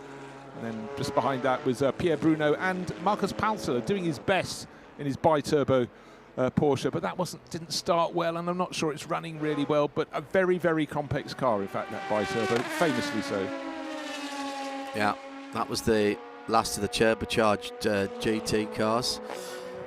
Peterson White Lightning in the States were running those cars. Got a feeling, and Johnny Morland will be watching this, hello JMO if you are, I have a feeling that Johnny Morland in that era was one of the drivers that took the turbocharged 911 to its last international victory. It was a big change in what was going on. Porsche moving to normally aspirated flat 6 engines, which they still have in their GT cars, out to 4.18 something now, which came from the old GTE, GT1 days. And let me tell you, there is not another millimetre that you could get between those bores on the cylinders nowadays, but they're all normally aspirated based on that 4 litre, that venerable 4 litre flat 6 block. Still being used in Porsche Carrera Cup in 4 litre form, even though the bodywork has changed. Here we have Mark Rostan and Pierre Bruno, or is it Pierre Bruno and Mark Rostan? Because these are 2 red pill beams, and they will hopefully be in neighbouring garages, because driver 1 goes from car 1 to car 2, or car 20 to the sister car number 99. Pierre Bruno is in the car that's leading their little group. That's the MP93, slightly squarer of nose, more chiselled nose, if you will, of the chasing MP91 from 2004. Mark has always been a tip-top driver, never got the brakes. In fact, he was a Peugeot development driver when he was in Formula 3000, but an engineer as well as a racer. But they need to stay as close as they can to possible to just simply make their pit stop a little more useful. There's been an issue for the second of those red cars, the number 99 Marc Rostin, because there's something flapping underneath and at the right rear of that car, so we'll have to keep an eye on that. The Lola MG, the Hot Wheels livery car, has caught them now, and that's a battle for 4th, 5th and 6th for LMP2B category. And we have the internecine Maserati battle as well, although it's not the battle of the phone companies, Vodafone versus Vitafone, but it is the red and white Vodafone car ahead of the Red Bull livery car, and they are battling further up the field. That's 5th and 6th, and that is 1st and 2nd in their class. They are in the same class. They've got a slightly narrower rear wing. Originally the cars would have had a wider front wing, but that was outlawed as well, and Maserati desperately trying to get the car into more championships around the world. I honestly thought that having pulled in front of that little MC12 battle with his Vodafone livery red and white car, that Creton Ledudis would pull away, but the Greek has still, in car number 11, has still got Joe Macari in the Red Bull livery, Maserati in the background, car 46 in the background of the shot. It looks like we might have a change of place. The DBA of Emil Breitmeier, looks like Peter Wolf in the yellow Lotus is going to pick him off.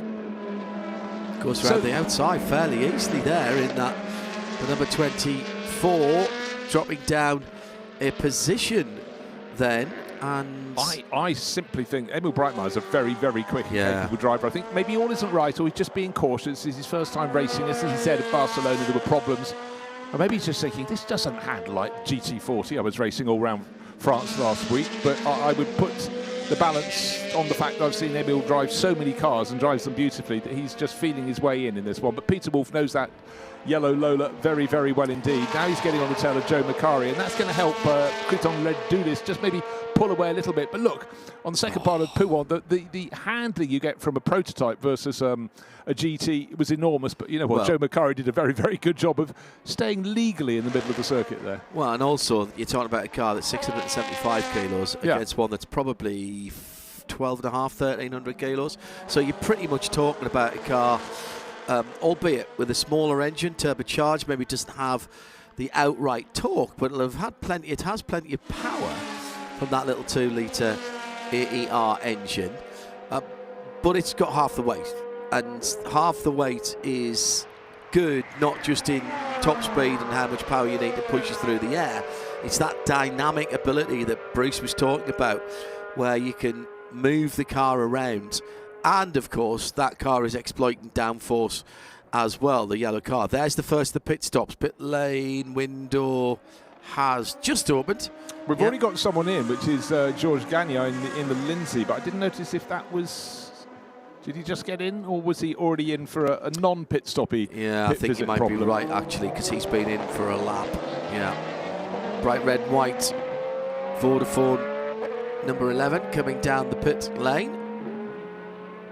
By the way, just some numbers to throw at you. It's a very pleasant 28 Celsius in the air. However, for the tyres and the air intakes, how about 46 Celsius on the track? Yeah, 46 Celsius on the track. Tyre engineers start to get interested around about this, getting up towards 50 Celsius. Meantime, the battle goes on at Le Combe. Nice bit of racing room given there by the Creation liveried car. That's the number 24, Emil Breitmeier, the DB03S. As we were saying, that was a Zytec basically underneath an 04S, and coming from that Reynard category. I've got a feeling, I was talking to Sam Hignett the other day, it's Silverstone Sam Hignett from Jota, and Sam lent or gave some bodywork that they had up on their wall of champions, so that somebody could make a mould of that, because they of course started off with Zytec. Jota Racing, who've won here in the World Endurance Championship with Porsche, their previous manufacturer. Now Cadillac Hertz Team Jota. So right in the middle of the pit stops now, and there's no rush going on here, Bruce, because it's not about who's got the fastest pit crew here. It's about making sure everything's done, if there is anything to be done, that it's done safely and securely. It's just totally sensible. You don't need as many people in your pit crew if you're not having to do a super quick pit stop. There's generous time across the meeting, but it's a safety element. You know, it just makes sense. However, Olivier Galland continues, but he's just lost so much time relative to our race leader, Alfie Briggs, 13 seconds down. So the pace early on, I'm beginning to suggest that maybe Olivier Galland consumed his tyres a little bit more, trying to keep up with the better handling Zytec, and is now paying the price. But his best lap, the difference between their best lap is 2.5 seconds. No wonder there's such an advantage. What I also love is when you look at cars like this Marcus Mantara, of course it will say Core Oyster on the roof, but you look on the other side, see who else raced it in period? Callum Lockie, who'll be here this weekend racing a Morgan SLR in the 60s Enduro element. Such a difference. Little bit of trivia for Callum. He won a national championship last year in the UK on 4 and on 2 wheels. And I can't find in a single racing series where anybody has done that before. A single racing season. But national level championship on both 2 and 4 wheels for Mr. L. Well, he has launched himself into the pond of 2 wheels and is lapping it up. And I think for everybody concerned, it means he might have fewer of these motorbikes in the house, which could be a good thing. I don't know. See what Melindy thinks. Hello to Arnage Rob. He says, I've not mowed the lawn for the past 3 weeks because I went to the Spa 6 hours, then I watched the Nürburgring 24 last week, and then work. So it was pretty hard work today, and I've just collapsed with a cuppa. Oh, blow me if Spa Classic isn't on. So just the tonic, which reminds me, I've got some flavoured gin that I need to drink. Oh yes, Rob, very well done. And hello to Dal, says, if you're indoors escaping from the hot sun, well worthwhile sitting down as I've done and putting YouTube on and watching some glorious Spa Classic action. Right, here's what we always call in the business Pilbeam pit stop action. The 2 red cars coming in the front of that queue. The driver from one car has to hop out and get in the other, and vice versa. Hopefully it's synchronicity. Yeah, they're only part 10 metres apart, so that should be fine. But you wonder what Nell Stark's brought his Lola MG and tucked it in behind them, which seems they're remarkably. Not changing. And maybe they are, maybe they're not. But they have in previous races. They aren't changing. No, they would have been out by I'm not getting out. I'm not getting out. No. Maybe they hedge their bets, but in terms of natural pace, you would expect them, Pierre Bruno, to lose out a little bit. He's very experienced, but I don't know why everyone's stacked in there. Right, the Lotus has come in. Remember that car started 6th, that bright yellow Lotus for Loris Hazeman. So he'll hand over to Father Mike. That's in the background of the shot, though. And the Chamberlain Synergy 39 car had problems. They had the engine cover off and were... I don't know whether it stopped or whether they couldn't get it restarted or whatever, but that they were spraying some what looked to be easy start on the engine to get it going. The Lotus, has come to a halt, almost getting its Goodyear branded tyres in exactly the same place either side, which would have been very impressive. The Hot Wheels Lola in bright green. That was a colour that you could get your road car in, and without any hint of irony at all back in the day, it was called Chernobyl green, believe it or not. That was what it said on the colour sheet. And I'd have to say it's very much gained in popularity as of last weekend in the Nürburgring 24 Hours, because that was the green hue on the Dacia logo. It was indeed.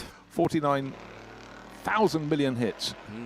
As much popularity almost as Max Verstappen making his appearance there. But it's been a perennial favourite, but a whole new audience has got to see a car that doesn't like it shouldn't. Oh, it is. Can you believe that the MG has still got the blanking over the nose, over the cooling on the nose of that car? Here's the Pierre Martinet sponsored number 996, which is indeed a Type 996 Porsche.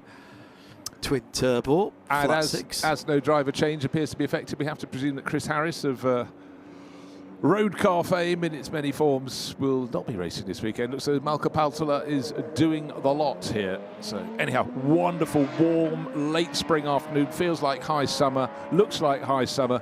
And what a mix of cars. In from the lead of the race by dint of Alfie Briggs having pulled out 13 seconds on him, and then maybe 16 by the time the pit stops. Olivier Gallon is going to do his best, but he nearly did the pit wall. Yeah, it's under 2 minutes now to pit window closing, so it has to be this lap. Even had they gone straight through, doing their best is a 2:16. I don't think they would have got another one in. 2:16.1 for that car, as through goes the Lotus back down towards Eau Rouge, staying well clear of the cars.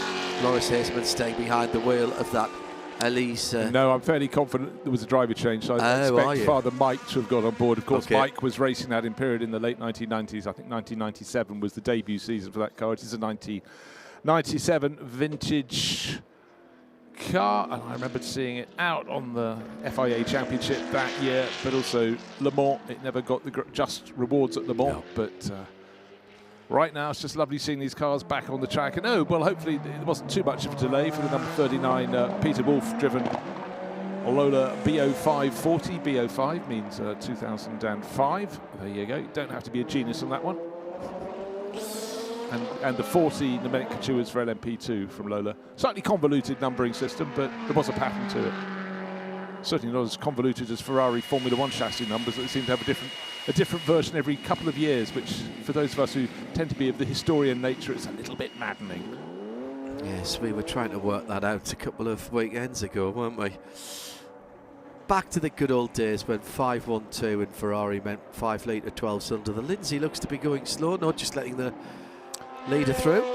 Well, I think the Lindsay, well, it's still listed as having Georges Gagnard at the wheel, but it was, sorry, I call it Guillaume Gagnard, but it should be Jean-Francois Besson in the second part of the race, or maybe George was just going, you know what, it's had a bit of a problem, it's still very new, I just need to assess the issue. So this is the battle for the lead, because Alfie Briggs went in 1 lap before the Paynos. The Paynos is still on the pit lane. Yes, it is. Just remember, before they came in, I think the last time I checked, the gap between first and second between Alfie Briggs in the Zytek and Olivier Gallon in the Paynos was somewhere around 16 seconds. But it's a very long exit to the pit lane here, and you have to go the whole way down to rejoin at Eau Rouge. So he's just on the endurance part of the pit lane now in the Paynos. So Alfie, I think, has lost the lead here to that, or has lost some ground, should I say, to the Paynos. Yeah, Paynos is already halfway down the Camel Straight, and the limbs up the Camel Straight, and the Lindsay has ground to a halt on the outside of Blanchimont. Is that Blanchimont? It's downhill at Pouhon, I think. It's halfway between first and second Pouhon. You are right. But again, when you're shown a gravel trap and just an expansive tarmac, it could be anywhere. But importantly, he's off. But not importantly, he's off. He's far from the side of the circuit. But I would want that car moved. Yellow flag's been covering that at the moment. So Paynos, Olivier Gallon in the lead. 10 laps having been completed, but more importantly, 13.5 minutes to go. So the chase is on. And where's Mike Newton? Has he got out as well? Yes, he has. So Mike Newton has jumped up the order. Where's Hazemans is right with him. I think Mike is... So the leaders... Mike is right in front of Alfie Briggs. Correct. You're seeing him coming out of, into Speaker's corner.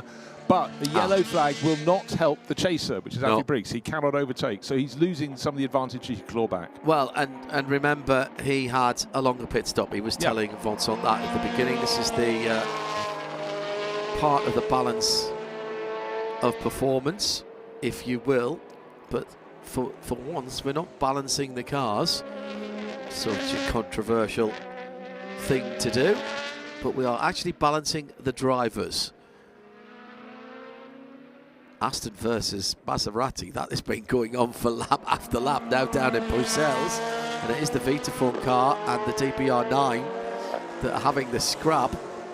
Tell you what, that Aston looks like it can pick any line it wants through the corners there, Bruce. It absolutely does. And in fact, just before we did the TV set in the studio, talking to various Carl Tilley and Chris Ward, and I love it when you get drivers who race different categories going, you know, what's it like, what's this, what that. You're here with the GT3s. They go, the Aston's really easy to drive in GT3. The Porsche is much, much harder, the cars from the vintage. Yeah. And you look from the outside, and of course they're balanced, so their lap time should be the same, not always the same at all points around the circuit, but the manufacturer lap time should be equalised. But some are easier to drive, and when you move to a later iteration of the Mercedes AMG, for example, they thought, right, the second generation must be kinder to the gentleman driver to bring them on. If you have something that turns on the head of a pin, that's not any good for an AM driver. So, you know, there are differences between the manufacturers for sure. New fastest lap of his race, and for the 1B class for Alfie Briggs at 13.752, but that is by far the quickest car on the track at the moment as we wait for Olivier Gallon to get back up to pace in the LMP1 Paynos Roadster S. This enthralling battle between two very different philosophies of racing car, and the Aston Martin, well, the Empire striking back there down the inside into La Source and retakes the position ahead of that number 2. Yeah, it was a really good move through Gregor. through the bus stop from Gregor. He went in tight and came out wide, and that gave him momentum onto the start-finish straight. But he was absolutely intent. And Alexander Wittmaker, I think, was sort of caught a little bit napping. He thought, I've got the middle of this corner covered off, but he hadn't worked out that corner exit speed was key. And unfortunately, one of the cars is parked up in the garage. That's Xavier Micheron, the Courage. That's one of the 4 LMP1 class cars, but it started way down the order in about 13th position. And during the race, it was fighting with LMP2 cars, and that's not the sort of environment you expect it to be in. So clearly some problems. Look how low that rear wing was mounted, way out behind and so low down. I loved that era. Powered by the hugely reliable and powerful Nissan based V8. So the 996 Porsche's just gone over the top, the number 996 Porsche's just gone over the top of Radion, Marcus Baltala driving that. The low rumble of Olivier Gallon, and I read at the last timing point that was 21 seconds, that gap between the Peugeots and the Lotus Elise. So Alfie Briggs a further 7.5 behind that, so that is the sharp end of half a minute. But of course he did have that extra 20 odd seconds penalty.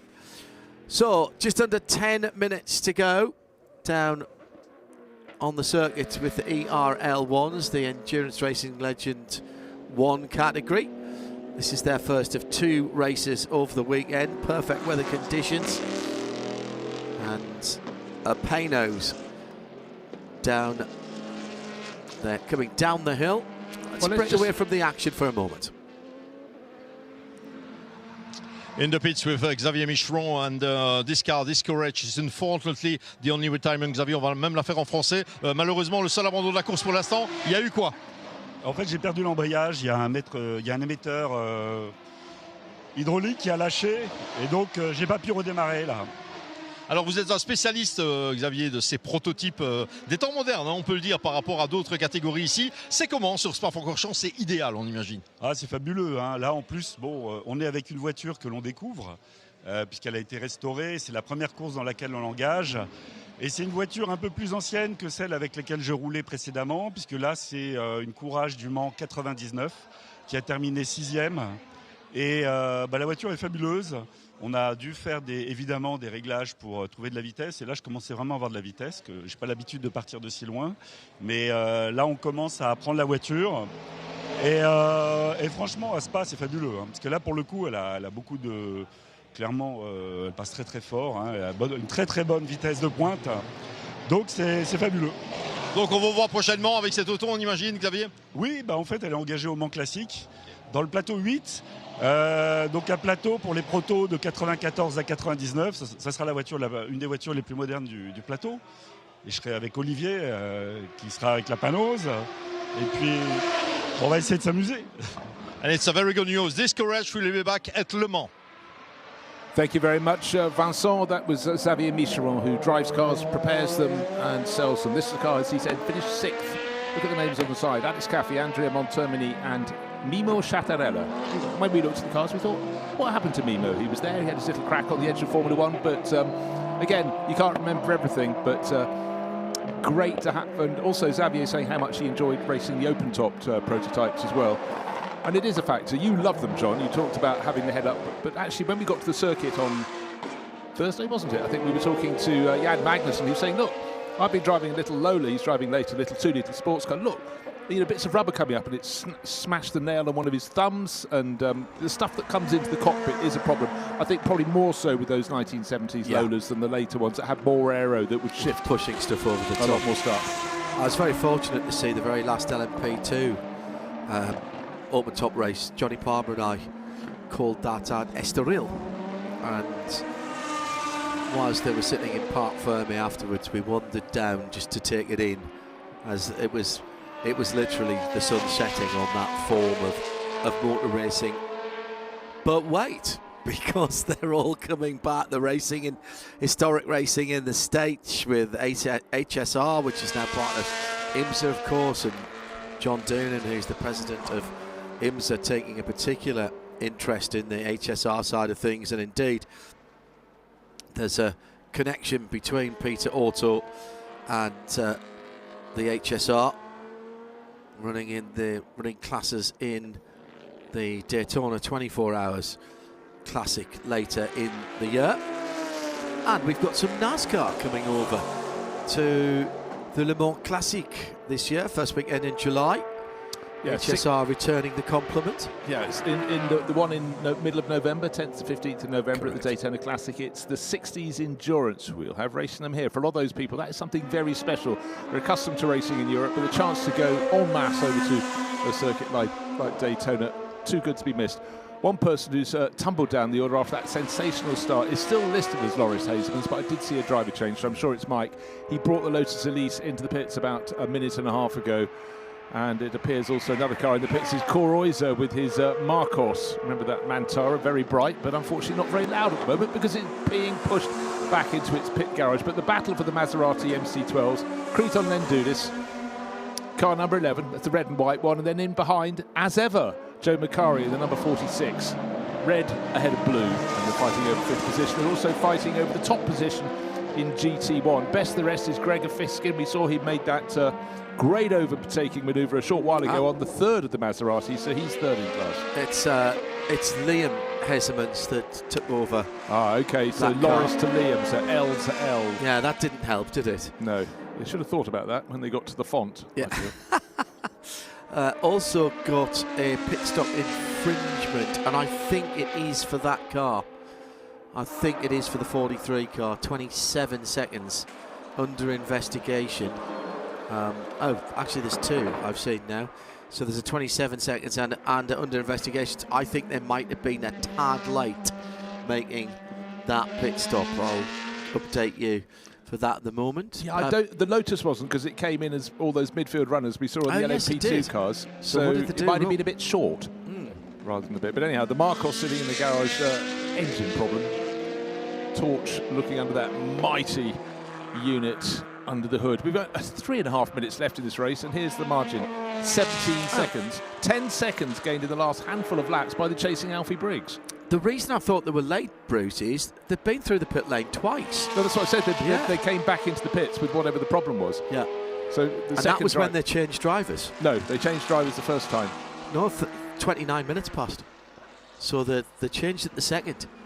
So I saw a driver change. Maybe that's when it's just flicked over. It's flicked. No, I definitely saw one driver out, and I just saw a darker helmet driver going in. So it looks like the best battle of the race is going to be, you might think, looking at the screen, it's between the two Maseratis for GT1 honours in 5th place and 6th place, between Creton Lendudis in red and Joe Macari in blue. However, Alfie Briggs, at this point, with 2.5 minutes remaining in a few seconds, is clawing down the lead. It's come from 27 seconds down to 15 seconds. The clock is not going to be his friend. He's going to run out of time to hunt down from Olivier Gallon, but his sheer pace in that car, his best lap is 3 seconds faster than the race-leading Panos of Gallon. And whilst the two Maseratis are battling coming to the pit stop, Joe Macari tries to look at the inside, kind of had position, but just couldn't roll off the brake in time. We will see that Lotus back in again, Bruce, because it's been black flagged, and they're refueling in the race.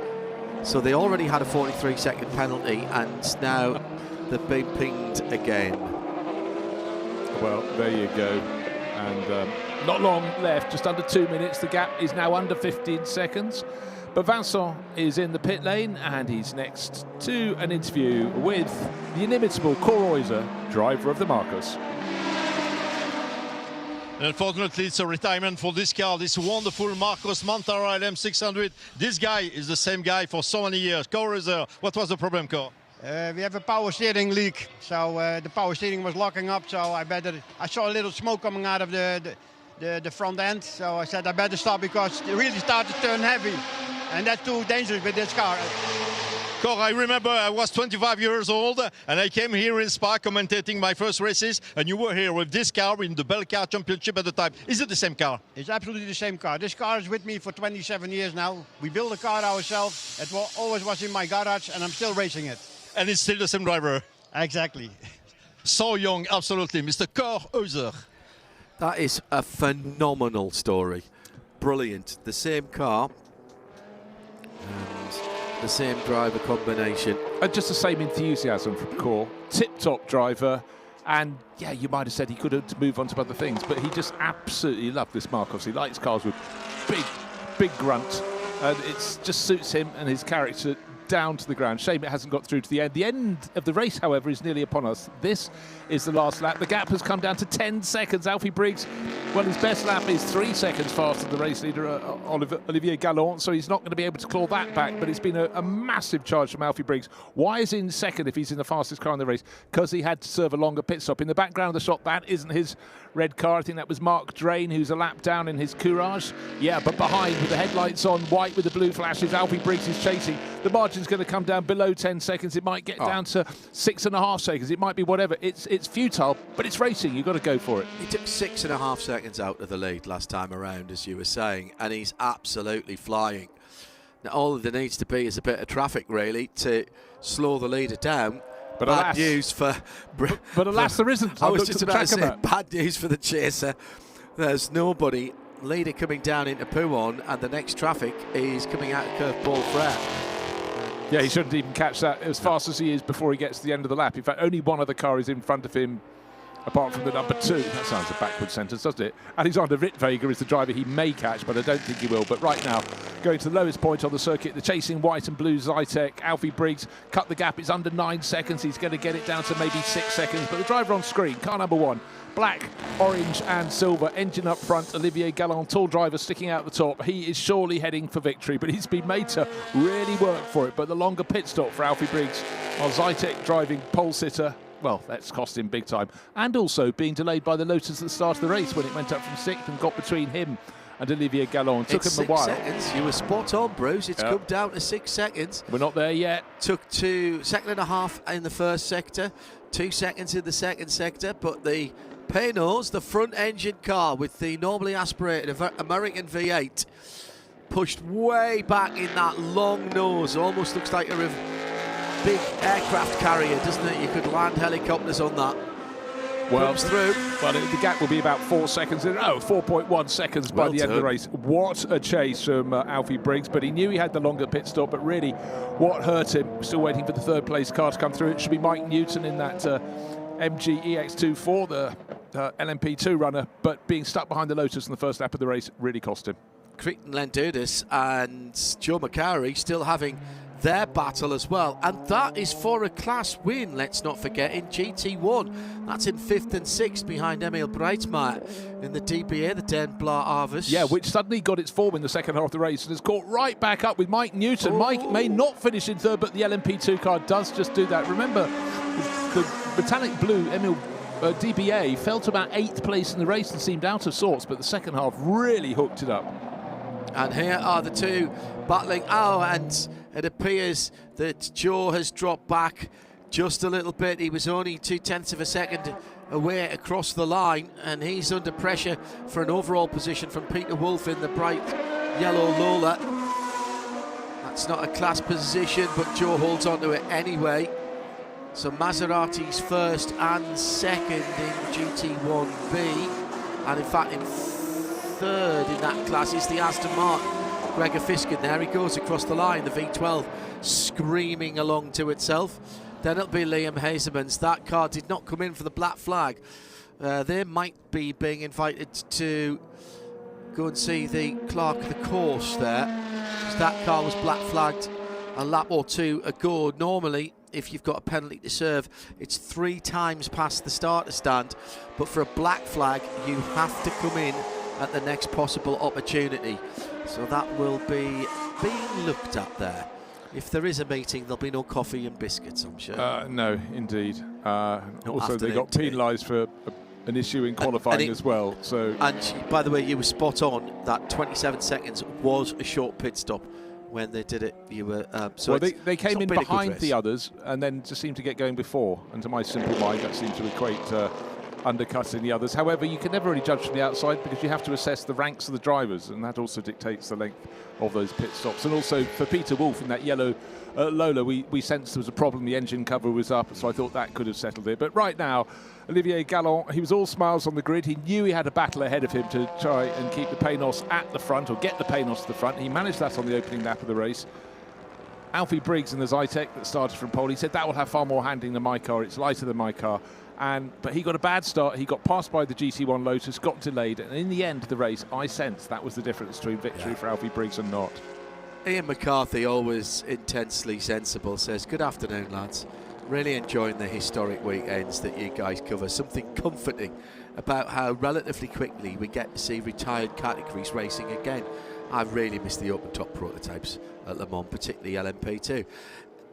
Far be it from me to gainsay you, Ian, and I agree with everything you say, but I don't think there's a car in this race that is under 20 years old. So relatively recently is... relatively. It is a relative term. You're spot on. Look, it nearly stretches to 30 years, John. Let's be generous. The Lotus from 1997. Yeah. So we're nearly there, but you're spot on as always, Ian. And it's just lovely to see it. Or maybe just as you get older, the years go by a little faster. Who knows? But certainly the way that, like GT3 becoming a historic category, this being a historic category, but it's great. And also these cars are still simple enough to be run sensibly, which is the key. Some of the ones for the years after that may be a little bit more of a problem in the future. Yeah, that's very true. And when you see what has to happen for some of the classic Formula One cars now, big trade in DOS-based computer systems. You know, the ones you lobbed out, took to the dump, they're valuable now. All of those that you threw away when you were learning how to program. Yeah, if they're in your mum and dad's loft, you need to drag them back out again. I'll buy them off you for 30 bob for 3. Vistion, the offshoot of Ford Motor Company, electronics company, had a big plant and development facility down in South Wales that one year played host to what was then Wales Rally GP, and they had a service area in the car park. Strange how these things come back to mind, don't they? Down there, but it's good, isn't it? Stirs the grey matter. So Olivier Gallon will be delighted to be in the shade of the garage. And trust me, it really does make a difference here this weekend so far. Warm conditions and the Panos Roadster, notably a very, very warm car to be on board. Yes, some of the heat would escape out through the top of the cockpit, but for Olivier, at least growing up and living in the Middle East, he's accustomed to a fair bit of heat, but cool individual. But that would have been a warm little office for the last 40 minutes or so. Bet his feet are warm. Yeah. No frostbite there. I remember David Brabham. Oh, he suffered, didn't he? Yeah, about the feet on those cars with the heat sink through the pedals. Ollie Gavin as well on the early versions of the Corvette. Some drivers just have much more sensitive feet. I remember Mark Goossens in Formula 3000, Belgian driver, I'm mentioning because they're on their home patch, but other drivers could drive the same car. But, you know, we are all sensitive in different ways. But so there is our race winner. Good to see a little bit of a hug there, Olivier Gallon. We're going to hear his words with our race winner. On victory lane with this winner of the race. He said it just before the race. I will try to be first at the first corner and then we will see. Mission accomplie, Olivier, ça a marché le plan? Ça a marché. Il a freiné plus tôt que je pensais. Et donc je me suis dit, d'habitude c'est souvent une mauvaise idée d'essayer à l'extérieur là. Mais bon, parfois les mauvaises idées fonctionnent, donc je me suis dit bon, je tente quand même. Et ça a marché. Et après, il était un peu plus rapide que moi. Je crois qu'il s'est fait passer par la Lotus au départ, qui a une énorme vitesse de pointe, et The Man, je ne sais pas lequel des deux conduisait, mais les deux sont très bons. Loris. Donc il a réussi à le passer, ça l'a un peu retardé. Donc je me suis dit bon, super, je laisse se bagarrer et moi j'essaie de filer, parce que je savais qu'Alfie après avait quand même un peu plus de rythme. Et après il m'a remonté, j'ai défendu, et j'ai eu un petit problème de boîte de vitesse en rentrant dans le raidillon, qui m'a fait un peu peur d'ailleurs. Et donc là, je sors large, je me rate un peu, et il me passe dans la ligne droite, et puis après il était plus rapide. Donc, mais bon, comme il avait une pénalité, je réussis à m'en sortir, quoi. Mais je pense que j'ai bien fait de le passer au départ et de le retarder un peu, parce que sinon peut-être qu'il arrivait à compenser sa pénalité. La suite demain? La suite demain, oui. Merci Olivier, et bravo. We go to the second place now, François. If you can come with me with Alfie Briggs. Alfie, second at the race. It was a tough race, of course. There is this penalty that makes all the difference. Yeah, I mean, I had a bad start. I didn't have a bad start. Olivier had a really good start. And I got out-dragged down the straight by the Lotus. and then I struggled to get past it, and then Olivier created a gap which made it impossible to catch. So, no, really good fun race. Olivier drove really well. It's just a shame that they have to ruin it with penalties. It's kind of revenge tomorrow. Yeah, tomorrow I'll win. Tomorrow he will win, of course. And the third one, this one, I like this one really. Mr. Mike Newton with this MG Lola, same car, same driver at the time. Mike, once again, top 3, good result. Absolutely, it's great to have the car punching above its weight as it used to in period. So yeah, really delighted with that result. The guys did a brilliant job on the car. There was Emile Bretmayer with the DBA just behind you at the finish. It was okay. Yeah, I lost 5 seconds in one lap on traffic. It was all in just the wrong place. But then I knew we had to keep the hammer down. I think we actually did our fastest lap on the last lap, staying ahead of the DBA. So yeah, great race. Enjoyed it. Thank you very much, Mike, and congratulations. That was the top 3 of the first race of the Endurance Racing Legends one. Just a quick recap of what Olivier Gallant was saying. He said at the start that pretty much the plan worked, but he was very surprised at the pace of the Lotus in a straight line. I think we all were, actually. It was a flying start from 8th, and he did have a little bit of gearbox problem as well, but ultimately it all came together, and he wants to do it again tomorrow.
Well, we are just looking at the next grid of cars who have indeed just come to the start of the race. And this is the Gentleman's Challenge with a huge grid and variety of cars. The Lister Jaguar Costin leading them out. There was a Lotus 15 at the sharp end of the field as well, with the Lister Nobili and the Porsche 9046 Carrera as well. That car's dropped back a little bit. The Bizzarini 5300 GT there just going slowly. The white number 46 car. Chevrolet Power outperforms Jaguar Power on the right-hand side of the screen. Is the Lister Nobili with the Chevrolet engine, but John Spears, no, he's not letting you through. So the pole starting Lister Jaguar Costin, that's the blue one with the white stripe, John Spears Gets it in and out of the chicane up at the top at Les Combes. The white Bizzarini getting going again. But 50s, and think sports cars from the late 50s and early 60s. Some fabulous shapes. You might have already spotted some cars of unbelievable value like that Ferrari 250 short wheelbase near the front of the field as well. And we've also got a glorious 275 GTB Andreas Rollner in that, but that qualified very nicely and is going to do well to stay at the front, but it's still in 4th position there with the cowlings over its headlight. And in between, you've got the 2 listers, the different shape, the Costin streamlined body one leading the race, the Nobly in behind, and the little Lotus 15 with Serge Kriknoff. He races an extraordinary range of cars. He's got a Surtees Formula 1 car and other things in his stable, but he's going beautifully, the Swiss racer, in 3rd place overall. But John, with a field like this, it's little and large, isn't it? Oh, in terms of everything. We're not just talking in terms of the actual physical size of the cars, the capacity of the engines, how much noise they make, etc., etc. Mid-engine Porsche in between a couple of front-engine classics. A Healey, absolutely Healey is a classic, and ahead of it that beautiful Ferrari in a slightly darker red hue, which I think rather suits the cars from this era. Yeah, that's Keith Jones in his car. It's an ex-Tonia Adamovich car. And in the background, you've got a little 4th in that pack of cars. Right behind the Austin Healey is a gorgeous little Fiat, not a Fiat, correct yourself, Jones, an Abarth 2000 GT. Michael Gans has not just an amazing collection of cars, but he's got exquisite taste. And I love seeing cars you don't get to see a great deal more. It'll give away horsepower, have lovely handling.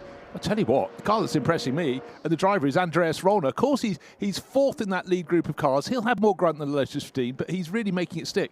When you get to the tighter bits, the Lotus driver will be laughing. Serge Kriknoff will go, I can turn in, I can turn out. Much more weight for the green Ferrari at the back of the field, but back of that lead quartet, but it's got plenty of grunt out of the corners. So again, you get that sort of counterbalance, performance versus handling, which very much has always been the story of racing. A couple of TVRs in there, a couple of Grand Tourer Mark IIIs from the mid-60s. Guy Grant starting the number 53 white car with the red and blue racing stripes. Mark Hales will take over that car. And Mark Ashworth is back again with the Ashworth family outing with his dad Simon. Again in a Mark III, a mostly white car with the blue stripes on that one. Mark only flying in from the Far East on, when was that? Thursday night. Thursday during the day, rather. Got a bit of practice in on Friday. Doughty competitors they are. You're a TVR man, aren't you? Yes, static and occasionally moving, but I love them very much. I mean, Grand Tourer would be such a thing to race, such a short wheelbase. But again, I'm just enjoying this battle at the front between the different way the 2 Listons with their different body shapes get their power down. There is more grunt naturally from the Chevrolet, more torque, but the horsepower is very, very strong in the Jaguar. But also John Spears, he's one of those strange characters who gets faster as he gets older. Yeah. And, you know, he takes some very good coaching, and he just has an amazing array of cars. And it was saying this year, someone said a few weeks ago, you're doing 100 races this year. He went, no, 64. Yeah. It's quite an agenda, and over this meeting he'll have other cars, and he'll have Goodwoods coming up and so forth. Look at that green Ferrari. It's not taking no for an answer. It's picked off the Lotus, moved up to 3rd place. Andreas Rollner, who's, again, got an exquisite stable of cars and is racing in many events here. He's really enjoying this gentleman challenge. Little lock-up for the glorious Abarth, or is that worse than a lock-up? I fear it might be worse than a lock-up there. Can't tell if something was catching or something was leaking. I think something was leaking. Now, sometimes when things leak onto your rear tyres, it doesn't help the handling, so I'm told. I can only imagine that is true. Yeah, absolutely. The things people say. Jaguar drifting with the E-Type through the second part of Pouhon. Pizzarini's back up to speed again, the bright white. Still smoking, still leaking of something. So those behind will know full well that not only will they see it, they'll smell it and possibly taste it. The Lotus 11 in there as well. That's a 1500cc car from 1956. That leads its class. That's the E1 category. And a very beautiful gold E-Type moving slowly. And yeah, I'm trying to remember which one that is, but that's someone whose races run one of the coupe-bodied versions. So that's possibly Laurent Jasper's. It could be. No, his car is silver. Mind you, some people have several cars the same make. Right, is it going to be a change for 2nd place? Not quite. Andreas Rollner in the dark green Ferrari. The 275 GTB has to back out, which gives a chance to Serge Kriknoff to fight back in 4th place. But bit by bit, Luc-Pierre Vercat at the end of this lap, he'd be listed still in second place by a tiny 0.004 of a second. But amazing the grunt that the Ferrari has. It seems equal to the Chevrolet grunt from the Lister, the Nobly in second place, car 17. But the big question is who's using their tyres more?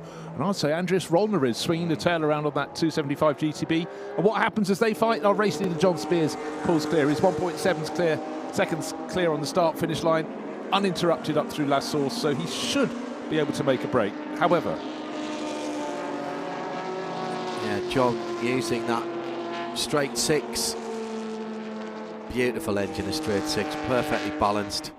If you've ever driven one even as a road car, you'll know the 88 there with that lighter blue colour, just the nose dropping down as he brakes, goes down through the gearbox and then turns it in, and then the big Chevy, the big banger in second position. And then those beautiful lights. I mean, that, it's a little bit of a wiggle there for the third place Ferrari, but my goodness, that is perfectly proportioned as a GT car. Cars were just simply at their most elegant. You could say some of the cars from the 30s, but that wasn't right across the board. Oh dear, we have the first retirement from the race, which is the glorious little Abarth. Michael Gans, we're going so well, but we saw it starting to smoke, and Michael would have been aware of that. However, what we do have is the fifth place car, Bram Bontrup, a second listed Jaguar in Costa. There's a replay showing all was not right for that glorious little Abarth, but look at those lines, absolutely exquisite. Well, you look at that, and I mean, it was very smart driving actually to bring in the pits so that he didn't drop any contaminant on. Well, this is his circuit. moment going to the pits. He very nearly clicked. The Lotus was diving up his inside, but at least he got out of the race and into the shade, which would be quite welcome as well. But you look at the lines of that when you're looking directly alongside it, and you absolutely know what country in the world that came from. Because you look at the Ferrari, you look at that, and I'm not comparing them and saying one's the same as the other, but it has the same lineage, it has the same thought process, almost the same character of design, and it's elegant and it's perfectly proportioned, and it's, I mean, that Ferrari, it's a proper Grand Tourer in every sense of the word. Being raced here, equally at home, throwing some very expensive luggage in the back and driving from the Mediterranean up to the Alps or vice versa. But when you consider a car like the 275 GTB, you think that's what it would have been used for. But when you see it on a race circuit looking so elegant, it does look as though it's just had a cage put in and the racing rondels put on the door. Oh, a little bit too deep in the bus stop, so his second became third, became fourth. Can the Lotus keep it on the track around the outside? And here comes Bram Bontrup in the background. I think there's a gearbox problem I was there. about to say exactly that. The gearbox problem was that it wasn't in one. Yes, or it was in many at the same time. Yes. Right, so Bram Bontrup is closing in the background. He's in the third of the listers. There it is, car number 17, much sleeker. It's like John Spears' car, different colour, but the race leader also in a costume. Both one from 1958, which is Bram Bontrup, the Dutch racer, who seems to get better by the minute when he goes in historic cars. He just can't wait to get his hands on different shapes, and the Ferrari fights back. Just look behind as well, because Catesby Jones is not that far away in the red Porsche 904 6 Carrera GTS. I often think of the 904s and that era of cars from the mid-1960s as the forgotten Porsches, the mid-engine cars. There were road-going versions of them, but they just don't seem to be talked about. 904 6 remains it is a six-cylinder engine.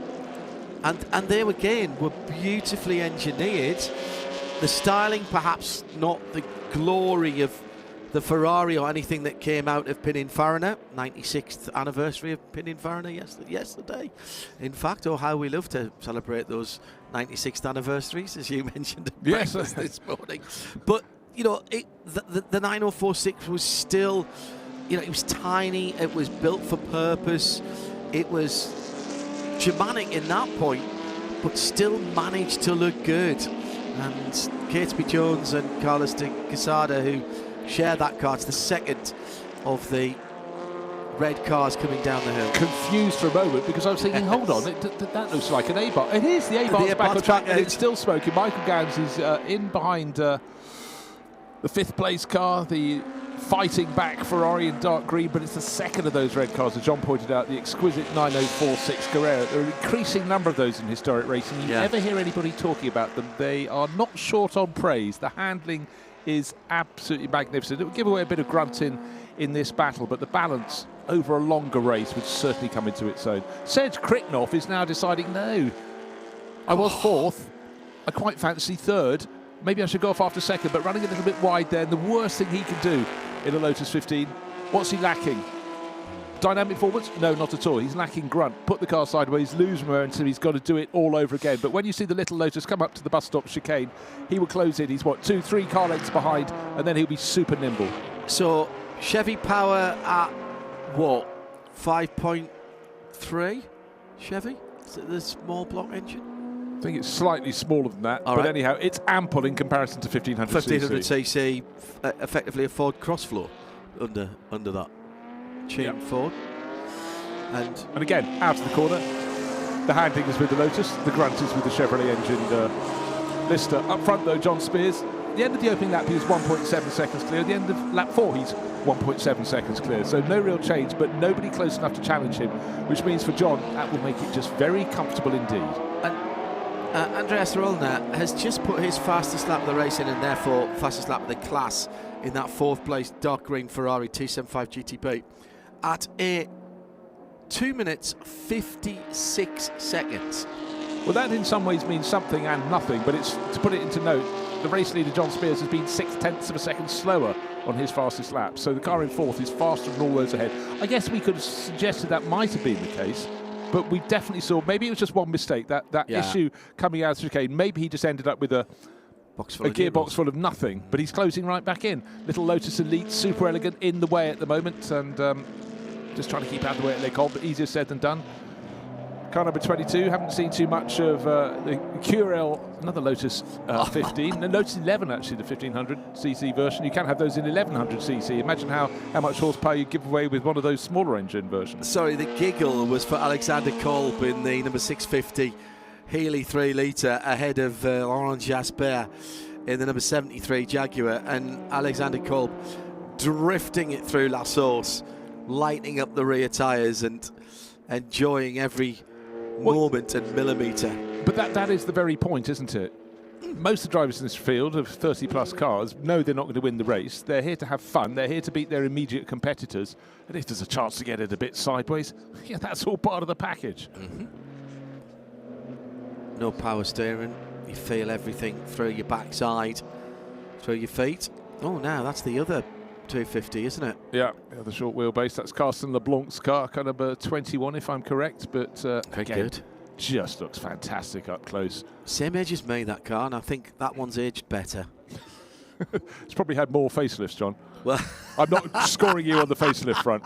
I'd fire them if I were you. I'm all original. The patterner is getting better and going better. South. Yeah, but yes, never been raced or rallied. Still got more than half an hour to go in this race. What we're seeing is Andreas Rollner back up to 4th place. He's got ahead of he's still ahead of Catesby Jones, but he'll close that gap unless he's gone too hard too soon. But look, the little Lotus Serge Kriknoff is being caught by the green Ferrari. They've got another Lotus Elite in the middle of the track in front of them, and he's looking at his mirrors, the driver, going, please got my inside. And the 2nd place, Luc-Pierre Vercaer. And he's just lost it. Coming through the first part of the bus stop. He's held on to the position, virtue of the Lotus behind him, the Elite, actually holding up his competitors. And there were waved yellows there for a moment, and then they were put away. I was wondering if it was contamination flags that was there. I don't know, but I can tell you one thing. Instead of the lead being a 1.7 seconds, 2.5 seconds were gained by race leader John Spears, who had a nice run into the chicane, out of the chicane in his blue and white stripe Lister Jaguar Costin, car number 88, pulling clear, but Andreas Rollner has picked off Serge Kriknoff. The Ferrari up into 3rd place overall. Now let's see what he can do. And still he has his best lap, which is the best lap of the race. Still quicker than all 3 cars in front of him, so let's see where he can go. And half an hour to go. There's time for him to do that. Pit window will open in just under 2 minutes' time. So we'll see who takes the early pit stop. They both say we're not being belittling. This is a car that is giving away plenty in terms of horsepower. It's the René Bonnet Jet from 1962. Tiny, nimble, and going up a hill, quite tricky. Just short of power, but these are the cars that little companies like René Bonnet built to have success at Le Mans. They wanted to sell them for the road as well, but you could get a trophy if you won your class, and class went down to cars with just the most minuscule engines. This looks like a car you could pick up and carry around the paddock. Absolutely good. So the index of thermal efficiency was one of those iterations, and that was all about the size of the engine, the average lap time, whether it was a market day at Stockton upon Tees. That played into it. Just waiting to let a few cars through here. I don't think there's a problem with that car having a good... Oh, no, you see, I've said that. Just look at the pressed steel wheels, the three stud wheels. They look like Citroen wheels to me. Well, nothing untoward from this replay at the moment. Nothing visual happening with the car. Seems to have air in all four tyres. Oh, actually, there is suddenly something visual pouring out of that little vent on the side. So, small engine emitting steam. Well, any engine emitting steam is not a good thing. It's hot. Right, these are cars from the 1950s, John, a lot of them. And to see the Jaguar XK about to be lapped, just so elegant. The XK 150 coupe in the race. Oh, dear, they're falling now. We've got another lister.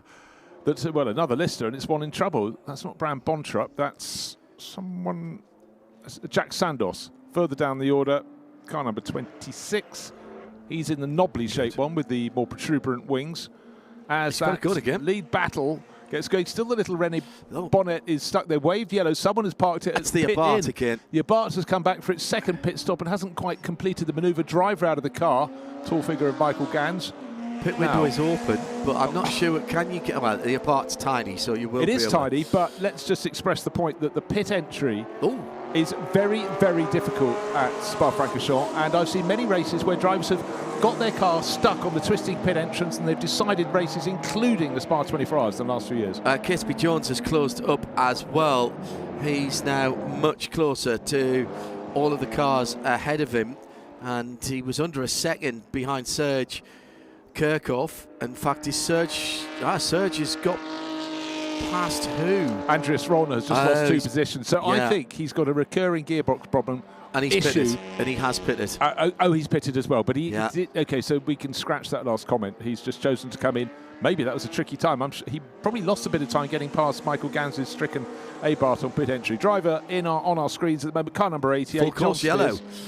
Oh, now that's a really, really fortunate thing then for the cars that are pitted. Ferrari. Yes. Well, we know it's got the pace. Yes. It was catching up again, but sometimes you get Christmases at Christmas, sometimes you get very big presents in the middle of the year. And that looks like that could be one of those very things. So there's Andreas Rollner out of number 188, and he's not listed as having a teammate, so maybe... Oh, no, there is a teammate on board. Oh, I do love these late editions. I have to update my screen, or I'll work that out later. But I'll see who it says when he comes out. Yeah.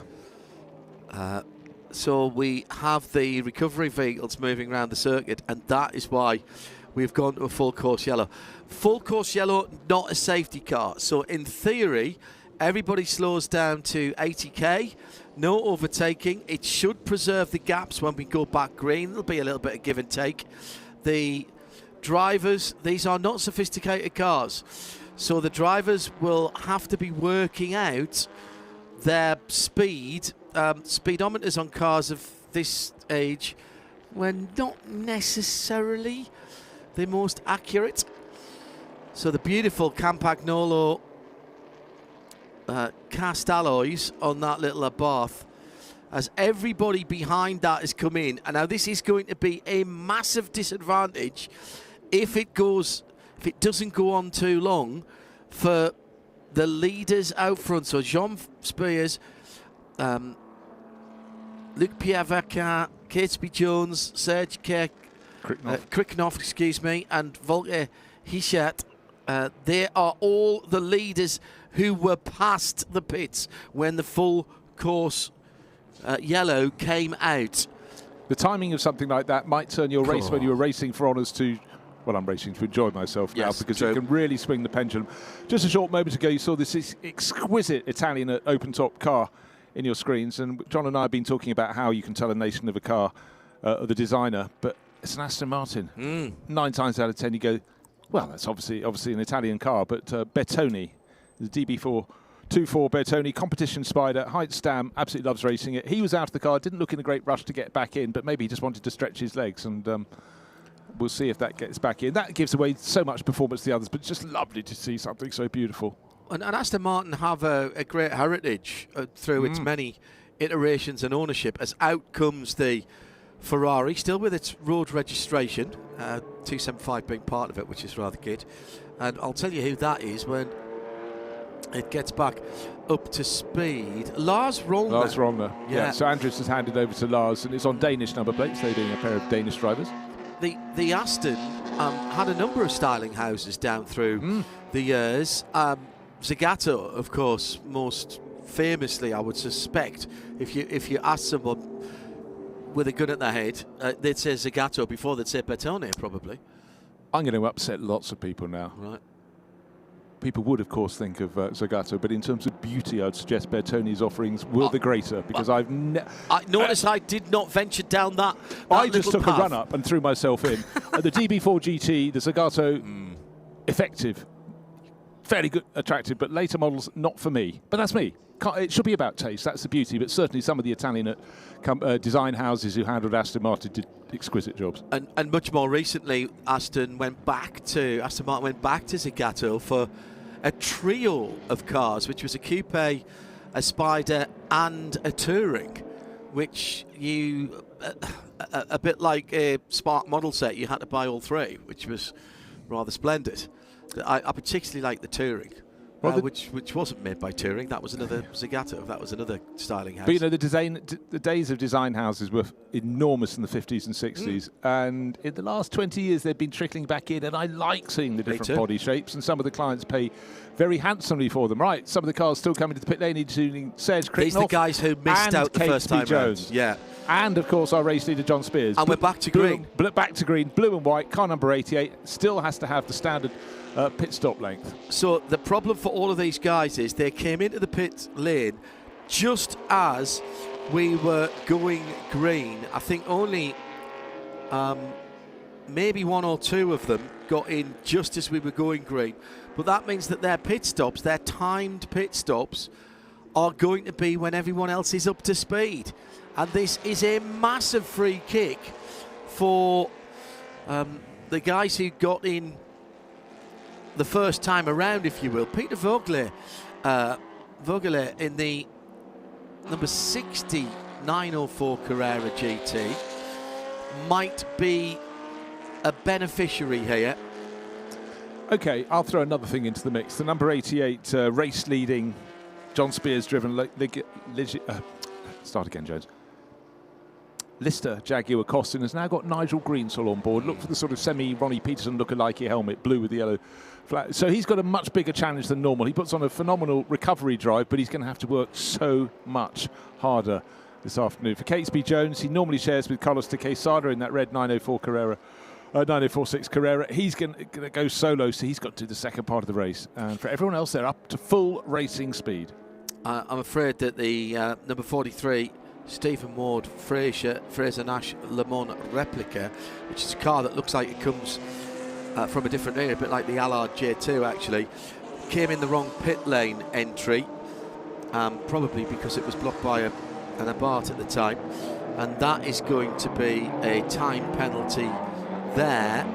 And well, another person's just done the self-same thing coming out of La Source, and well, they're all diving in there. Maybe that is the right one. Was that the replay? We just had two cars ducking in. That must have been. That was the replay. Okay. Oh no, I don't think it. No, it's not a replay. So 60 in the background looks so coming to serve the penalty was the Fraser Nash Le Mans rep, because that was the second car in. But car 60, that's Peter Fergele. I thought owed us a pit stop. So yeah, that sort of makes sense. You're right. So... And here's the Allard. The Allard was the second car in, car number 44. Again, Cycle Wings, Michel Grosvilliers. It's a car from 1951. So you have got quite an age span in this field through to cars in the early 60s. 1965, I think we go to up to in this race, but that's a 14-year span. You think about the progress of automobiles in the 50s, so huge, huge difference. I'm trying to work out. So Lars Rollner in the Ferrari 275 GTB is either leading or second at the minute. I think he might be second. He's second to Bram Bontrop, Abraham Bontrop, the Dutch racer. He was the one catching that lead group little by little in the second of the list of Jaguar Costins. Yes, that's right. So he got in that first group that got in. Yes, absolutely. Luc-Pierre Verquin is out again in the list of Nobly number 17. Dr. Afshin Fatemi in his 9046. Well, he's just gone through the shot. Silver 904 with a red nose. Bjorn Ebsen in his Bizzarini a little bit further back. That was the car started by Volker Hickert. Remember on the opening lap, it ran wide, that white Bizzarini. But behind them, in about 6th or 7th position, is this car. Nigel Greensill on board, inveterate winner with John Spears, and trying to make up the time he lost. John Spears did a fantastic job to hand him the car with a lead, but not getting in just before the full course yellow really hurt them. Now the chase is on. So he has dropped down to 9th position. Yeah, he's just behind Kevin Jones, who's just got on the tail of the 250 GT short wheelbase, and Serge Kriknoff just in front of them. And is 20, let's call it 22 seconds behind the leader with 18 minutes to go. DJ doable. Yes, I think so. DJ was back in the pit lane, got a tow in from a Toyota. I mean, how will it live with itself from there? Well, these things happen. You just have to draw a blank over it. Right, so 9th has become 8th. Nigel Greensill has picked off the dark red Ferrari we're looking at now. That fabulous 250 GT short wheelbase. Next target is the Little Lotus in its sort of a turquoise livery. It's Serge Kriknoff. Remember, he was staying with that lead quartet, got as high as 3rd, so he's got pace, but he doesn't have the grunt, so Nigel will pick him off somewhere as soon as possible.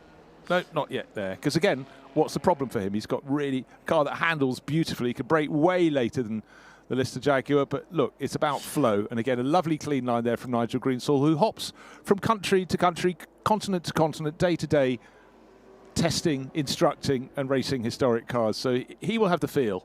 He's chaired this car with John Spears for quite a while now, so he's fully conversant with it. But actually, even if he isn't, he's got that feel for how historic cars should handle, and he really, really makes them work. There are a handful of drivers in the paddock here who just have that sort of métier, and he's very much one of them. It looks like Carlos de Quesada did not get into... No, he wasn't slated. He was an original entry, and it became all Catesby. Right. They shared cars a lot. Carlos de Quesada, the man behind Allegra Motorsports in the States, but he's doing a lot of commuting to Europe. But sometimes your business enterprises just don't allow it. Now there's the obvious place for the pass with the bigger engine car. Next one about to happen. The white Bizzarini on the right-hand side of our screen is holding down 6th position, but Nigel Greensill is in 7th. Hey. And it's Bizzarini braking a little bit late into Les Combes. That is a great comeback from the Bizzarini. That was the car on the first lap that was actually in the pit lane exit, trying to stay out the way, coming to the top of Radion. With, again, looks like it had a box of neutrals. I couldn't decide whether it just joined the race through the pit lane. No, just got loose and went out there. Absolutely. Yeah, but lost a huge amount of real estate. He was occasionally in the background of the shot, so I knew he was coming back. But again, he timed the pit stop right, while the top, was it 4 or 5 cars, did not. Andreas Rollner did, and he's handed over to Lars Rollner in that 275 GTB Ferrari, and that's running in 3rd. Luc-Pierre Verquin, who was 2nd, is still 2nd because he also pitted at the correct time. And Bram Bontrop leading the race by 1.7 seconds, but fastest driver on the track. You look at him now, Nigel Greensill in the Lister Jaguar Costin. He'll be in the background of the shot. His next target is going to be... Well, he's already passed the white Bizzarini. His next target is... it's the red Porsche. Jones, the red Porsche in 5th place overall. And then Dr. Afshin Fatemi in the other 9046 Carrera. That's the silver one with the red nose, just coming down on the tail of the green Ferrari of Lars Rollner. So it's all closing up rather nicely at the front of the field. Still a quarter of an hour to go. There's time. There's definitely time for Nigel Greensill to do this. There's a slight complicating factor is the traffic at the moment. So he's got to make good decisions. Look, the 2 Porsches seem to me to be actually holding on pretty well to that Ferrari. Maybe even closing slightly. I think they both got a bit of a foot up during the pit stops. It certainly seemed to help them, but the pace at the moment, just remember a lap ago Nigel Greensill was 22 seconds down the race leader. He's taken 10 seconds out of that. Yeah, Dr. Afshin Fatemi is indeed closing on Lars, coming out of the final corner now. Just build cars like that, that look like that now. Let's go down to the pit lane and we can have a word with the driver who vacated that number 88. Second part of the race of this Gentleman Challenge. The leader of the first pass was this guy, John Spears, with the Lister Costin. John, it was a nice first part of the race for you. Yes, it was. I was being challenged pretty hard by the Lister Chevrolet. He came past me on the Camel Straight a couple of times. You know, there's a lot of power, but he has to brake a bit sooner. So yeah, I held the lead throughout, but we have an extra 15-second pit stop due to the burden of glory because we won at Barcelona. So I think we're P6 right now, and you know, it's touch and go. I think if Nigel can get back on the podium. Just tell us about the driving such a Lister Costing on such a track as Spa. Well, you know, Spa's the best track in the world, and my Lister Costin handles beautifully, so it's just a total joy around here. This afternoon the track is hot, as you know, so it's quite slippy, but you know, this car likes sliding, so it's just all good. This guy is happy, and it's up to Nigel Greensill to try to win this race. Well, good to hear from John Spears. He always very, very clear in what he says, and I love the way he just used the phrase burden of glory. Success penalty, you could call, but burden seems apt when you've worked hard and your advantage is taken away. But Nigel Greensill is closing the gap. It's now he's found another 2 seconds since the start of that interview, cutting down on the race lead. 12.5 minutes remain. I'm keeping an eye on the temperatures. It's still 27 Celsius in the air, but there are parts of the track, Bruce, that are coming into shade, and I suggest our temperature sensor may be at one of those because there's not really any cloud to cut down on the track temperature, but all of a sudden it's dropped to 43 Celsius. Remember, it was up at 46 when we started talking about it.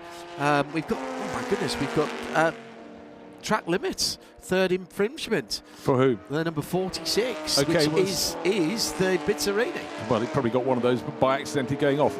Lead battle with us, and it's getting closer and closer. Got down to a quarter of a second, a little bit of a slide from the chasing Lister Nobly with the Chevrolet engine. It's got more grunt in a straight line, as we heard from the experience of John Spears, because he's got the Jaguar model. That's fighting way back. Another Jaguar model leading the race, but Bram Bontrup, well, he's really working hard, but what he has is what he has to have. He's very, very smooth through the corners, keeping the momentum going, whereas you can be more aggressive in a Lister Nobly Chevrolet. You've got more grunt to get you out of trouble and to blast you out when you're sideways, but for our race leader, got to keep it smooth. In the background of the shot, 5 cars in the picture, and the one that was 5th is Nigel Greensill. He's moved ahead of Afshin Fatemi. He's now got to pick off Catesby Jones. Gap to race leader, 7 seconds. So he's found 15 seconds since he's come out from his pit stop. And time aplenty. And 2 seconds quicker than the leader's fastest lap last time around, and 4 seconds faster than the leader's last lap. So that tells you, no more than that, 5 seconds quicker. Yeah, you're right. So Bram Bontrup is being closed in on. He has cars between him. But still 11 minutes nearly to the checkered flag. So there's still racing to be done here. Well, just 2 cars in one go. Catesby Jones has been passed, Lars Rolzner has been passed. So Nigel Greensill, the number 88, Lister Jaguar Costin, now up into 3rd place. 6 seconds down on the race leader. The writing is on the wall, fully within his remit. There was nothing that Lars Rolzner could do, because not only in the first part of the race in his Ferrari 275 GTB could he keep up with the race-leading number 88 Lister Jaguar, but now it's in the hand of Nigel Greensill, and it's a different proposition entirely. Only by small margins, but he is taking large margins out of the race leader, Bram Bontrup. I have some bad news for you. The TVR Grand Tourer 1965 Mark III and Mark Ashworth, and the Ashworth racing team, the number 87 car, is in the pits and has been for a little while. Well, one still going, which is the car started by Guy Grant. Supposed to be showing that with Mark Hales, still showing Guy as driver on board, but you never always know that the drivers have flipped the switch properly. Race leader, still Lister Jaguar Costin. Third car in the race, looking at it now, 88. Also Lister Jaguar Costin. That's Nigel Greensall giving chase. Luc-Pierre Vercat is between them in the Chevrolet engined knobbly version. You can see the higher wings on that one, the less aerodynamic front end. In between is the other Grand Tourer, little TVR, that's the Guy Grant car. So we're missing one from the Ashworth father and son combo, but the story of the race right now is the fight back up into third place. Nigel Greensall, car number 88. There it is. Beautifully flat drifted, four-wheel drifted through the right-hander at the bottom of the hill. Comes past the Grand Tourer now. The red and white, the white and blue rather, stripes on that car.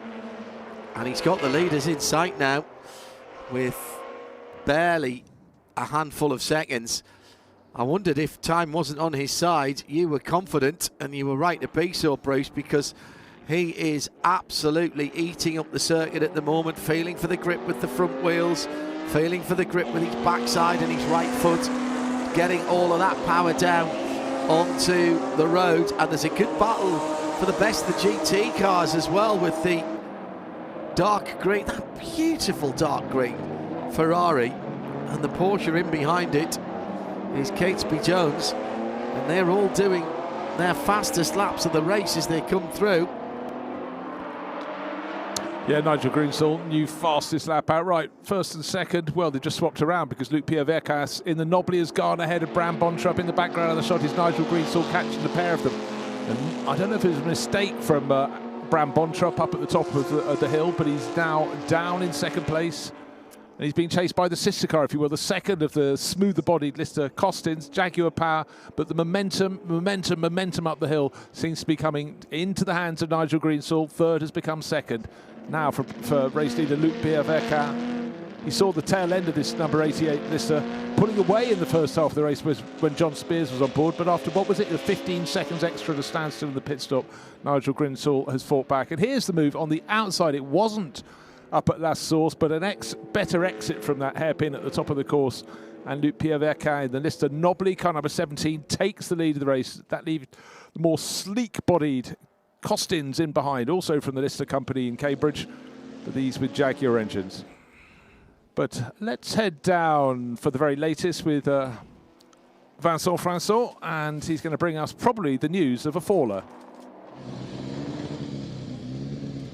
That's the end of the race for the Lotus number 16, Serge Kruikneuf. On va le faire en français. Serge, un petit problème un peu embêtant sur un circuit comme Spa-Francorchamps. Ouais, un petit peu embêtant. Ouais, les freins, bon, c'est comme je disais, c'est embêtant un peu partout. Mais voilà, bon, c'est des choses qui arrivent. C'est une voiture qui est nouvelle, qu'on découvre. Donc c'est la mise au point, ça prend une année ou deux. Donc là déjà, elle tourne. Avant, elle ne tournait pas. Et puis voilà, maintenant, on va essayer de trouver pourquoi il y a ces problèmes de frein. Et puis voilà, mais bon, je me suis déjà fait bien plaisir. Ça c'est pas arrivé au premier tour. Effectivement, on sait que ces Lotus, c'est pas les voitures les plus puissantes, mais elles ont une tenue de cap, bien évidemment. Colin Chapman voulait qu'elle soit comme ça. C'est un plaisir ici. Oui, alors, il y a la Lotus 11 et la Lotus 15. J'ai la chance de conduire les deux, mais je préfère ma Lotus 11 quand même. Par contre, pour Spa, la Lotus 15 est quand même mieux. Elle est plus puissante, il y a 60 chevaux de plus.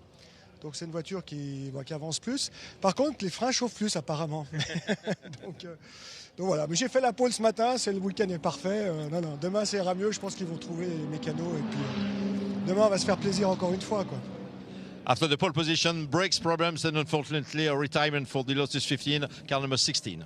And now we have a red flag, Bruce. The race is over with 6 minutes to go. What is it? Because is it because that car, the little Lotus Elite, is sitting on the apex of the corner? I tell you what, though, Nigel Greensall did not get through to the lead of the race. He just come over the start-finish line as the red flags are waved around the circuit. Half a second down, but you've wound it back a little bit. It's gone to 1.7 seconds. But so the Lister knobbly of Luc-Pierre Vercat, who ran second pretty much throughout, being challenged by the Lister Jaguar Costins. The fight back didn't quite come to fruition for Nigel Greensall, building on the work of John Spears, and Bram Bontrapp worked his way up the order to 3rd place overall. Lars Rollner, well, he deserves the accolade in the GT class, 4th overall, top in his class, and he's put a fantastic drive in. But also the driver we just heard of from there, Serge Kriknoff in his little Lotus 15, did such a good job in the first part of the race. It was the Ivan Dens Lesnar and Marcel Peter Lotus Elite, the sort of lilac-coloured car. Yes, I think we call that lilac. That I'm pretty certain has caused the issue. That's where all the yellows were. So a slightly truncated race and Nigel falling short. We'll go back to the lap results, the positions at the end of the last full lap that was green. So I think we can say without fear of contradiction and with some confidence that Luc-Pierre Verquin in the number 17 Lister Nobili will be the winner. It will be about where they go back to for the last full green flag lap as to whether Nigel or Bram is second. I have a feeling they've already managed to do the maths on that. I think you're right, actually. Because he passed Bram Bontrup and was heading off after Luc-Pierre Verquin as they ran up the hill, so I'm sure that is something that's fair. But Luc-Pierre Verquin, really good job for him, but, you know, what a fight. He had the grunt in the Lister Nobili with the Chevrolet Power against the Jaguar Costin bodied car. But good job, great race, full of really enterprising driving. A chase, the order shuffled a little bit by those who managed to get into the pits and be gifted as it went to full course yellow for everyone else who was out on the track and then having to lap slowly. But you make your own fortune. But people up and down the order would have enjoyed that race. It would have been hot work, that definitely is for sure.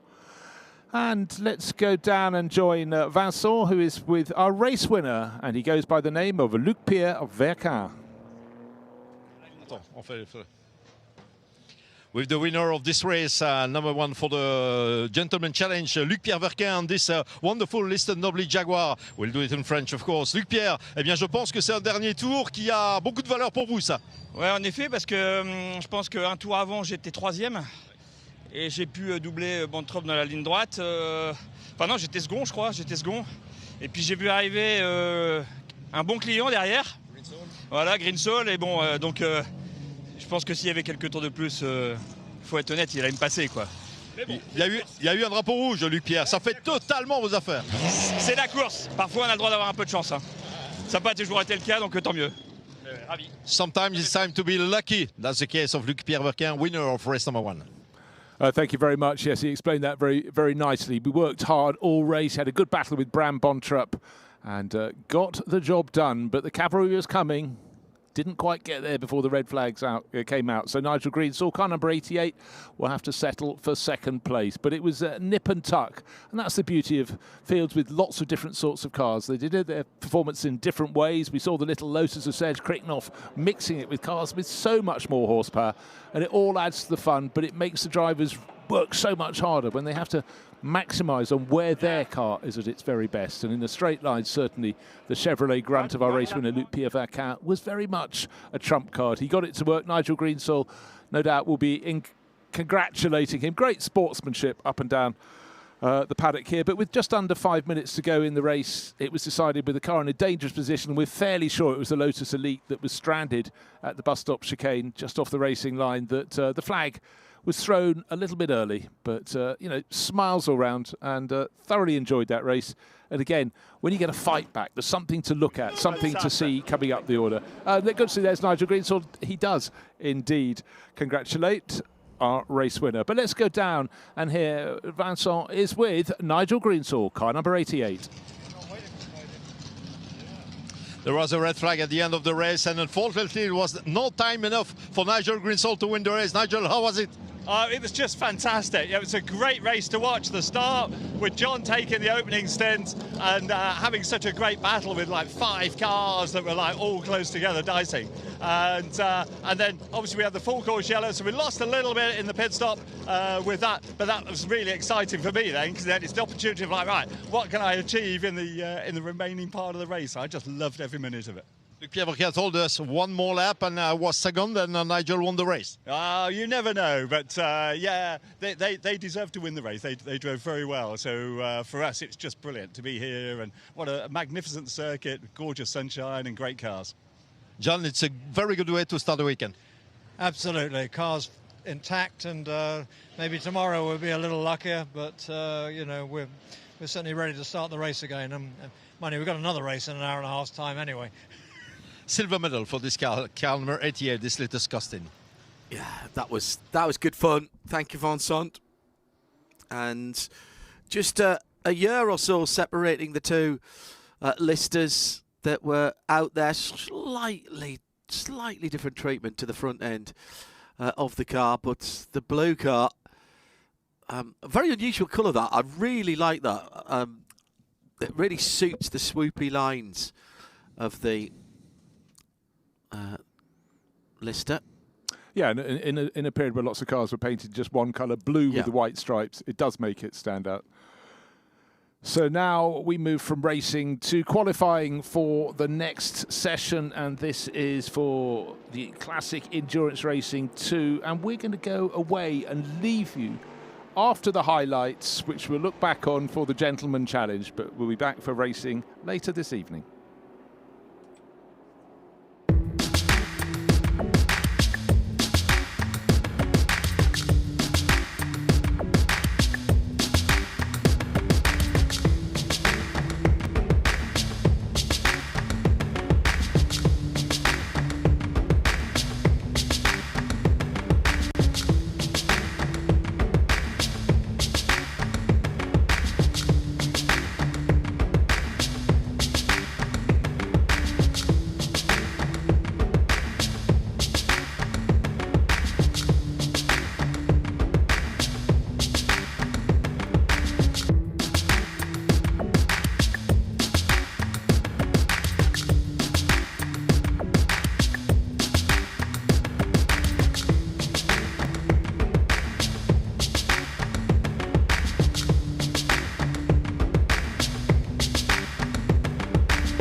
Well, good evening, everybody, and welcome back to Spa-Francorchamps. If you were with us earlier on, if you weren't, a warm welcome from me, John Hindhaugh, and Bruce Jones.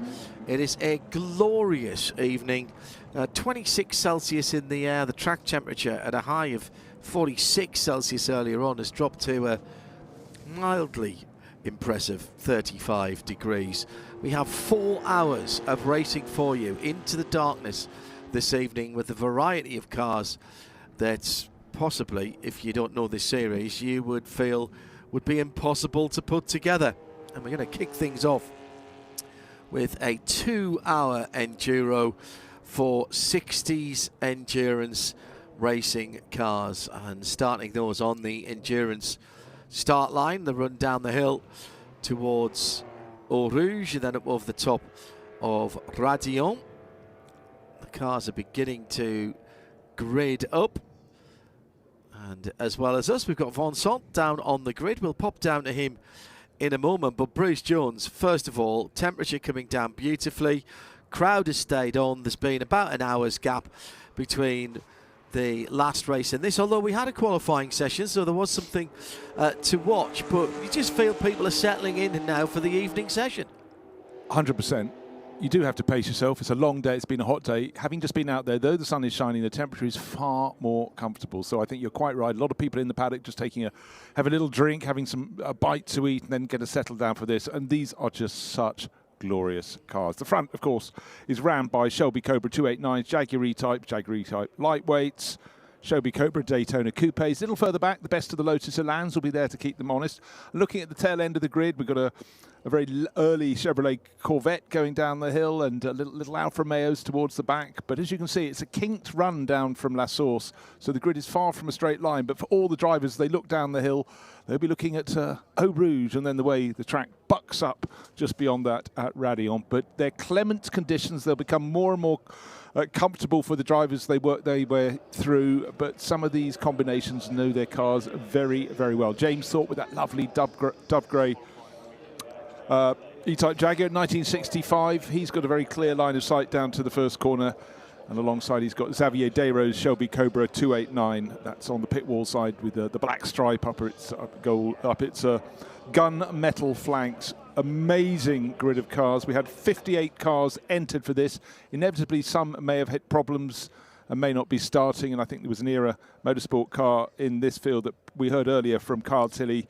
Probably not going to run this meeting. His teammate has had to go home for family reasons, and so the Lotus Elan 26R is not there. But the front end of this grid is absolutely packed, not just with quality cars, but quality drivers as well. And just to give you a heads up, last year, the race was won by Bram Bontrup and Olivier Hart in that Shelby Cobra 289, in which Olivier was lightning quick when the lightning probably was in the sky. It was very cold, very wet, could not be more different now. And for a lot of the top crews down there as well, this is their moment of the day. A lot of the crews that we've mentioned, John, are running cars in multiple races across the Le Mans Classic series. They've got to be really busy and get the logistics, get their personnel in place. Yeah, and there's at least a couple of cars here that I think we've seen before, because we've got Dr. Afshin Fatemi's Carrera GTS, which we've seen in an earlier race, and also Catesby Jones, Carlos de Quesada, not here, in his 904-6 Carrera GTS, running the same numbers, and those cars doing double duty. And we mentioned this earlier on about how they are in some ways the forgotten Porsche. And yet, here they are. They've done a 40-minute race already, and that was basically just like morning warm-up for them, and now they're going to do the 2 hours. Exactly, and another cluster of cars that have joined the grid this weekend are the 1965 Porsches from the 911 2-litre Cup class. We have had those at the opening round with their own race. Very, very popular field. But this weekend, not everyone gets a go at all rounds of the Le Mans Classic Series, and they miss out on this. But some of the drivers have craftily brought their cars and inserted them into this grid, which is why it's north of 50 entries in this. So look for the Porsche 2-litre Cup class cars, but they will be, considerably further down the field. They're way, way short on grunt. Have fantastic one-make series of their own. This car at the front, Olivier Galland and Xavier Galland, father and son. That's Olivier on board, who, of course, had that fantastic race in the Panos front-engined car just earlier this evening. But now it's the very nature of historic racing, jumping from car to car, trying to work out what's where. Eventually, after you race it long enough, you have that ability to go in and things sort of fall to hand. But for some, and particularly with the temperatures changing so much today, from very hot to this will cool down quite nicely through the evening, this will be far more comfortable, but then they've got to make it work for 2 hours. Yeah. Pit stop race, of course, and it's not quite as simple as it might seem. Not all of these cars will do a full hour, will they? We've seen this before. Some will, but some won't.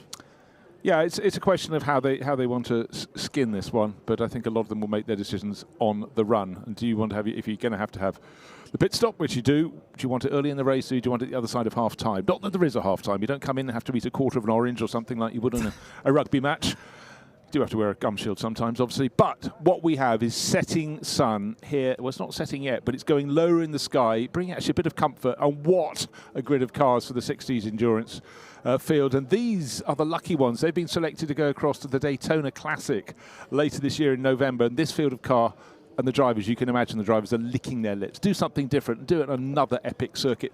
Much as a lot of people who compete on the Daytona Speedway would look at this and go, God, I'd love to come to Spa-Francorchamps. So it's a good thing. Well, move people around the world. And I'm not sure it'll be ready for them, but Daytona is installing a brand new lighting system to the Speedway, and it's going to be the first in the North American continent to be all LED.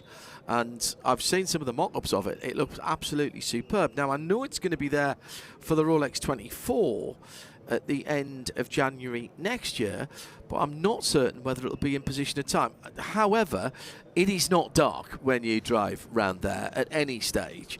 And that event is brilliant. We had Andrew over there last year, and Joe Bradley's done it for us as well in the past. So that will be a great event. And on the camshafts across the Atlantic kind of exchange, we have got some NASCAR coming to the Le Mans Classic this year. Andrew Marriott will join Bruce Jones and me for that one with extended coverage this year. Looking forward to that immensely, with a brand new format for Le Mans Classic. It now goes to every year rather than every other year.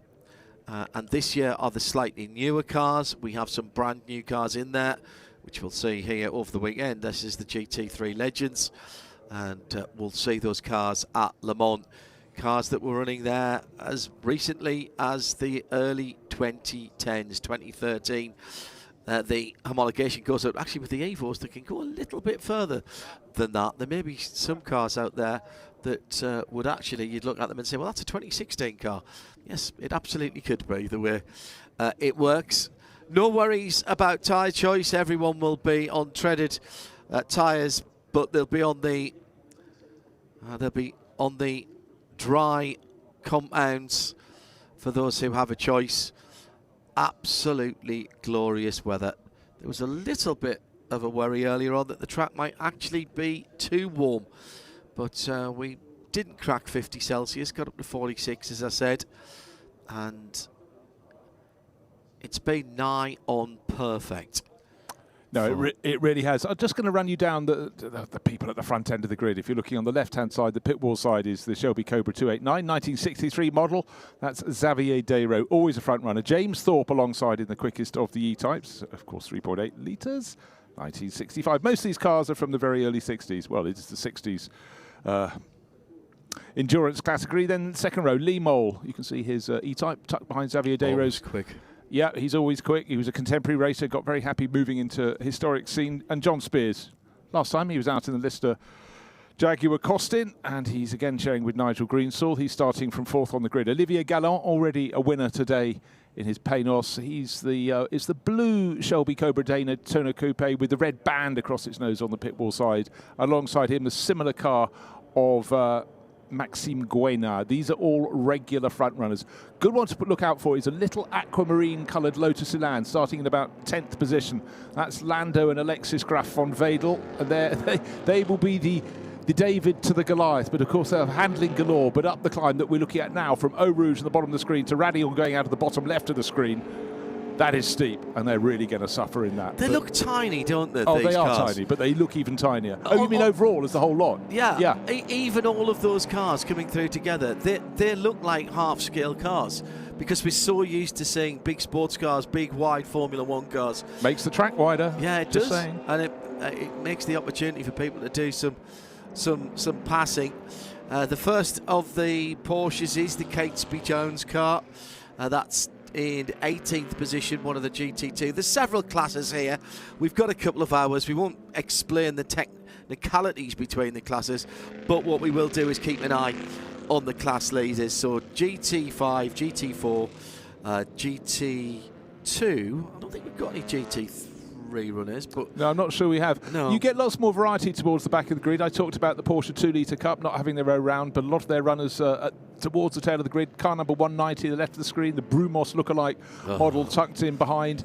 Just out at the bottom of the picture, the Morgan SLR, Simon Arabi-Gann and Callum Lockie, always, you know, giant killing, giving away horsepower, but great to have such an original car. And in fact, there's a little gold rondelle that was given to 4 competitors this year, and therefore the most authentic, i.e. untampered with since period, and that Morgan SLR very proudly wears one of those. You know, it's a lovely factor within all of that. But look, the field keeps coming, a GT350 Mustang going around Bruxelles. That's the only car that looks suitably large. It isn't actually larger than a lot of the cars, it just looks rather larger, but heat into the tyres. Just think of the front end. Look at those, synchronised almost. Tyre warming from the Shelby Cobra Daytona Coupes of Olivier Gallot and Maxime Guéna. Is there a better silhouette than a Daytona Coupe? Really? Peter Brock's best work. I think lovely. And yet he still thinks that there was things. Every time I've ever talked to him, he became a very, very good motorsport photographer, him and his wife actually. And I was fortunate enough to meet up with him when I first went to the States. He still says, nah, could have been better. What? How? How exactly, Peter? Look, if it was designed just to be a beautiful car, it absolutely ticked that box, but it's designed for purpose to get stability and therefore speed down the Mulsanne Straight, and it is still one of the epic cars. You know, we're of the same generation, John. We're both in our early 40s, plus interest. And, you know, it just chimes so nicely. Of course, the regular Shelby Cobra 289, fearsomely fast. I mean, visceral. Even with the early days, the 4.7 289 cubic inch engine, it was a mighty car. If ever you've been in one with the full bore, I mean, you leave your eyeballs behind.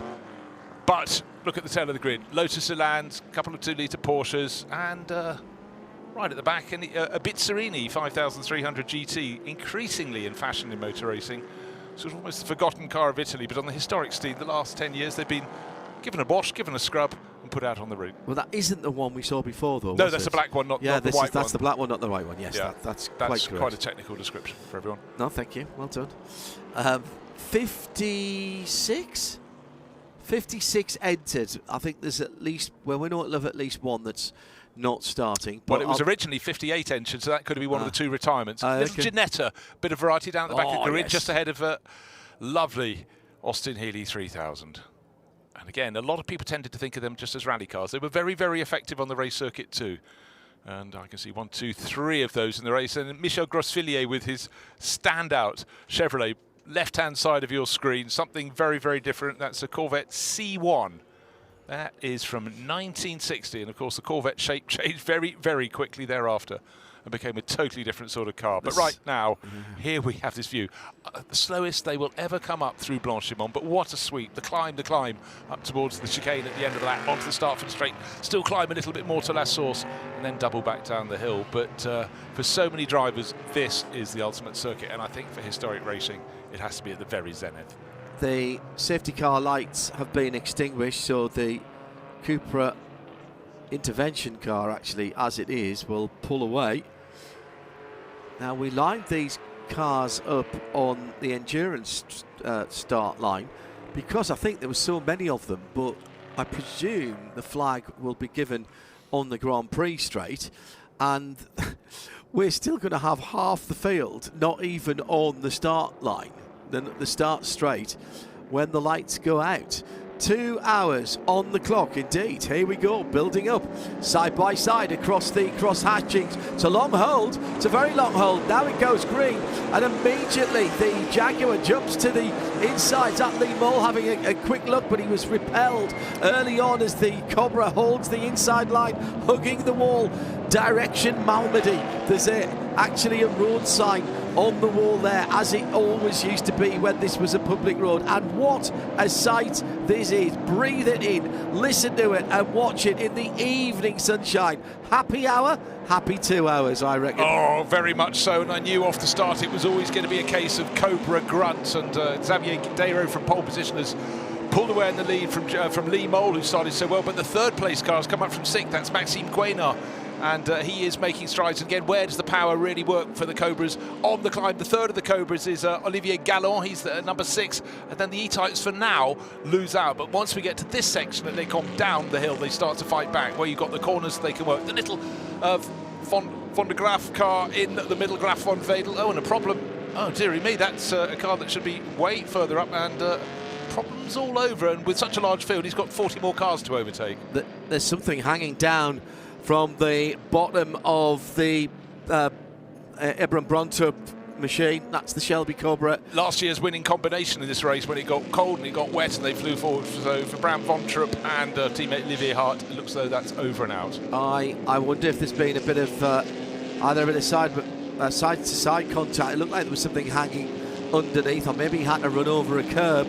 Meanwhile, making up positions, the number 31, the silver car, Ben Monet in another Cobra. Oh. Well, the 76 Cobra is off, but just the sighting through Pouhon, one of the E-Types was near the front end of the field, ran wide, and it's still at the second part of the corner. And there's something... When it's pulled off the circuit, he's trying to keep out of the way. That's what he was doing, so I can't tell you exactly which car that is yet, but we'll spot someone dropping down the order. But the race led by Xavier Dero. And then still in second place is James Thorpe, but everyone else in the Cobra is working its way onto his tail. The E-Type's trying to hang in there for now, but just remember through the course of the race, the E-Type is lighter, and it should be able to stay. They should be able to stay in the hunt when the tyres start to go on the Cobras. For the Cobras, it's about nursing their excess of power. I think that was John Spears. I think that was John Spears.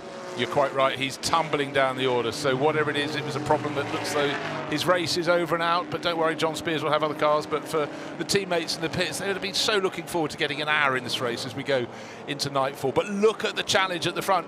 Xavier Dero started on pole, is still at the head of the race. But once you got to the twisty parts, what came good? Well, it was James Thorpe who came good, because the E-Type is good at that parts. But again, coming out of the final corner, look at the gap. First or second, it will go out. The grunt of the Cobra. Don't forget, there's another one. 2 more tucked in behind me. Maxime Guénard in number 1, starting to challenge as well. So a car getting going at the back, I think it had a problem as well. That was the number 4 E-Type, and that was Jan Mille, and that car had lost some time in the first 2 sectors. So there's been problems early on for a number of drivers. I was a little bit worried about that E-Type. I thought I could see something flapping at the back, and something's just been thrown up on the run down to Eau Rouge as well. Big slide from the number 3, which is Armand Mille in the green Cobra Daytona Coupe. 10th position at the moment in 16th class, but got a decent run. It's got the checkerboard on the back, or at least the half colours on the cam tail at the back, the number 3 car. The almost moss green type colour coming through there, making up position. That lovely cam tail with that little gurney flap on the top. You can imagine that provided stability. Whereas look at the Jaguar E-Type, it's all just completely sleek, but in a straight line they lose out, but they mainly lose out because they don't have enough horses under the hood. The front end of the field starting to stretch out a little bit, but don't these cars, these Cobras, the E-Types, still being harried by that little, well, the Porsche of Catesby Jones is still in the mix there, and the little Graaf van Vedel Lotus Elan going very nicely in behind. I mean, what the Elan gives away in horsepower, I do not know. Well, that is a change for position in the GT2 category, 12th and 13th. And that's Catesby Jones has made up a position, but it looks like the Elan has dropped back, actually. Rather, Catesby, I think, was in 13th to start with, maybe 14th on the grid. And very decisive overtaking manoeuvre by one of the 2-litre Cup cars that but it was starting, Bruce was talking about. Yeah, Giancarlo Romano, I think he was starting stone last, but I've never really seen anybody straight line Eau Rouge. I always thought it was a corner, but that seemed to be the approach, and it seemed to work. Well, he hasn't got a lot of horsepower, so he can't afford to lift at any stage there. Or steer, seemingly. Keep it straight, man, keep it straight.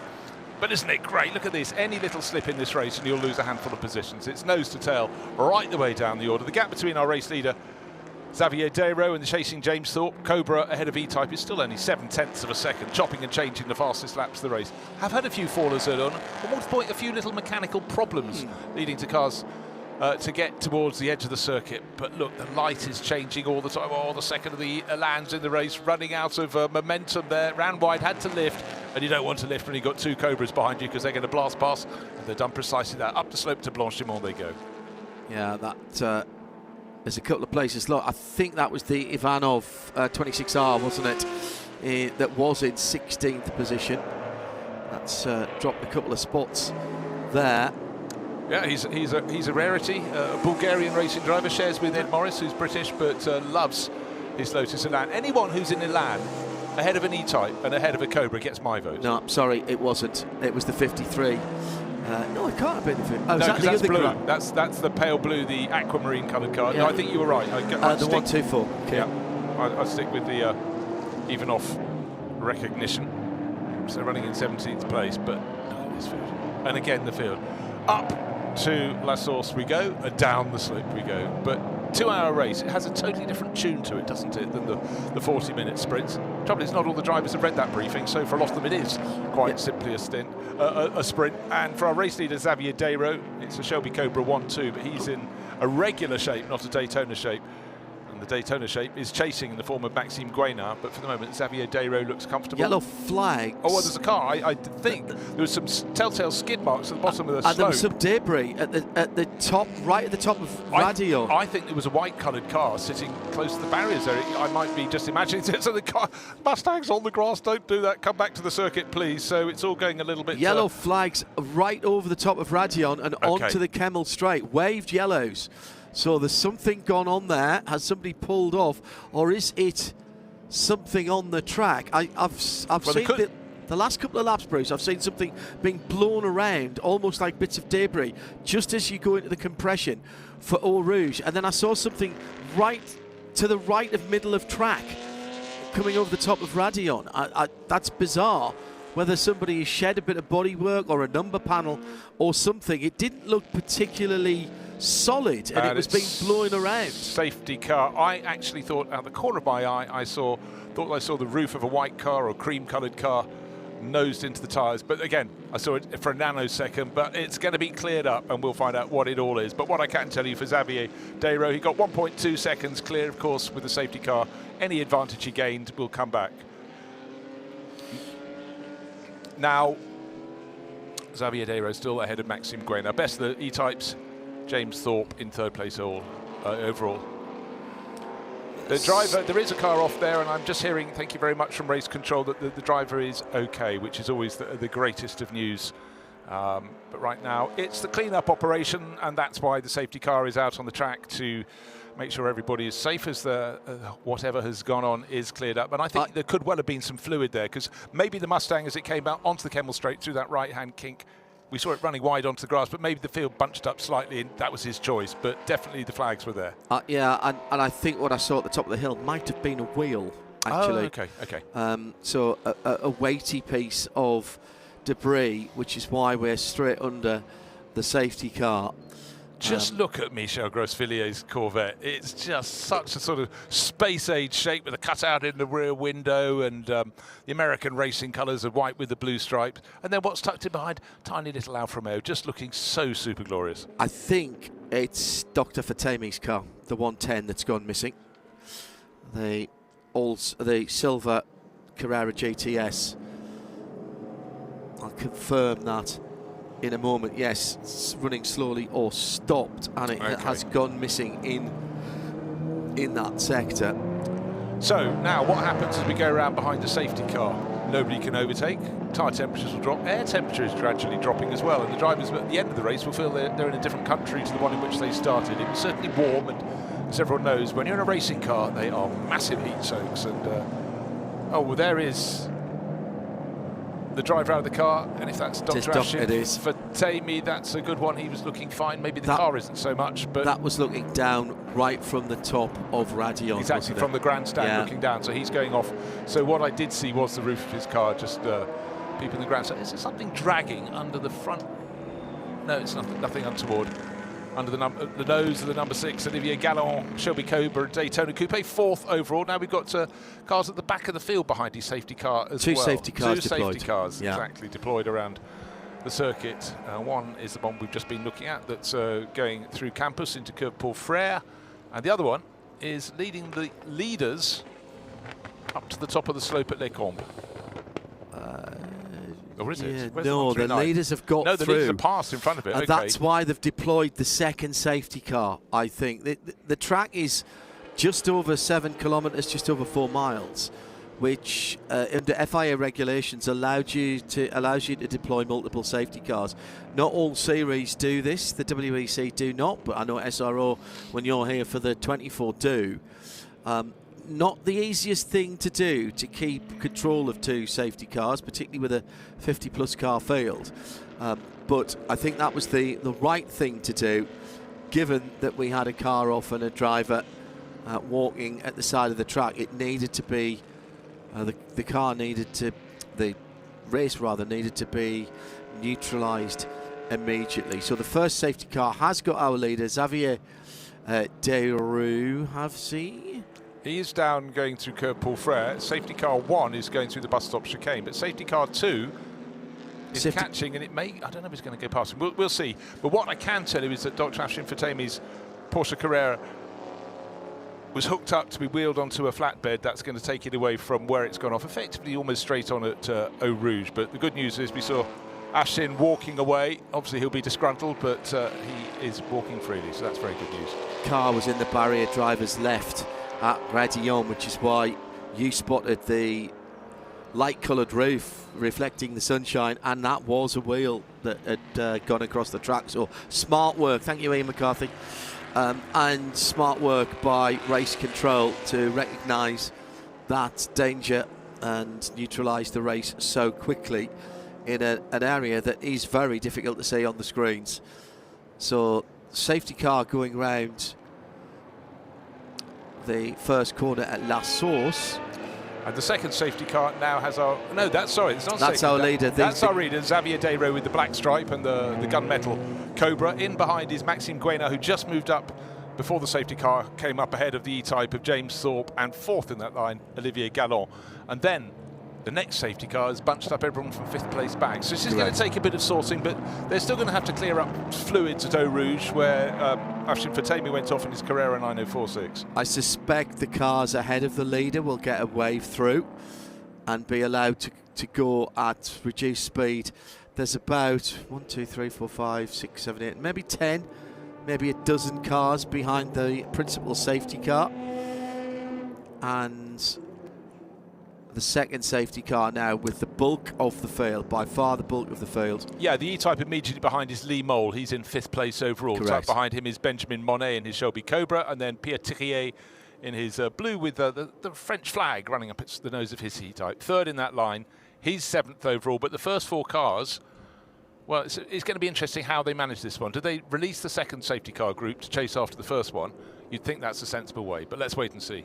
But what they won't want to do, Bruce, is you don't want people going at anything like increased speed other than safety car speed. So for right now, sitting behind 2 safety cars, although the field is split, that's not a problem right now. Don't forget, there's no ship-to-shore radio here either. So you've got to imagine that this will be controlled by the speed of the safety cars, because they can't be told, as we would hear in the FIA World Endurance Championship, those beautiful mellifluous tones of our race director telling people to close up. That isn't available to the organisers here. Ginetta just going through there, the G4. Great to see. One of those You don't see that many of the older Ginettas racing, do you? There must be one or two still around. You don't. I mean, in the 70s into the early 80s, there were still some that had never stopped racing, and then they gradually got put away. But, you know, the revival of all things Ginetta under the aegis of Lawrence Tomlinson, a lot more were then encouraged to come back out of the cupboard. So this is the group we're looking at now that's just starting to go up the Kemmel Straight with the 5th place car, Lee Mole, number 180 on his E-Type. He is at the head of the pack, but the first 4 cars, if you're joining us, I'll tell you what we're watching. It's the 60s endurance event, 2 hours of racing, longest event of the entire meeting, and they had only just got going. Unfortunately, a handful of laps in, and Dr. Nat, 2 laps in, Dr. Afshin Fatemi went off at Eau Rouge. He's fine. His car has been removed from there, or the last time we saw was being removed, and the safety car has not picked up the first 4 in this race. That's behind the other safety car at the back of that train of cars. So they're having to sort it out. But for all these drivers, they'll be going, hold on, let's go soon, because I'm supposed to be getting out at the top of the hour to hand over to my teammate. And of course, you don't want to lose any of your racing time at Spa-Francorchamps, particularly when weather's as good as this. It is still warm out there, and of course going slower isn't necessarily great for driver or indeed for engine, because there's not as much airflow coming through the car itself, either through the radiators, the intercoolers, or into the cockpit, and they're back out again. You see one or two of these cars with drilled holes. Oh, safety car lights are out on safety car 2. Now, where is safety car 1? Safety car 1 is just going through the chicane just now onto the start-finish straight. Safety car 2... I think that's pulled off. It's green We've got flag. green flag. OK. So the leaders have, in fact, got about 10 or a dozen cars ahead of them that they are going to put a lap down. That's going to split them off of their class battles. The leading car going across the line was the number 131, which is well down the field. It's one of the 2 leader cars. It's the Jules and Marc Dancieux, the red Porsche, and those are the cars that have just been released. The first 7 or 8 of those cars are effectively almost a lap down to the race leaders, who will be coming through them any second now, Bruce. Yeah, and to give you a guide, as the race leading quartet stuck at the back of that train just as it was released, they were coming up towards the bus stop chicane, and the best of the rest were just going down towards Campus Corner. Oh, a big lock up there. Well, that has taken a bit of the life out of Maxime Guénard's tyres for sure. All that kicked up, and of course a far better run from those in behind to get the run up the Kemmel Straight, but they've got a gaggle of 2-litre Porsches. They'll pass those quite easily, but they need to be clear in what's happening. And Xavier Dayro was leading. He's now 4th of this bunch of cars with that yellow windscreen strip. And James Thorpe is making the Jaguar fans happy. He's got into the lead. Still going to pick another couple of cars off, but they're also delaying those in behind rather more than he was delayed. Maxime Guénard back to 2nd place. Olivier Gallon with the red band on his nose down to 3rd. And the driver who was controlling this before the safety car, Xavier Dayro, down to 4th. Meanwhile, those behind John are playing catch-up. A minute to call it, a minute and 3 seconds. Lee Mole is back from the leader. He is in clear air, though, whilst the leaders are being somewhat delayed. Just come out of La Source, and the leaders are just going through Speaker's Corner. So that's basically what a minute looks like around here for these cars. I'd hoped it would be less than that. I was trying to count the numbers as they were going up the hill after the first bunch of cars that had been released. I thought it was 30 to 40 seconds. I'm wrong.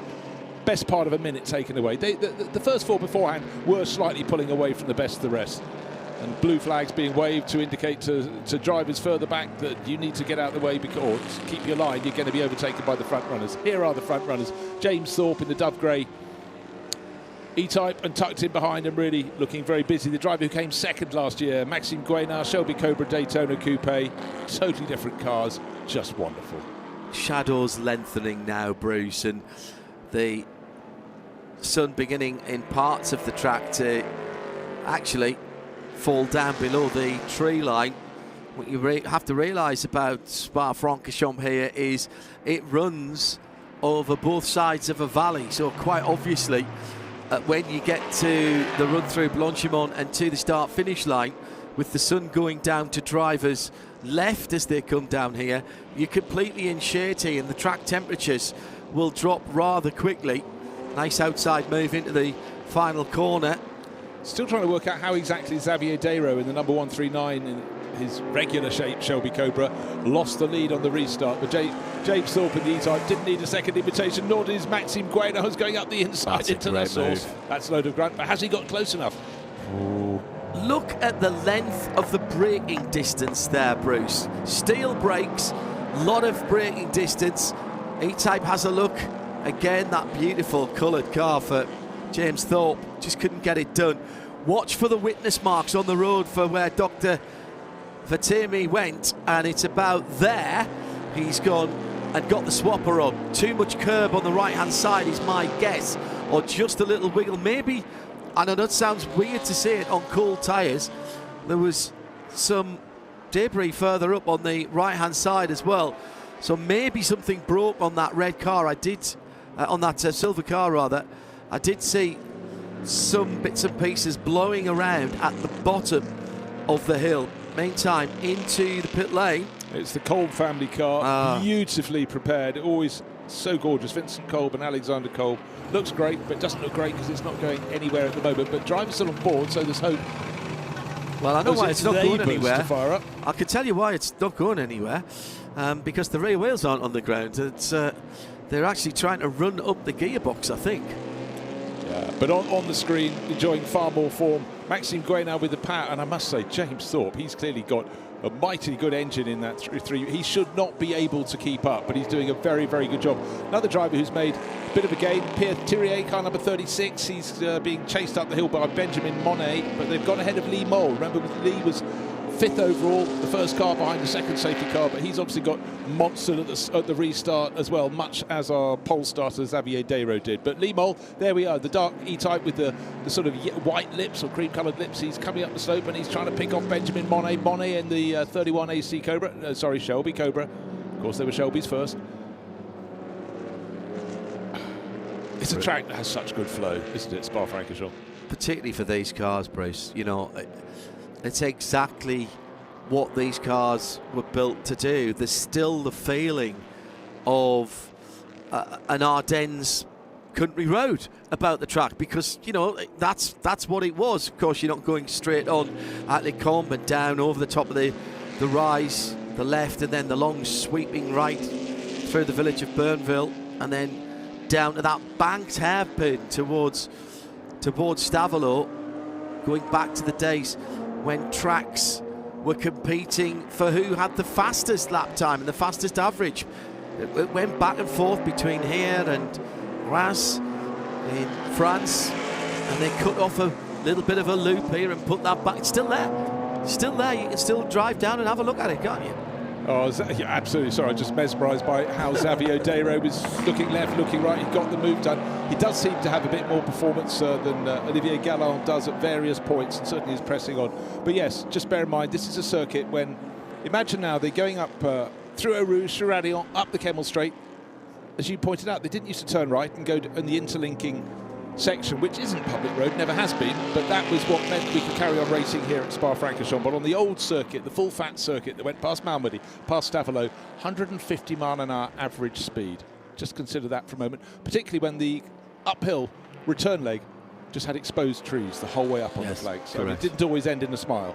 Sports cars were always very, very quick here, and even into the 1970s, I think there's that stat, isn't there, about the 1000k here, albeit with some very powerful and developed sports cars, but the average speed of the sports car race here of the 1000Ks was actually quicker than the Grand Prix, and the lap times were within a whisker of each other. They were. It was incredibly close. It came down to they were first with Pedro Rodriguez and a Porsche 917 to get the 150 mile an hour lap, and I think the Formula 1 average was 149.5, but just the thought of either of them running along, going through the Master King. And if you take someone along there, they go, so when you were telling this story, and I've heard it from other people, where was the track? This is it? Standing on it. Between the buildings? Yeah, that's right, yeah.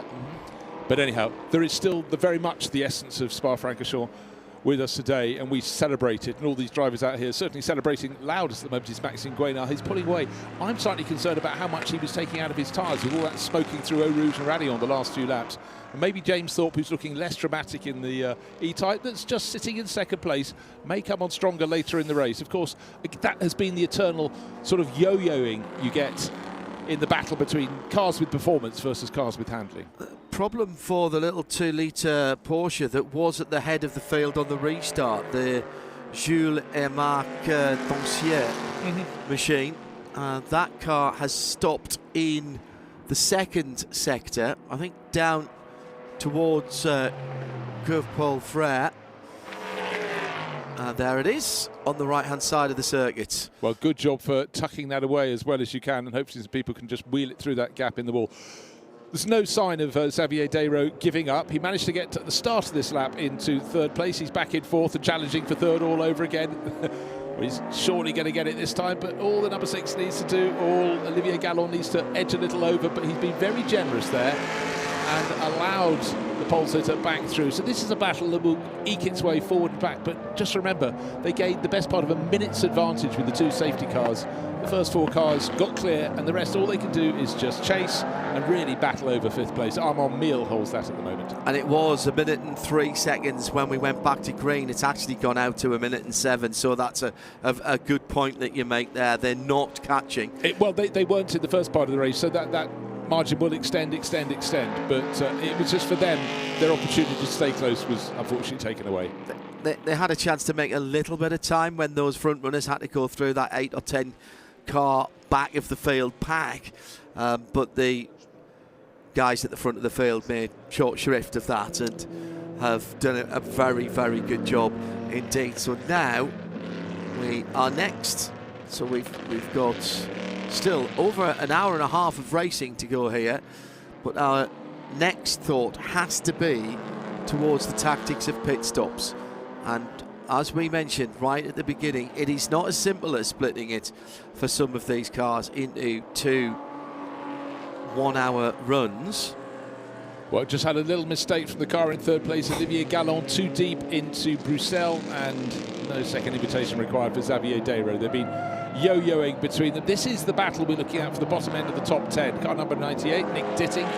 Beautiful dark green car. Still got the name of former teammate Jochen Mass on the roof of that car. We all miss Jochen enormously. What a character, what a racer he was. Roderick and Rory Jack's AC Cobra, the 289 car, has gone missing in the first sector. Hasn't checked through. It's made it into the pits. It was new for them at Barcelona, and I think they're still having a few teething problems. Plenty of horses, maybe not all singing the same tune. And so a lot of drivers still sorting themselves out, still looking. Vincent Gay, the number 7 E-Type, he's actually gained a place. He's moved ahead of Pierre Thirier in that metallic blue one with the red, white and blue stripes over the roof. So people chopping and changing, but the first quartet, given that gift-wrapped opportunity to have nobody attack them, they are pulling clear. They were the 4 fastest cars in the field, and who knows how it's going to go. First and second, it's number 1, Maxime Guénard, being chased by number 43, the E-Type, tucked under his tail, and through the faster parts of the circuit that involve cornering, like, I don't know, Blanchimont, that's where James Thorpe really seems to find his form. Well, the good news is that number 63 that I mentioned has started moving again. However, the bad news is, after they'd had a look at the carburetors, they've dropped off the lead lap now. Yeah, well, when you've got 2 hours to come and play and something can be fixed, of course you go back out. It's Spa-Francorchamps as well. Well, this is the Olympian spirit as well as the spirit of endurance, because really there's an awful lot of cars here where it is not to win but to take part. That just being here, being part of the festival that is the Spa Classic by Peter Auto for the Le Mans Classic Series, as we are now in 2026. There was an example as the first 2 cars go past the Morgan SLR, the red car just in the background, very sleek, but trying to keep out of the way and actually getting a little out of line accordingly. I think that's Simon Arabi-Gann at the wheel, and he shared that for a long time with Callum Lockie, but they had their own race. They're racing for class honours, whereas obviously the people at the front are racing for overall honours. We've had that change of position with James Thorpe getting ahead of Maxime Guénard. It's chopped and changed. Just remember my little comment a while ago. Tyres. And the tyres. It is Simon Arabi-Gann behind the wheel of that 40th position and 3rd in the GT3 subclass, effectively. Just try and see where his competition is in that class. Second is the Austin Healey of Serge Liebens in 31st position. That's the 190 car, and leading that, actually, must be well up the order. There is that GT3. Andreas Rollmer in 21st position. Oh yes, there That's we the are. 275 GTB that we saw a short while ago. So still the battle at the front carries on. It's a 2-hour race, and already we're getting some drivers waiting in place to take the second part of the race. So hopefully we'll catch an interview with one of those at some point before they get in. But right now it's ding and dong at the front of the race. But advantage Jaguar, advantage James Thorpe at the moment. He struck early in this lap. But Maxime Guénard's made a firm stuff, and in that number 1 Shelby Cobra Daytona Coupe, he's picking it up and hurling it around the circuit. And I tell you what, we're going to go down to the pit lane, and we're going to hear from Eric van der Poel, who's going to be taking over the number 77. He's with Vincent. In the pits with recallment of victories at the 24 Hours of Spa, Mr. Eric van der Poel. Et on va faire l'interview en français. Eric, bah voilà, toujours une présence ici dans le cadre de ce Spa classique. Le sport automobile historique, vous appréciez, hein? Ah oui, j'adore, parce qu'en plus on retrouve les amis aussi avec qui on a roulé, les voitures avec lesquelles on a roulé aussi. Donc il y a même des teams qui sont quasi les mêmes. Quand je vois Vitaphone, j'ai retrouvé mes mécanos, les ingénieurs, tout c'est génial. Et en plus on roule, on est sur la piste, il fait beau. Il y a du public et on retourne en enfance en voyant toutes ces belles voitures. Alors le pilotage, une Cobra ici sur Francorchamps, c'est comment, Eric? Ouais, c'est pas facile, hein. C'est pas facile parce que ce sont des voitures qui ont des chevaux, qui n'ont pas d'appui aérodynamique. Qu'est-ce que je pourrais dire? Déjà, on a aussi le changement de vitesse à gauche. Et puis c'est pas vraiment des boîtes de vitesse, c'est des voitures assez anciennes, donc il faut vraiment les dompter doucement sans faire de bêtises, mais on perd rapidement l'adhérence, donc il faut vraiment faire attention, mais c'est super amusant. C'est un son génial et il y en a d'autres aussi, donc on s'amuse sur la piste, on regarde les autres, on fait la course, quoi. Et puis le tout au sein d'une formation belge, Mekoto, qui participe depuis très très longtemps à ces épreuves historiques. Oui, et ça je dois dire, c'est un privilège pour moi et c'est vraiment quelque chose que je voulais, c'est rouler avec un top team en voiture historique, parce que malgré tout ce sont des voitures qui sont moins sécurisées qu'aujourd'hui et qui vont quand même très vite, parce que quand on roule aussi avec la GT40 et autres, je me souviens au Mans, on prenait 325 km/h, donc on n'a pas envie d'avoir de problème, il faut vraiment des bons teams, mais la plupart ici sont vraiment top, et d'ailleurs on voit toutes ces voitures sur la piste. Les pilotes peuvent attaquer en toute confiance, et avec mes coteaux je suis vraiment confiant, et j'ai la chance de rouler sur plusieurs voitures différentes, et donc j'ai l'occasion vraiment d'apprécier leur travail. Merci Eric. Driving a Cobra on the circuit of Spa-Francorchamps remains something totally unusual. I'm sure it does. Bit of a drama for the car that was leading the second group. That was the Armand Mille number 4 car, 3 car, excuse me. I was right the first time, no, the 4 car. And that machine had an incident at the top of Radion, brought out double yellows for a while. He's now moving again. And has that got back to the pits? Yes, it has, I think. Oh no, that's the 3 car. No, the number 4 was reported, Armand Mille, as oh yes, it was the number 4, yes. And it has come back round. Okay, that's good. Into the pit lane.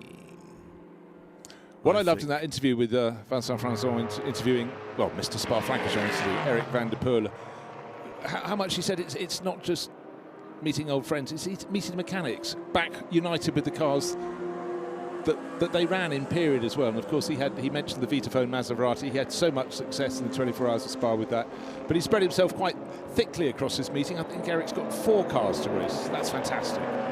Yes, actually, let me correct myself. The Armand Mille car came round into the pits and has gone back out again. That's one of the cars that can't do a full hour. It was the reason it has confused me, because the number 4 car was the car that was stopped, and that was, of course, Giamni. And that car is showing is stopped out on the circuit. Okay. So thank you, Inspector Clouseau, for your investigations. Well, it requires in a field of 56 cars. There's plenty going on. What we're looking at now is the number 139 in 3rd place overall. That's the Shelby Cobra 289. Xavier Gadero getting a little bit obstructed by an E-Type, and that's allowing Olivier Gallon to get a better run in the number 6 Cobra Coupe coming up the middle. On the left-hand side of the screen is the driver in third place, Xavier Desraux, but a better run through Radion means, oh, no, not quite close enough. Backs out, going past the number 8 E-Type. That's a lap down, but Xavier Desraux over the curves, and that gives a chance for Olivier Gallon.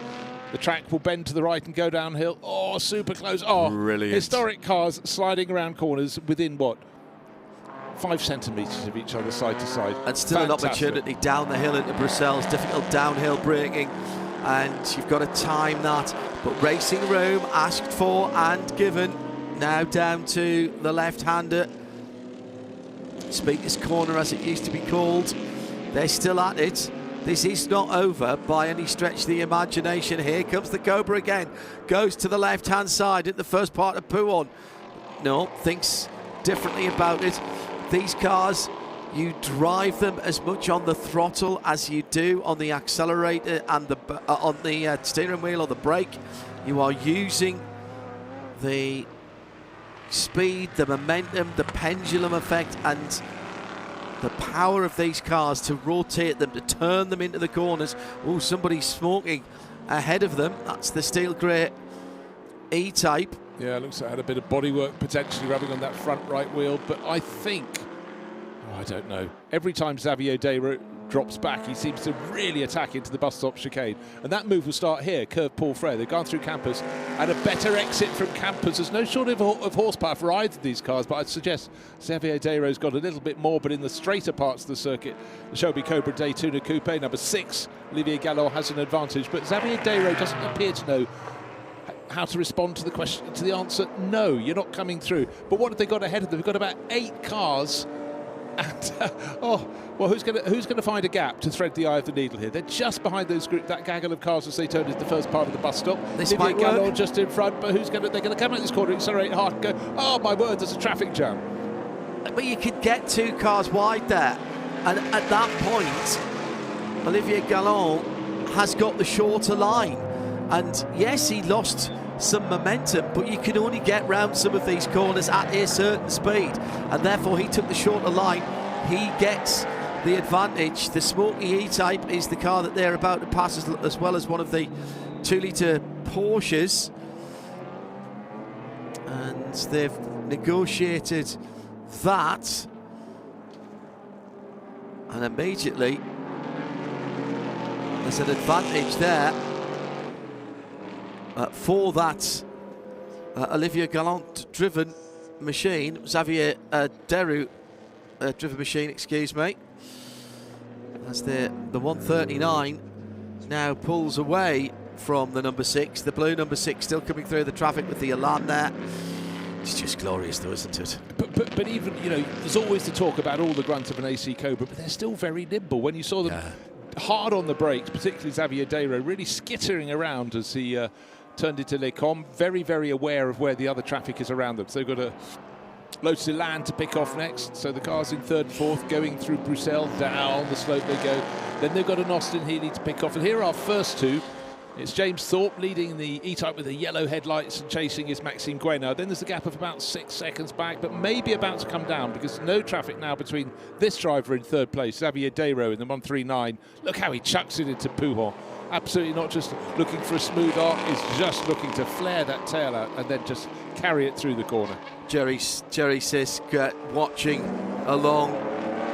He's opined this at RSL_studio. The fading light, the engine noises of V8. Straight 6, flat 6, the occasional slide. Doesn't get much better than this, does it? It actually does not. We do think there's some fairly good ingredients in that combination, and we will vote to have them maintained at all times and retained. The only thing that would make this better is if we were actually driving in this. It was the 147, and that is bodywork rub. It is on tyre. And it's quite unusual to see the bodywork at the back of the car. You normally get a crimped front wing, and that's the Guy Grant car. He's sharing that E-Type with Mark Hales, and at this rate Mark may not get a race because I can understand that Guy will be feeling the tyre. Is it going down at all? If it is, of course, you'd put into the pits, but he probably wants to get closer to the halfway mark in this 2-hour race before handing over to Mark. And they've had the black and orange flag for that car just come out. What the Americans call the meatball flag. It is a mechanical issue. often called the mechanical black flag. Same regulations for that as for a black flag. You must come in and fix the cause of that at the next earliest opportunity. Now, he won't see that. Again, there's no radio, so he'll see that when he comes past the pits this time. So he will need to come in. If he doesn't, he may well be very aware of that and think, probably need to have a look at that at some stage. But he might even be able to hear it rubbing, actually. But he's got another lap after the one that he goes by. Now, was there a... Oh, that's very close. The number 100 E-Type. That's the Bearshon car against the 81 Cobra, which is Philippe Bonardel. But again, having a really, really good little scrap with who else is in that mix? We've also got Charles de Villecourt in another Shelby Cobra. They're down in 15th, 16th, 17th places. So as I said, racing is the entire way down this field. And the top times in all of the classes, Bruce, these cars, the vast majority of the cars who are leading their classes in certainly the larger engine, they're lapping under 3 minutes around here. That's not hanging about. Mid 250s, 248s for the cars at the front of the field. Yeah, looking down, I've only got on my top timing screen the top 29 runners, top 30 runners. There are only 3 of those that aren't south of 3 minutes. So, and at the front end of the field, their best laps at different, well, the top 4 cars we know are in a class of their own. They're all under 2 minutes 50, but they're very, very close in terms of the best times. Catesby Jones, the red GTS 9046, leading his class, and out again. Yeah, the Pegasus Motorsport crew have got the Jack family Cobra back into the race. So frustration for them, but they did say it was very new to them when they were competing down at Barcelona. You can't just hop into these cars and get them right to start with. You have to work towards how they suit the driver, how to run the cars. Really good run from Pierre Thirier in that metallic blue E-Type with the stripe up over the head. He's fighting very, very tightly indeed with Benjamin Monet. Monet's in the 31 numbered AC Cobra, and you'd have to say that was a great run from the Jaguar. However, snaking away. I suppose that's suitable for a Cobra, isn't it? Very good. Didn't mean to do that. Sorry, ladies and gentlemen. That is effectively the battle for the second group lead, isn't it? Yeah, it is. Yeah. And they've got quite a gap between themselves now and the next set of cars as they plunge down the hill. Love the view from the wide camera that we have. E-Type coming back on the inside. We'll try and go around the outside. Thirier then drops back in. The opportunity to size somebody up and go one way, then the other, see if they drift a little bit wide or they try to hold the car tighter and, as the Americans would say, pinch the corner. Yeah, I think the real beauty is the fact these cars, if you get it slightly wrong, drift. They don't stick to the circuit. And bear in mind, the chasing E-Type driver, Pierre Thirier, has done years racing in the LMP2 class. So much downforce, so much grip from the tyres. This is something completely different, but the way he's driving that E-Type is very, very impressive indeed. So he's clearly adapting his craft, but very much contemporary cars with downforce stick to the track. These cars absolutely do not. It's about mechanical grip, not aerodynamic grip, and it makes for fantastic racing. Another gaggle of cars and another E-Type making up some positions. That's our second place chaser, James Thorpe. He's 1.3 seconds down. Maxime Guénin, his number 1 Cobra Daytona Coupe, just got through beforehand. It's how the traffic falls. That is the differentiation at the moment between first and second, and for everyone in a faster car get up the field. Right, looks like we've got a driver change going on. Ed Morris getting in, and even Petov getting out, but he was second place of the Elan drivers. Remember early on, I think he was running in about 15th position. But still, it's the Graf von Wedel car, the one in aquamarine, was the best of the Lotus Elans. Second in GT2, but Catesby Jones in his Porsche 9046 Carrera, that is just in front of him by about 3 seconds, leading GT2 in 11th place overall. A lot of the focus, of course, is on the people at the very sharp end of the field, but battles the whole way down. There's the driver change having been completed. Ed Morris has taken over. Well, you know what? I'm not sure. I feel that car will have a great future because the instruction came into Ed Morris, who took his hand off his wheels and sort of threw them in the air, a sort of gesture of, well, potential despair. However, maybe he's been told he's not going to head out with quite as many gears as he'd expected. Who knows? It could be that. Now, have we got another problem out on the circuit? Not listed as any yellow flags at the moment. That was a little bit of a slow sector there for the number 92 E-Type there. Mark Gordon and Nick Finberg car. But it is moving again. And where are our leaders? They're in that sort of area as well, coming back down to the end of the lap. The number 1 is leading, which is easy to spot.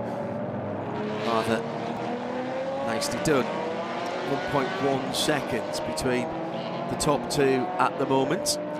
What I love is the versatility of the cars. In the back of this trio of cars is a Ferrari 275 GTB. It's just been out in the previous race, dusted down, came in for a spot of supper, and is now in a 2-hour race. Yeah. And that's been driven beautifully, leading GT3, 18th place overall. You no way you'd expect 275 GTB to keep up with Jaguar Cobras and... Jaguar Cobras, I'm tired. Jaguar E-Types and Shelby Cobras, but it's doing the best job it can. And it's leading its class. Yeah. That is the GT3 GTS 12B leader, and well inside the top 20, so well inside the top half of the field. That car is dark green. Flat colour, no metallic, polished within an inch of its life, and looking all the better for it. Absolutely glorious. And running on Danish number plates. Again, I know you're a big fan. Oh dear, one of the Cobras running a little bit deep into Bruxelles. I am a big fan of cars being road registered. I think it just looks right. Okay, fabulous high up shot, which is one of the best vantage points on the circuit of the source. You would be on the gantry up there, but you can stand on the banking, turn to your left, you can see the cars coming into the chicane at Les Combes, turn to your right, and you see the vista of the Ardennes with the track dropping away beneath you. You can even see the rise going back to the pits on the far side. Magical place to be, particularly when the sun is going down. So that 188, you talked about the versatility, as we've got the Patrick and Ross Hyatt It's car. the E-Type of Nick Hyatt and Ross Hyatt. Yeah. It's around pit stop time, but not quite yet. But that's not scheduled, is it? Just going back to that 275, there is another Peter Auto event on this weekend. There's one of their longer distance rallies. You can imagine that 275 doing the Tour Auto, or whatever. Or frankly, if it's yours, you would think, right, let's I don't know, let's pop to Italy, let's wherever you are in Europe, or let's go to Paris, or it is that type of car, the Grand Tourer. Yeah, no, exactly so. On a whim racing, or rallying, all sports considered. Right, let's just run through what's happening at the top. It's still James Thorpe leading in the number 43 E-Type.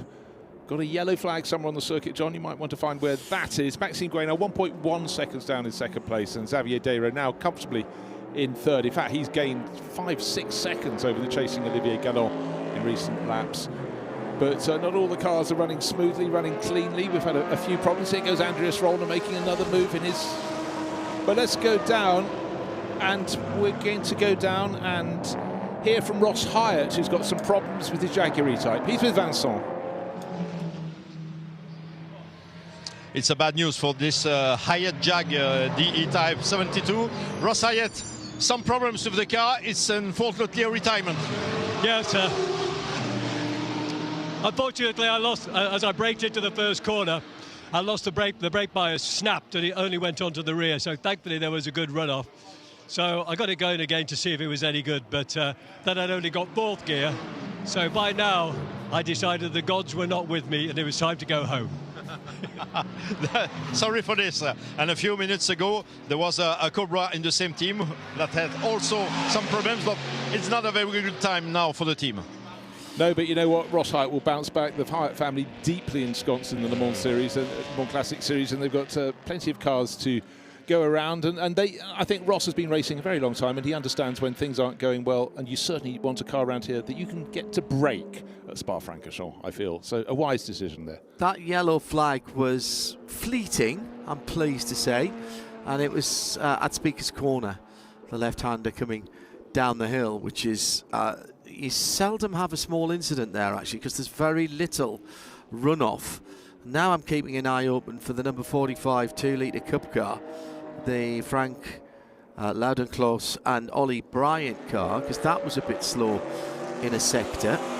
But that's in the first sector that one's gone missing.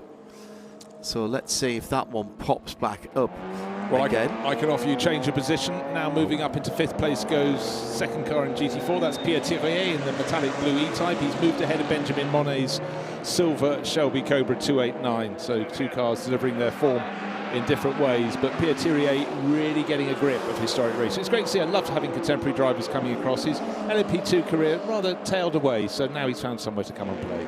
Yeah, Frank Loudon-Close in that 2-litre Cup car is listed as running slowly or stopped. I want to see if it's started moving again. I can't see it on the tracker. It doesn't always mean that it's not there.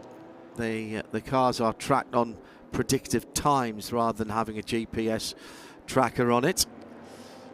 And also another car that's a bit late is Tony Sinclair's 289 1964 Cobra, which is the number 64 car. Air temperature stayed about the same all day. 26, 27, 28, 29. It's 27 now. Track temperature that was up at 46 Celsius, 31 Celsius now. And for these cars taking in hot air at the front, that is a little bit of respite for the engines. Oh my word, John. I said Pierre Thirier, was an LMP2 front runner. I was fairly sure he was a champion. It was 2012. That's quite some while ago, so he's perfectly entitled to change his course and come and play in historic racing. But we love the fact that people do take a look at this and go, wow. But it's also, for drivers of contemporary racing, they would be blown away how friendly it is. You see teams in trouble, helping other teams. There's a fantastic atmosphere. It's just a festival, really, in so many ways. Loris Hazeman's picking up the pace, done a 47.7 in the number 50, the 50 car, and that is the Bizzarini, the black Bizzarini.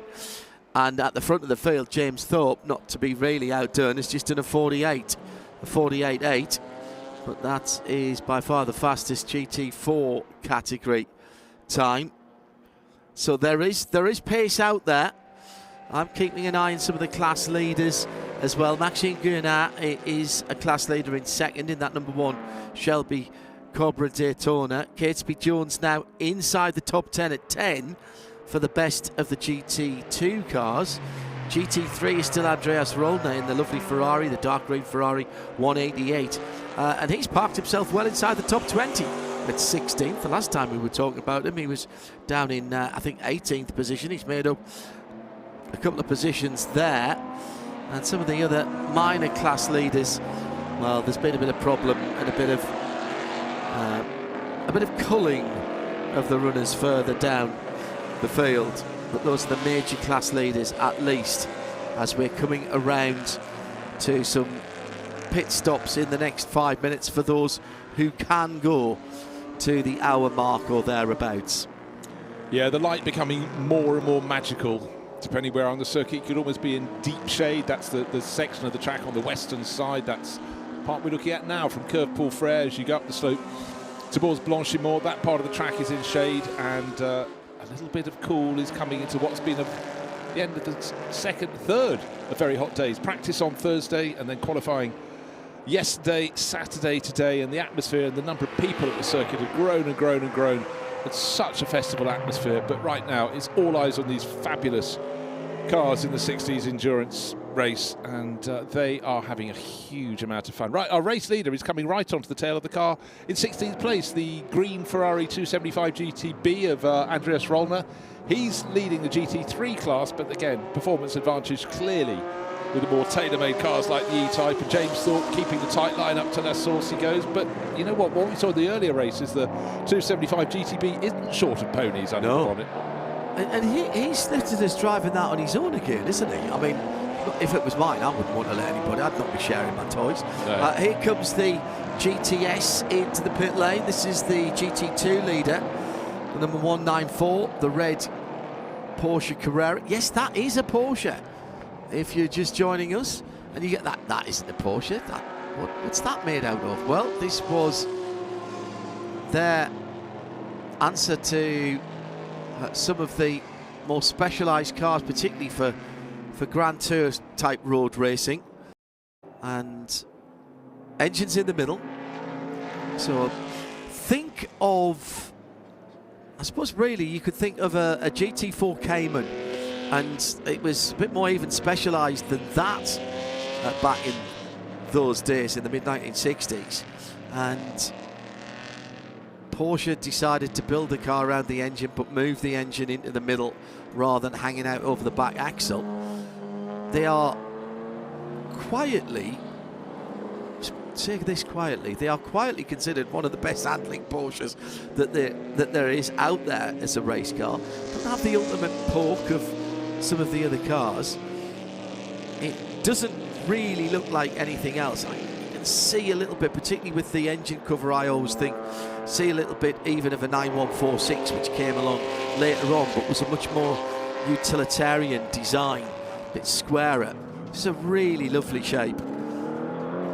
And now, did Catesby Jones get out of that? So is that Nick Padmore? So I think it's Nick Padmore. If it's a blue Yes, and it green is. helmet, Yeah, I think that it is. should be him. So, and also in answer to your question, Andres Rollner is going to share with Lars Rollner in that 275 is he? GTB as they All right. had in the previous race. But there Okay. is a lot of horse trading. A lot of people say, no, I want to do the entire race on my own. But, you know, I would have thought a 2-hour race very sensibly you share. Little red Porsche of the 2-litre Cup still tucked away at the bottom end of the circuit, but it's out of harm's way. Right, what's happened at the front of the race? Well, the last few laps have been very good for James Thorpe. He's now, the car we're looking at going up the slope is in second place. He's 3.3 seconds down in second. So I'm afraid for Maxime Guéna, maybe he did slightly worse in traffic, but I reckoned the way he was punishing his tyres early in the race, getting very sideways in Eau Rouge in his attempts to catch and match James Thorpe. Here's James Thorpe, car number 43, doesn't want any interference from the number 85 AC Cobra, doesn't get any. And still this battle for fifth place is raging. The 36 E-Type of Pierre Thirier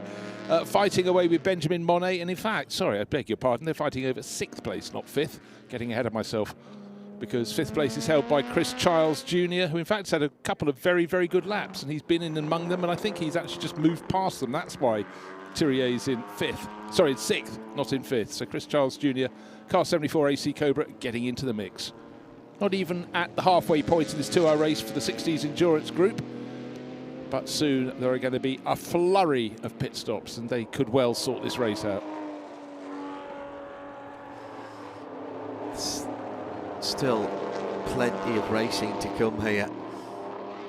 Some standard pit stops to come, and I'm impressed that at the front of the field, the pace of the field, but those cars have managed to get to the hour mark by the time they come in next time around, which I expect they will do, and then take their statutory pit stop.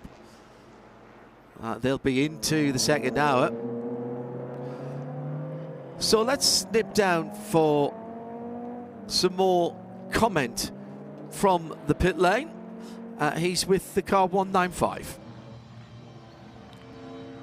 Coming from the United States of America and driving a Porsche 904, Mr. Catesby Jones. Catesby, how was it in the car? Oh, it's super. The car just feels great, and just trying to keep up with these big bore cars. You know, it's a lot of fun now. Cars got advantages in braking and a little bit of cornering, but then they have a little bit of a gap. But we're having a great time, and just trying to drive clean and behave myself and not cause any problems. And I just handed it off to Nick to finish.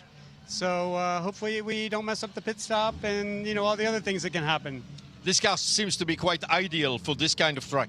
It's really, really good. It lacks a little bit of the power of the big cars, but it's a really nice balance, and the car is super easy to drive. So if you get a little ambitious, you can easily save it and not loop it. What about Spa? Spa is the best. This track is #1 on my list. So I love this track, and any opportunity we can get to come here, we're doing it. The best track in the world. I think that many rally drivers seems to think the same. When he's saying he hasn't got the power, it is a flat six, but it's still only the 2-litre engine. So there's not a lot of weight in that car. There's not a lot of power in that car. The road, they had to build 100 road-going cars to homologate that for racing. And actually, when they sold it as the road-going car, I just had to check this to be, we've got a safety car. Sorry, we have not. We've got a full course yellow. Oh, right on pit stop time. Now, where's the leader? The leader is just coming into the bus stop. So this is perfect. He will be in the pit lane, number 43 Jaguar. The Porsche, they sold under the name Carrera GTS, because it was right at the time that Porsche were having the fight with Peugeot about 9-somethings, and which is why the 911 became the 911, because that was originally the 901. So that the internal code, the type number, which you always hear Porsche people talking about, was always 904, but it was sold as a street car as the Carrera GTS because of that back and forth. And oh man, they raced all over the place. So where have they all gone? That's what I want to know. And where are the 100-odd road cars that were built? I've got 36 at home in the barn. I've been keeping it very secret.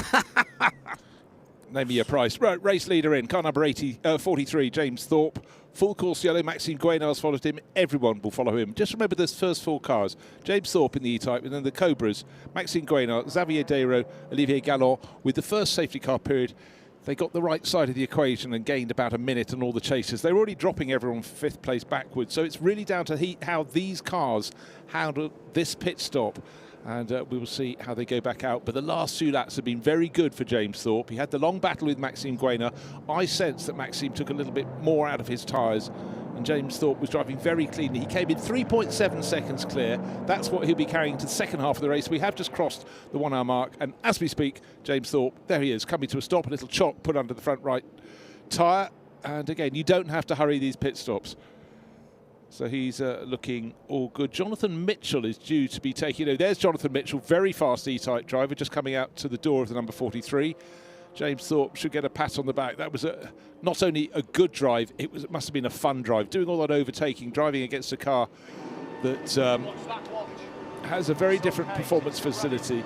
You look at an E-Type and think it looks very, very long. But look, I mean, Jonathan Mitchell isn't the tallest driver in the world, but he really had to fold himself double. The doors, if ever you look at the doors on the side of obviously on the side of an E-Type, they don't have a big entry. Lots of cars in the 60s very much didn't. So, for lots of older drivers or taller older drivers, it wouldn't be the ideal car to drive. But once you're in, and they're fantastic. Well, this has fallen very nicely in the middle of the race. Now, I don't think our leader came in there, did he? Oh, yes, in and out. Yeah, in and out, sorry, yes. And a 20-second lead between the Jaguar and the Shelby Cobra. Now, where... It was 3.7 when they came into the pits. That's the one you have to see. It's according to their different positions in the pit lane, and in some of the screens say the driver is out. They're still in the pit lane. Our number 43, it basically has gotten out on the timing screen because it's left the Grand Prix pit lane, and it comes around the corner, goes down the slope into the endurance pits, and there it is, stationary. Yeah, it hasn't actually come out the pit lane yet. Correct. That's a lovely colour as well. It is. Unusual colour for the car. In period, it wouldn't have been, but it's a colour I think would suit many cars. And again, we've got a very narrow palette of road car colours these days, and it's just rather nice to see something different. Obviously, a lot of the cars, those E-Types in period, would have raced in British Racing Green, indeed, so. Most notably. The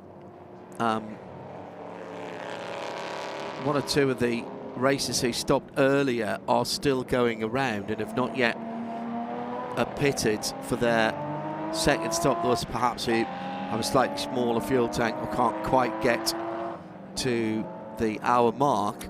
What you are hearing is the full course yellow has been withdrawn because those engines out on track were being revved sufficiently. You heard the Austin Healey 3000 making a wonderful burble. The number 1 car that came in from second place, the the Maxime Guénard Shelby Cobra Daytona Coupe, is going out. It's being followed down the pit line by the pole starting Xavier Desraux Shelby Cobra. There it is, 139. And our race leader is no longer the race leader, only just being released because they have a longer time penalty. It really was the burden of glory for them because Jonathan Mitchell only now getting around. Oh dear.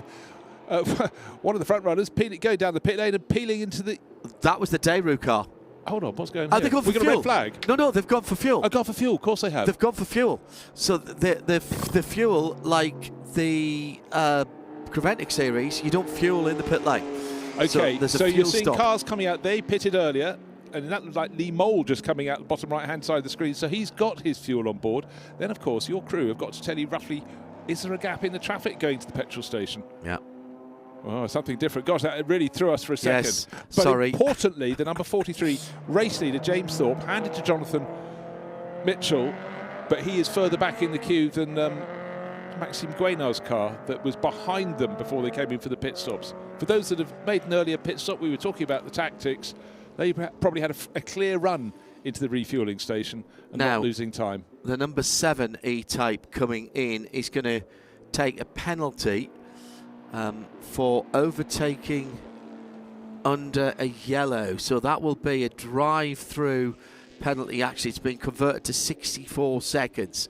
Overtaking under a yellow for that Jaguar E-Type, the Vincent Gay car. And I thought I had Vincent down as the sole entry, but I spot someone with the Union Jack flag, Union flag on their helmet about to get in, so can't tell you who it is. It was about Ollie Bryan, but Ollie was due to be racing one of the 2-litre Porsches. But let's head back down and hear what Vincent has to say. He's with the 43 crew of James Thorpe.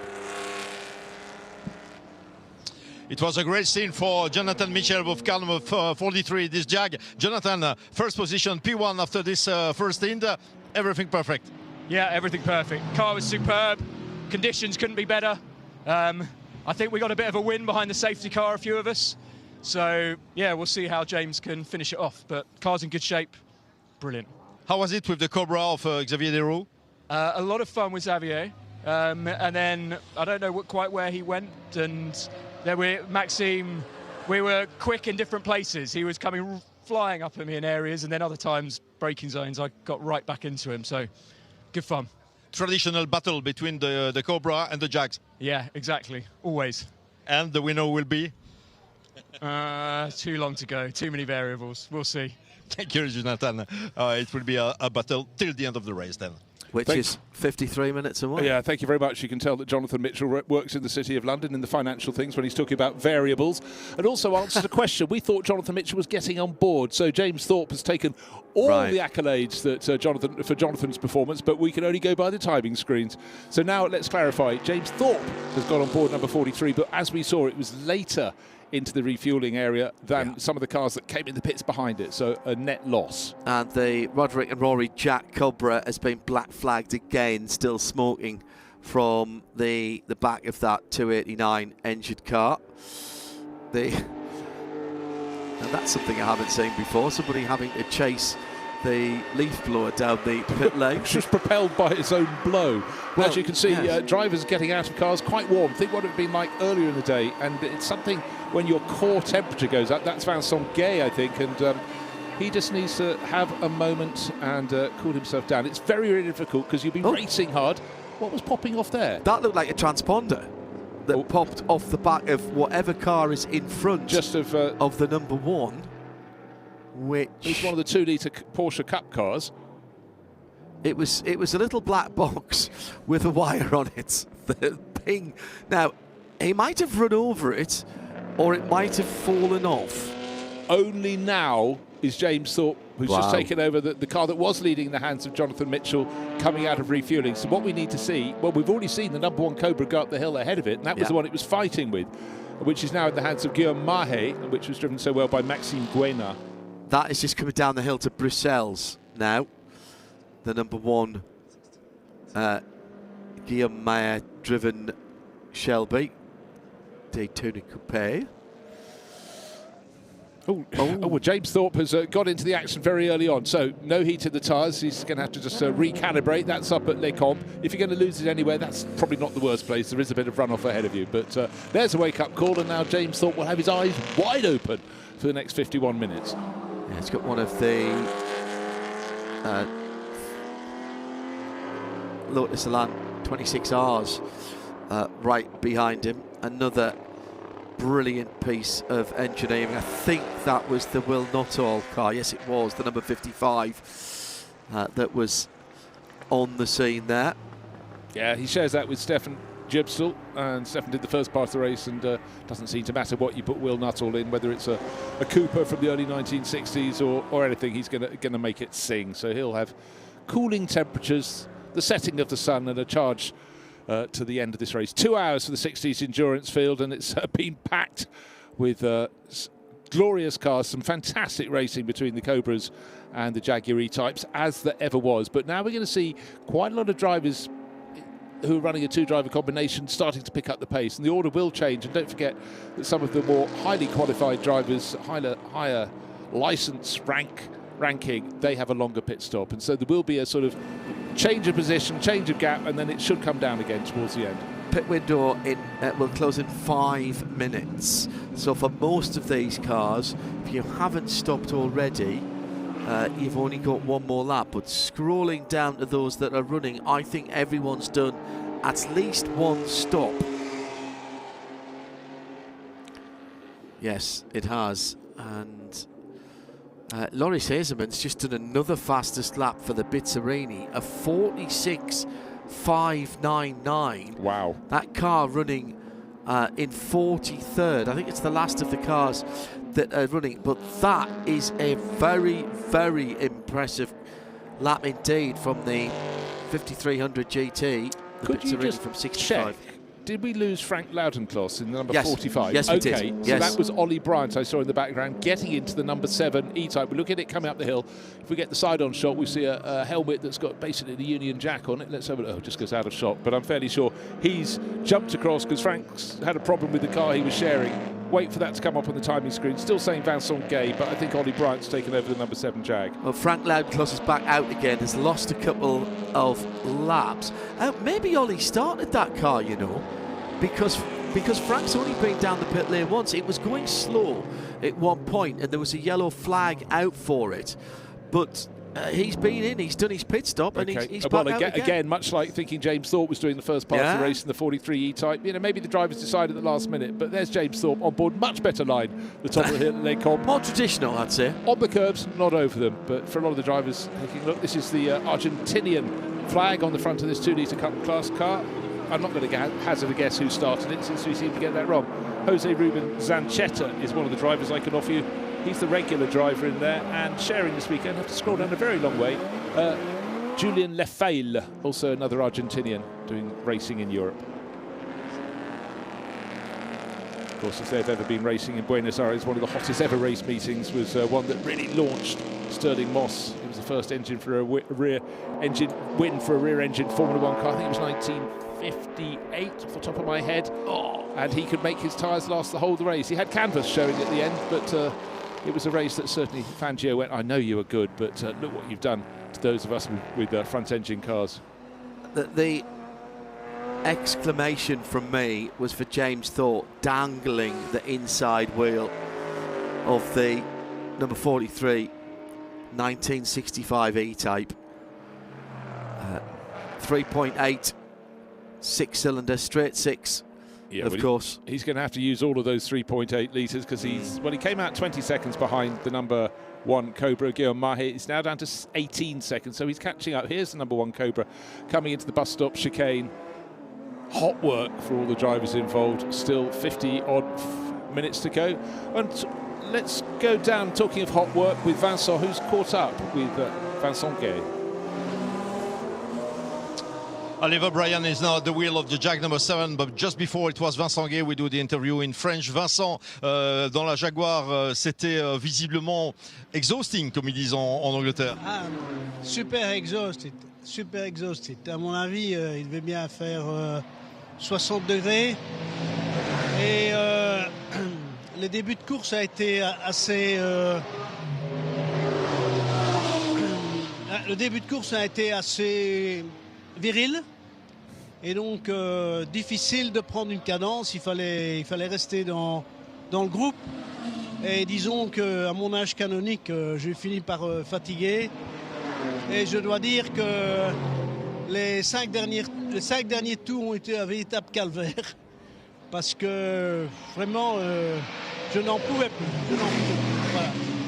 Bon, mais à part ça, la voiture va bien, la voiture va très bien. J'ai un bon coéquipier, donc on va faire au mieux. L'objectif, c'est quoi, Vincent, avec Oliver Bryan au volant maintenant? L'objectif, en tout cas, dans les 5 premiers, essayer d'être dans les 5 premiers. Maintenant, Oli est tellement compétitif qu'il est capable de m'étonner, dans le bon sens du terme. Voilà. Merci, félicitations. We are very proud of him, of course. He's not so young anymore, but always here, Vincent Gay with this Jag number 7. Thank you, Vincent, Vincent. But yeah, I think that's a sign. 60 degrees in the cockpit of his car. That too is hot. Hideous for anyone. But Vincent has some fantastic cars. And suggesting that maybe, hopefully, Ollie Bryant, here he is, car number 7, can get into the top 5. Well, he's in the top 3 in class, and at the moment he sits in 12th position. He needs to make a couple of minutes up to get into the overall top 5, but he's already 3rd in class. And in fact, he's racing Phil Keane for 2nd in class, who's only 14 seconds up the road. The leader in class is the Jonathan Mitchell Jaguar in 2nd overall. So potentially another step, swap sides on the podium for their class victory. How far can Phil Keane and Vincent Gay and Ollie Bryant, rather, for Vincent Gay, get up the field? Actually, he's got Oliver Meurens now in between them with the 146 Elan 26R. But 3/4 of an hour to play with. I just want to blow the trumpet for the Graf von Wedel family. Lando started in this Lotus Elan. He was running about 12th. It was losing horsepower to everybody around him. He's up in 5th place overall now.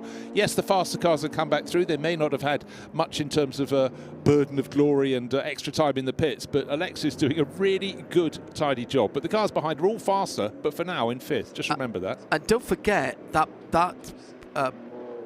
burden of glory was somewhat, for the top 4 cars, negated by that 1 minute and 3 seconds that they gained under the safety car.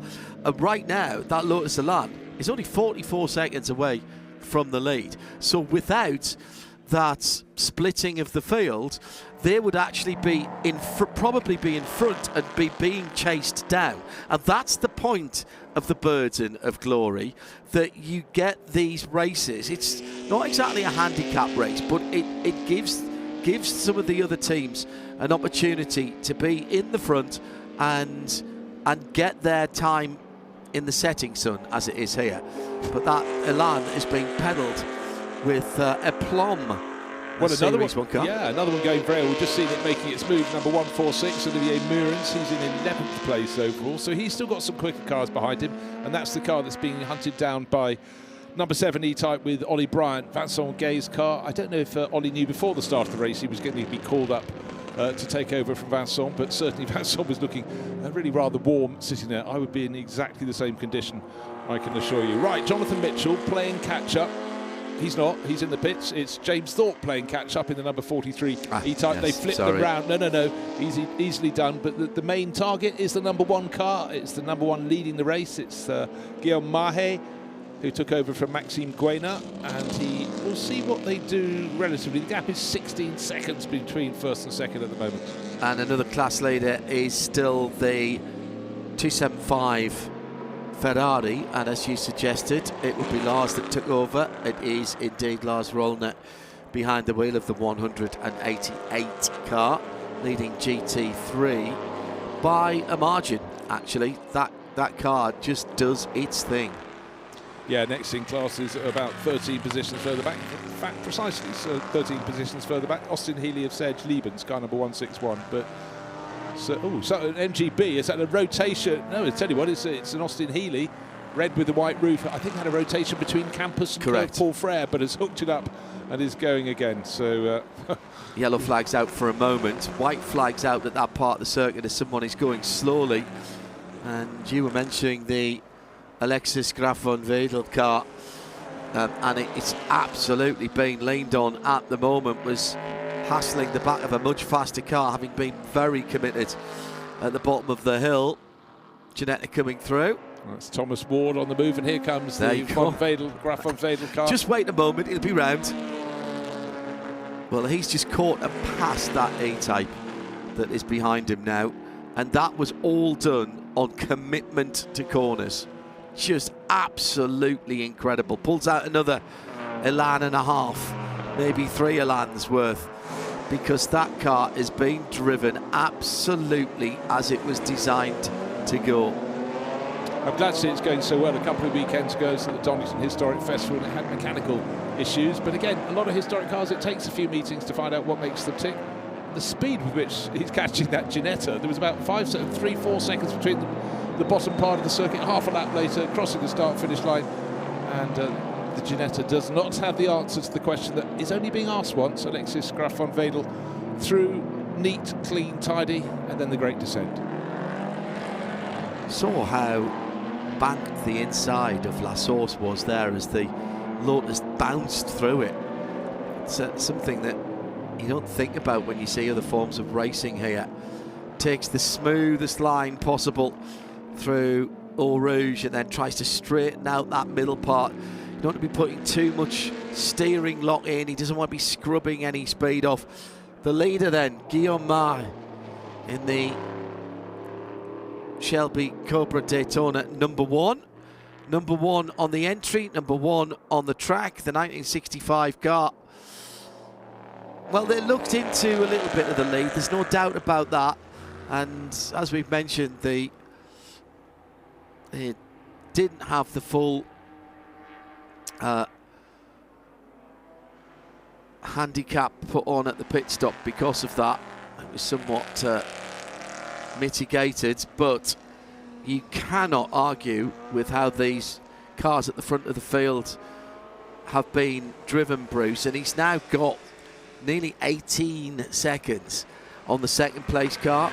Now he leads the race in the GT5 category. GT4 is that Jaguar E-Type in second, the 43. Did Olivier Gallant hand the car over to... No. No, he is actually driving on his own, is he? Yeah. Right, okay, good man. Double checking, but certainly, yeah, no, he's not down to have anyone come and play with him. So he's second in GT5, and the Xavier Deroux car, the 139, that is third in that class. Fifth overall, and effectively leading the chasing group, the group that were delayed because of the safety car split, is that Lotus Elan, and leading that GT2 category. That's an outstanding run for that car. This is a car who, in best lap times, is only 4 seconds away from the Shelby at the front of the field. Now, 4 seconds is quite a lot in lap times on a normal circuit. This isn't a normal circuit. That's a second a mile and well under a second a kilometre around the Spa circuit, where that Lotus really, with the climbs in particular, it shouldn't be shining, but where it does is in the twisties, and it is being absolutely flung at the corners. It's brilliant stuff to watch. That really is, and it's so much smaller than the front-running cars. It has more space around it, but for the Graf van Wedel family, an aristocratic family from Schleswig van Holstein, really coming on so strongly. Great to see an Elan in a different colour. It's lovely to see it in an aquamarine colour, but well clear of the best of the rest. Still 14 seconds clear of the chasing Benjamin Monet Cobra, which has so much more horsepower. Baz Janssen is next in line in another Cobra, but at the moment I don't see any answers to the pace of Alexis Graf van Wedel. The clock is counting down, 37 minutes remain out of a 2-hour race, but the top four, remember not long before the pit stops came around, they were covered by about 4 or 5 seconds, but the last few laps it really went out with Jonathan Mitchell escaping in the lead in that number 43 E-Type. Remember, he came into the pit stop 3.7 seconds clear, wasn't it, of the number 1 Shelby Cobra Daytona Coupe, and the Gallant car had dropped back a bit, and the Xavier Deroux car that started on pole position, both Shelby Cobras, they're now third, respectively 31 and 42 seconds down on the front-running duo. And the front-running duo, it's not getting any closer for James Thorpe. He's floating at sort of between 15 and 17 seconds down on the number 1. So Guillaume Marre here he is now, just got to keep it as smooth as he possibly can through to the finish. A couple of cars that have just put in fast laps. Class fastest lap in the 9:046 Carrera for Nick Padmore, the number 192 car. That's running second in the GT2 category. He's just done a 52.1.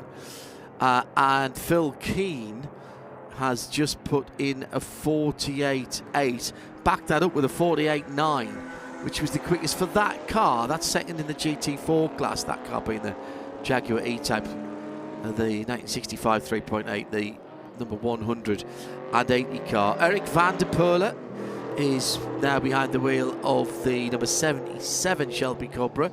So it's 11th in class, 23rd overall to 56.757 for Eric. And just outside the 3 minutes, Charles Baudin with a 3 minutes 1 in the Lotus Elan 26R, number 39 car. Still people finding pace out there with a little over half an hour to go, 35 minutes still on the clock. Yeah, and that's far from the last race of the day. We're going to round out with another couple to conclude the Saturday here at Spa-Francorchamps. It's been very hot. The weather's been absolutely fantastic. We've got a GT3 field, more than 40 cars coming out to play for the GT3 revival, starting at 9:25 and going on for 50 minutes. And a 40-minute race, endurance racing legends. That's the GT2 class. Think Ferraris, think Porsches, Aston Martins, Corvettes in that mix. That's their second of their races today. They had one just before lunch break. So they'll go from 10:35 to 23:15. Long day, but they will get the experience of racing in the full dark around here. And those cars are the most recent, or getting on towards the most recent cars. They have got the better headlights, of course, and that makes a lot of sense. You're sitting watching us around the world now and wondering about this event. We're right in the middle of the Ardennes, and getting here from anywhere in Europe is a relatively easy drive. Getting to Brussels Airport, it's, well, depending on Brussels Ring Road traffic, that can be a tad frustrating, to be honest. But 90 minutes to a couple of hours. Beautiful countryside, great hospitality and restaurants. Plenty of towns around here, whether you go out to Malmedy or Stavelot or Spa itself. 15 minutes from the La Source entry to the track. So don't just think about it, start planning it, because you're watching this now and thinking how good it is. It's better when you're here. Yeah, it is quite simple. We can give you the sights and the sounds, not the smells, and not the feeling of being up close and personal to these classic racing cars. Yeah, and I think, John, on top of that, there are many points where the cameras focus on the cars going around the track, but when you get to the highest point, up at Les Corbes, and you look out over the Ardennes forest, and you can see the track in about 4 different positions, and see the cars on the climb back up the circuit, you really just go unbelievable. In the back, Pouhon, the corner we're just seeing the cars in the back go through in the background of the shot, there's a footpath from the bottom of the hill at Eau Rouge, just below the old pits, all the way through the forest. You can go there, then you can carry on round, they'll get a map of the circuit at various other points. You can cross underneath, walk back up via Blanchemont. We're talking classic stories. And again, of course, there are places to eat and drink the whole way round, and the local area is fabulous as well. So it's so rewarding. And the infrastructure here has been improved year on year. Immeasurably. Those paths used to be gravel and dirt. They are now hard standing. There's fantastic facilities, including that new grandstand at the top of Radillon. Another fastest lap of the race in GT4 for Phil Keane, down to a 48.0 now, and Alexis Graf-van-Wedel still pushing on. Now only 16 seconds away from 4th overall, but not gaining, but at 50, not getting that time. A 53.6 for that Lotus Elan S1. 2 minutes 53.6 for that Series 1 Elan, which is the leader in GT2. That to me is, I think that's my performance of the day. And they might have been further up, save for the safety car, being on the wrong side of the safety. What they could have done at the start of the race, I seem to recall them running in 12th place, giving away horsepower in every direction. I thought, well, I'm afraid there's only one way this is going, down the order, but somehow it stayed in there. Of course, the first 4 cars were given a foot up by the timing of the safety cars, and of course they'd have grabbed that with both hands. But there is the Graf-van-Wedel car, Aquamarine Elan in the background of the shot. Another Elan up ahead, but not up ahead in the timing screens. And then the big Cobras still rumbling their way around this course, uphill, down dale. Car 64, that's Tony Sinclair.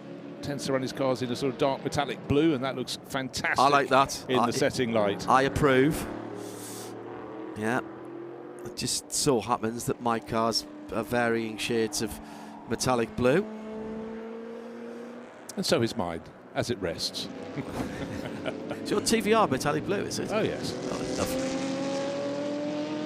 And again, if you come here and you don't just love racing cars, you absolutely love all sorts of cars. In the paddock, there are so many car clubs, and a lot of them get to take to the circuit at various points and do a few laps here in between watching the racing. There is an awful lot to like, and such a festival atmosphere. Gosh.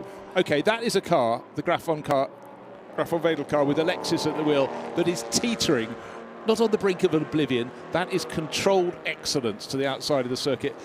He can put it anywhere, and he does. Was that one controlled slide all the way through Pouhon 1 and 2? I fear it was. That is absolutely top draw. Top draw. I mean, about the only car in this field that could manage it in terms of its handling would be a well-driven Lotus Elan. Even the 2-litre Porsches that aren't as nimble, but they don't have the grunt either. Hard to do it in that. But I mean, this is pinpoint. Words fail me, which is not very good when you're a commentator, is it, really? Gives everyone a break, John. That's true. Right, talking about leads, though, Guillaume Mahé has gradually eked out by about a second every 2 laps ahead of James Thorpe. So the number 1 Shelby Cobra Daytona Coupe continues to lead. Is now 21 seconds clear. And that looks as though that is that. Jonathan Mitchell did that outstanding opening stint in the 43 E-Type. But here we are, look at that number 53, Alexis Graf von Wedel, Lotus Elan, going high, wide and handsome and almost popping in the pit to say hello. So busy waving to the driver he just got past, even though he went off the track coming out of the bus stop chicane. Perfectly happy as he gets past that Austin Healey 3000. And he's catching the number 55 Lotus Elan to put a lap on it. That's the one with Will Nuttall on board, so that's going to be going as fast as it possibly can as well. Will's down in 17th place, but in 5th place. Will be astonished to have another Elan come past him, and pass him it will within the next lap. Race lead 20.5 seconds. Guillaume Mahé still from James Thorpe. Car leading GT3 is about to have a lap put on it by the Graf von Wedel Elan. Up the slope they go, and you think at that point, surely that Ferrari has got plenty of grunt. We've seen it show plenty of grunt, but the speed with which corners can be negotiated by the little Lotus Elan, particularly in the hands of Alexis here, is certainly very, very impressive. And that, as a road car, was 640 kilos. With a reworked version of the Ford Crossflow 1500cc engine. As a road car, again, putting out just over 100 horsepower. Those are big numbers in those days. Yeah, but just on 100 horsepower. But it was the power to weight ratio that was always the key for the Lotus. Oh dear, Benjamin Monet's had a moment. He's finding some terra firma and the right part of the track. That's up at Les Combes, but Benjamin was running in 6th place overall. He was sitting 13, 14 seconds or so behind the Graf von Wedel Lotus, and that would obviously have extended it. Yellow flag at some point on the... Michel Grosvillier has pulled off. You know, this is a sign. If a driver has a problem, it's always very good when they know how to get off the circuit and out of the way to delay no one else. So well done. That was Les Combes at the top of the hill there. I'm just checking. There are some pit stop time infringements, and Ollie Bryant has got a big one. It was a pit window infringement, actually. That's 165 seconds for the number 7. So that's going to drop them down the timing. Let's see. I think they might have come in just before the pit window opened, because certainly you saw Vincent get. He was one of the earlier cars in the pits, and Vincent might have thought, I just can't do another lap. So here is the number 7 Ollie Bryant driven car, up to 10th, but that's going to hurt, the penalty. And that Monet Shelby Cobra is another one, but that's only 18 seconds, 1-8 for the number 31 car. That may not even cost it a position. He's got a comfortable margin back to the 7th place Cobra with Janssen on board, so that shouldn't hurt too much. I'm just trying to work out. I don't think that Ollie Bryant, even at that, well, that might just drop them off the podium in class, actually. It's the Jaguar E-Type in 14th position. They've got to look out for Philippe Lanois. And also the number 21 Healey, the Beauvais Draper car, that's got a penalty as well, but I think that car's a little bit further down, having already had its travails today. moving into the last 25 minutes now, Bruce. Well, it's been such an interesting race. Brilliant sprint at the start, but very early on it was delayed by the moment for Dr. Afshin for Tammy. He walked away. His car had to be flat-bedded away from having an incident at Eau Rouge, but that was the good news. But then what happened, of course, in this race, the safety car did not pick up the first 4 runners. They were already pulling clear, and then it gave them a huge advantage. Ollie Bryant's just gone past the number 98 of Nick Ditting for 9th and 10th position. They're basically fighting together. They're running up the order together, and I think it might have actually been regaining a position. They've been chopping and changing, but certainly the E-Type is in front. But Ollie Bryant, just don't tell him about the penalty. He's going as fast as he possibly can in that number 7 E-Type. One of the others in front of him just keeping out of the way. I think that was a very wise thing, because the pace of this young British driver, again, talking to him a while ago, he said, I can't believe that we're going to have a GT3 revival series. I raced them in period when they were new. And he said, I'm not that old, but I'm suddenly feeling it when a class I actually shot in is now a historic class. GT3 is, in fact, next cars out onto the circuit this evening at Spa-Francorchamps. Well, we were talking to Nick Quaid for Le Mans, Classic Le Mans last year, weren't we? And he was talking about being offered one of his cars, maybe it was the year before, being offered one of his cars and wondering what he was going to do with it, and that was before the series was announced. Yeah, there were already whispers, but certainly the value of a GT3 car has comfortably improved, I think we could say, now that it's a historic class, and the demand is huge, and they should be fairly bulletproof on the basis, of course, they'd normally have to, in period, compete the full 24 hours here at Spa-Francorchamps and do a 6-hour race at Paul Ricard in the heat. So these aren't cars just made for sprints, but these cars, the E-Types and the Shelby Cobra Daytona Coupes, largely their races were shorter, but then of course they had the ambition to shine at Le Mans. That's why we have the Shelby Cobra Daytona Coupe with its longer, sleeker bodywork. But we just have to remember, take a look at the history books, the history of Le Mans. You realise there weren't so many finishers in the 1960s. No. Same number of starters, pretty much. The one that's not finishing here by looks things is, I think that's the Koenig car number 74. Let's have a little look on the entry list. I beg your pardon, it's the Baz Janssen car, and that has been running very nicely. That was running, it was falling away from Benjamin Monet. It was running in 7th overall, and suddenly that has plunged right down the order. We saw it coming in slowly, dropped down to 12th position overall, still in the pit, so it's in the, because it's gone around the top of the pit lane and then sitting in the pit lane. So problem for that car shared with Chris Giles Jr. But that was battling for 4th in GT5 with Ben Mornay. Jerry Sisk says, can you hide the checkered flag for an hour or so and just let these guys go round? Oh, it's all about you, isn't it? Oh, and Jerry. the drivers. Yeah. I didn't know. But they are mesmeric, aren't they, in this light? Yes. The lights are coming on now, but it's just seeing, this is what I love about historic racing. Cars with oomph versus cars with handling. I mean, that's really slimmed it down to a very slim description. But when you see someone like Ollie Bryant in that number 7 E-Type absolutely making it flow around this circuit, that's when you appreciate skinnier tyres can actually make for better racing. And one of the 2 Litre Cup cars, another one of the 2 Litre Cup cars, copping a penalty here. And it is the number 190 IS. That is the Zanchetta car, isn't it? Yeah, yes, and that's the best place of the 911 2 Litre Cup class cars. Well, that's just got a 30-second time penalty. I don't think that'll affect it, actually. Yeah, that was the one we saw in the pit, silver in livery, but with the blue and white Argentinian flag across the nose. Which is something quite a lot of the cars would have had in period, and particularly the 2 Litre Cup. It's always encouraged. You see the national colours. Right, good news is for the 74 car. Yeah, maybe it was just a simple slow puncture for Baz Janssen. Well, it's definitely a new right front. You can still see the sticker on it. It literally is sticker tyres, at least on that right front. Sticker tyre may be through Les Combes. Such a rhythm part of the circuit there. You've been flat out up the Camel Straight, hit your braking marker, get the car slowed down a gear, balance the car through the first right, left, and then let the car settle again and drift to the left-hand side before you commit to the last right-hander, which goes over the top of the brow, and then you're plunging down towards Bruxelles. great part of the circuit. And even then you're not finished, because you come out of Brussels and you've got to haul the car back to the right-hand side of the road for that tricky little no-named corner, Speaker's corner.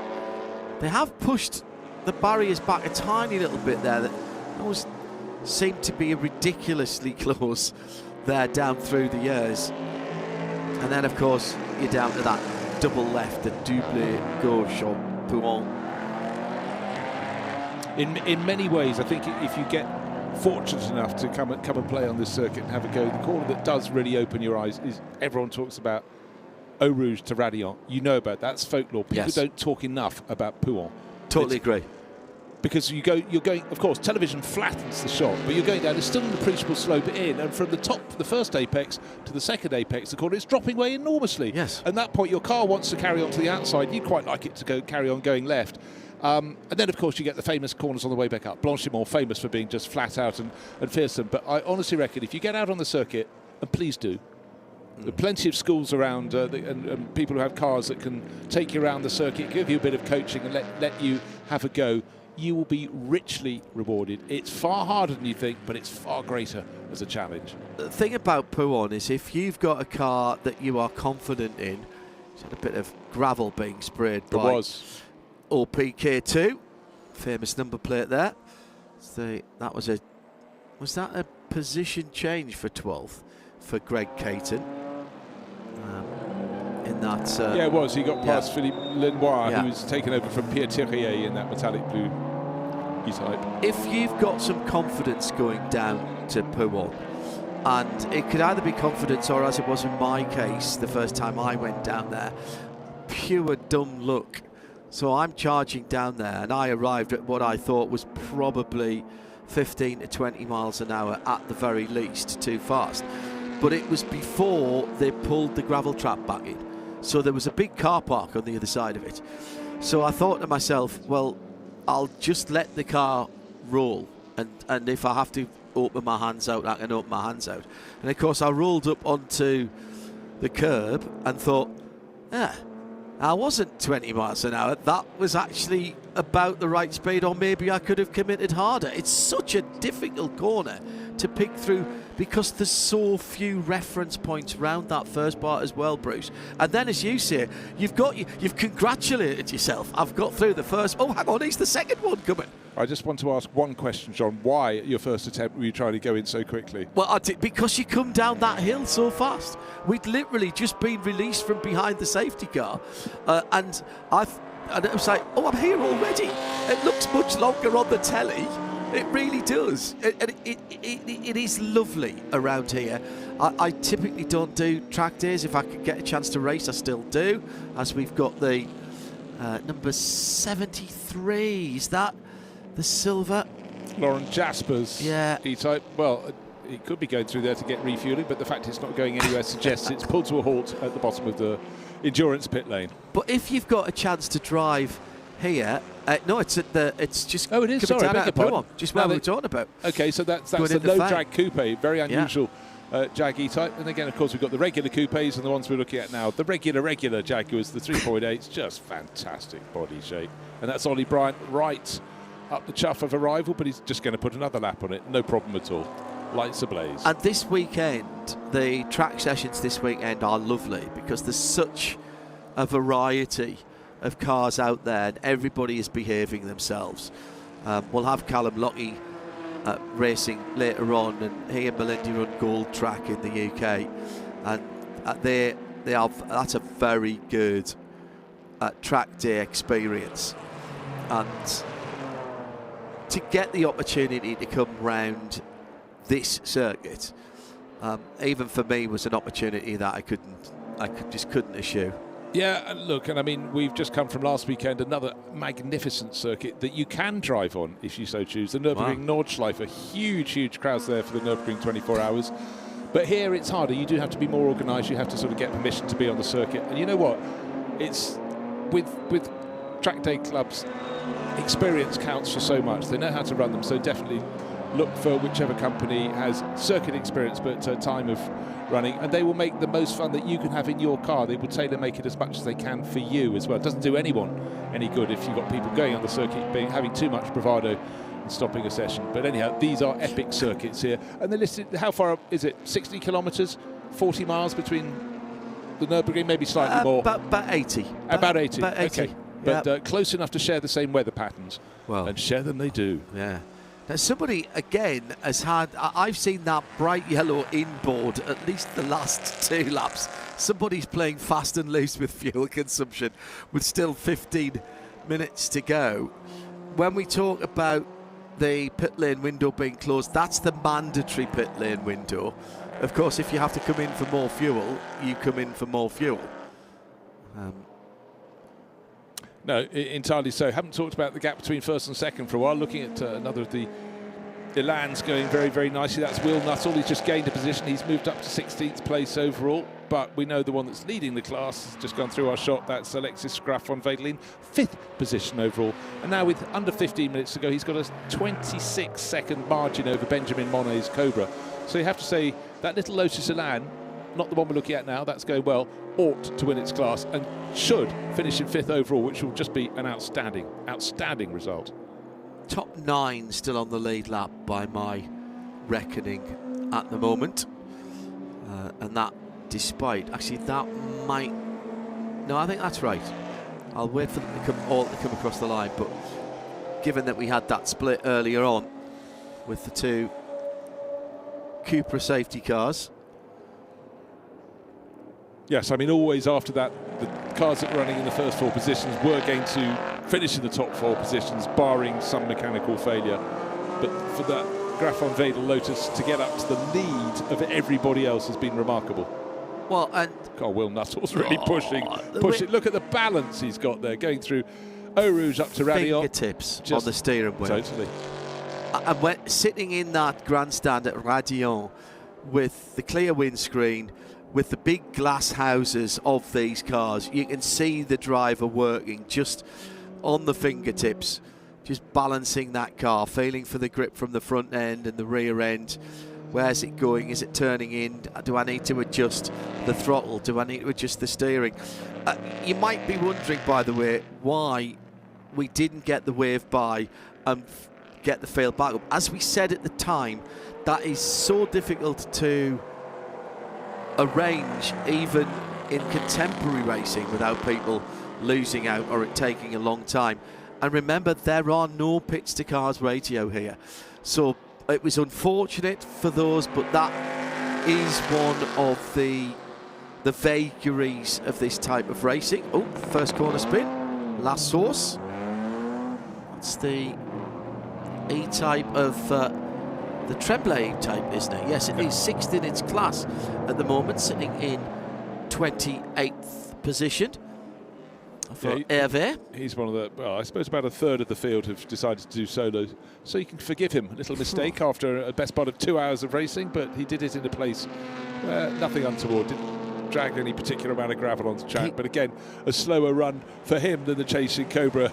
Remarkable as they accelerate through Radion, through the kink, and the Cobra, lights ablaze, will monster his way past, running up the slope. Neat and tidy. Nobody got hurt in the making of that overtaking manoeuvre. And that's Nicholas Ditting really getting a move on. 9th overall. I think there'll be a few drivers who will be requiring rehydration, and I actually do mean rehydration with water and nothing else after this. My hat is off to anybody who's done this race on their own in whatever car they are doing, because this has been a workout. Yeah, and you think they had some time behind the safety cars, but actually you almost get hotter there because you're not getting the airflow.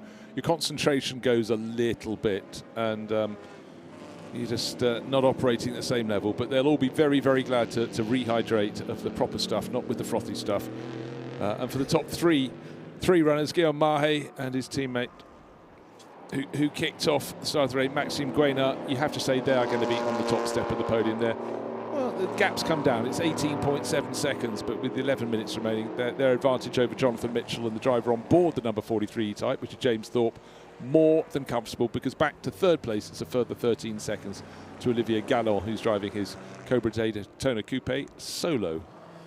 Yeah, he's checking the classes again as we move down into the last 11 minutes. The GT3 category, it's still the Rollner Ferrari. Lars behind the wheel of that car now, the 188 car, the dark green car. It's done a couple of races today. This is the second race, sitting in a very creditable 17th position overall, just a lap off the overall lead. And then all of the other class leaders are in the top 5. That Lotus Elan is leading GT2.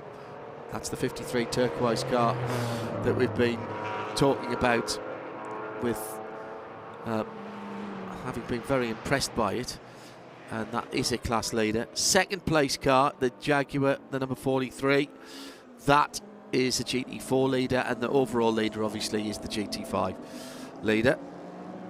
Yeah, at this late stage, it's hard to see any notable changes, because with that margin, it's bobbing up and down by a second here or there. But 10 minutes and falling in this 2-hour race. Light falling, temperatures falling. And for Guillaume Mahe, it's really a case of bring it home, sitting on a margin of 19.5 seconds in that number 1 Cobra Daytona Coupe. And another lap on the board. Down from La Source he goes. And James Thorpe pushing on. He's comfortably clear of Olivier Galland, so we think we know our top 3. Xavier Dayro started on pole position in his Shelby Cobra 289, but he's 45 seconds down on the race leader, and it doesn't look as though he's going anywhere other than 4th. But these are the first 4 cars that were pulling clear. The safety cars gave them a huge margin. Best of the rest in 5th place, lost a full minute, but they didn't have the pace anyway. No. Phil Keane still lighting up the timing screens, but he's got 30 seconds to that Graf van Wedel Elan. He's just passed Ben Monet, I think, in the number 31, hasn't he? Yes, he has, so he's pulling away from him. Ollie Bryant still putting good times in as well, in 8th place overall in the number 7 Jaguar. But that one, remember, has a big penalty coming, 160 odd seconds. Yeah, so when you're saddled with something like that, you just press on. Yeah. You're there to race. There's been a transgression, and the second driver can't do anything about it, so on he presses. It also, you know, some of the crews had longer times they had to spend in the pits because of the regulations, so that also helped the order yo-yo up and down as well. Just keeping an eye on the gap between 2nd and 3rd, between the Jaguar and the number 6 Olivier Galland car. It's 12 seconds now, and Olivier took 2 seconds out of the previous gap on the last lap. Now we've got, with 8 minutes to go, we probably only got 2 to 3 laps back, but just keeping an eye on that, because the pace of the number 43 Jaguar, and it is Jonathan driving it now, isn't it? We decided that Jonathan hadn't started it, but now he is in the car, Jonathan Mitchell. No, quite the reverse. Oh, the reverse. We heard from Jonathan in the pits. So that's right, of James course we Thorpe. did. Thank you. It was James Thorpe that we thought was starting it, because that was what was on the timing screen. Thank you. Just keeping an eye on that. 52.3 last time around, and a 50.4 for Olivier in 3rd position. It's come down again. Another couple of seconds. Yeah, but it's still sitting at over 10 seconds. Surely I would suggest that James Thorpe will hang on to that, but we don't know. It might be nursing a problem. But I think he might be looking after the fuel. It could be the fuel. You're trying to knit drama into this race, John? Possibly. No, you could be, but he's sort of pretty much level pegging with Guillaume Mahe, who's leading the race in the number 1 Cobra. Traffic may give and take away a little bit, of course. We started this race with 56 cars, and that means you are going to find them very seldom one at a time, normally in a gaggle. That's how it happens in racing. I reckon we've got about 40 still running of the cars that started. A variety of issues. The biggest for the Carrera GTS. Yeah, just keeping an eye. There's a better lap from the Jaguar last time around, and James Thorpe. 53.0, that's more like it. The car's done a 48.8, but it's on the tyres on which it started the race. which I think you made the best point of anything at the beginning, that so many people went off like the clappers in track temperature of 46, 47 Celsius, and you have to pay a price for that later on. Yeah, but I guess they were taking the consideration. They just wanted track position at that point, and with the first four being given an escape from everybody else, the car is most worried about is the one we're looking at now, the number 1 Shelby Cobra Daytona Coupe with the USA sticker on its bluff rear end, and Guillaume Maillet pacing it home, but he's still sitting on a 20-second buffer, timer plenty in hand. Blue wave flag, so the car needs to get out of his way. The driver will acknowledge that. Losing a half second or so, I would suggest, but with that buffer, he's clear of James Thorpe. Well, somebody who has no tyre worries and clearly has no fuel worries either is Phil Keane in the Jaguar E-Type number 180, 6th position at the moment. He's just at a 2:46.9, fastest lap of the class, the GT4, and I think I'd have to check to see what the Bizzarini did earlier on that, but no, 45.8 was the Bizzarini earlier on, so that, I reckon that's the second fastest lap of anything in the race for Phil Keane. That sounds about right. So Phil up into 6th place overall. Benjamin Monet now in his wake, but equally Ollie Bryant nowhere near close enough in the remaining 5 minutes of this race to move up from 8th overall. Nick Ditting is about to be lapped by our race leader. Nick Padmore has been in that 904.6 Carrera GTS. He took over from Catesby Jones, but Guillaume Maillet goes on to another lap, giving chase. James Thorpe snaking around under braking. In fact, the car he's passed is the one we thought had gone out of the race early on, Frank Lodencloss's car, that Ollie Bryant possibly started and handed over to him. But we know Ollie is running around in the number 7 E-Type at the moment. 2 timing is what can work very well in historic racing, particularly in the longer races, more drivers needed. This one at 2 hours in the 60s endurance car. I wondered how light it was going to be at the end of this race. Still lighter plenty, but it's much softer now as we get towards 10 past 9 in the evening. Frank is still driving. Frank Lodencloss is still driving that 45 car. Somebody had a big spin or slide. Heard that in our effects mic. And the number 42 car, and that will have happened at the first corner. That was. I'm hearing from race control, or seeing from race control. Uwe Kolb, by the way, is out as well in the. He's still circulating rather in the number 42 Porsche. That's another one of the 2-litre Cup cars. They're in 11th and 12th in the GTS classes, but running together on the timing screen. But a little bit of a gap between them. And that was a car, I think, that had a wee bit of a problem earlier on. Is this the story of the race? I think it has to be, as they're going on to what.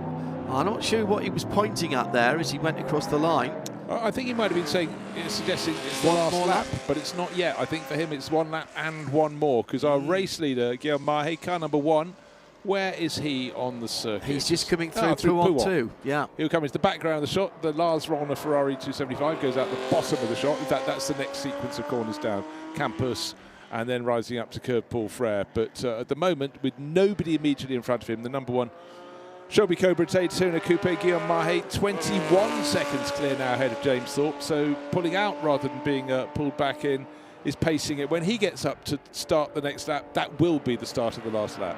Yeah, and James Thorpe, having found a little bit of clear air and gone through probably 4 or 5 cars, has restored his lead to over 11 seconds over Olivier Galland. So that literally was just the ebb and flow of the traffic when that started to come down to under 10 seconds.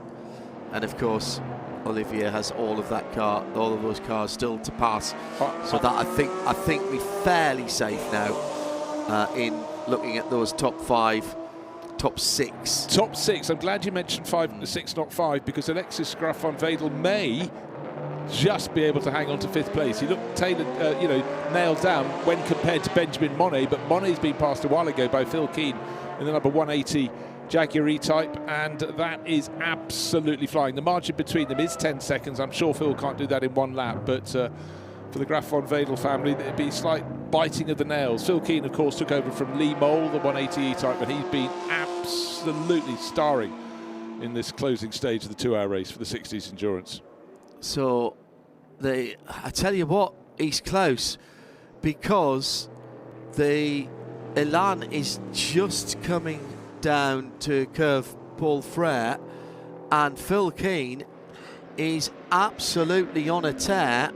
He's got a bit of track ahead of him. There's now only one car between them, and Phil Keane is going to be single digits as they go on to their last lap. Now, it's not a class battle, it's purely a battle for overall position, but Phil Keane won't care about that. He'll think a top 5 sounds better than a top 6.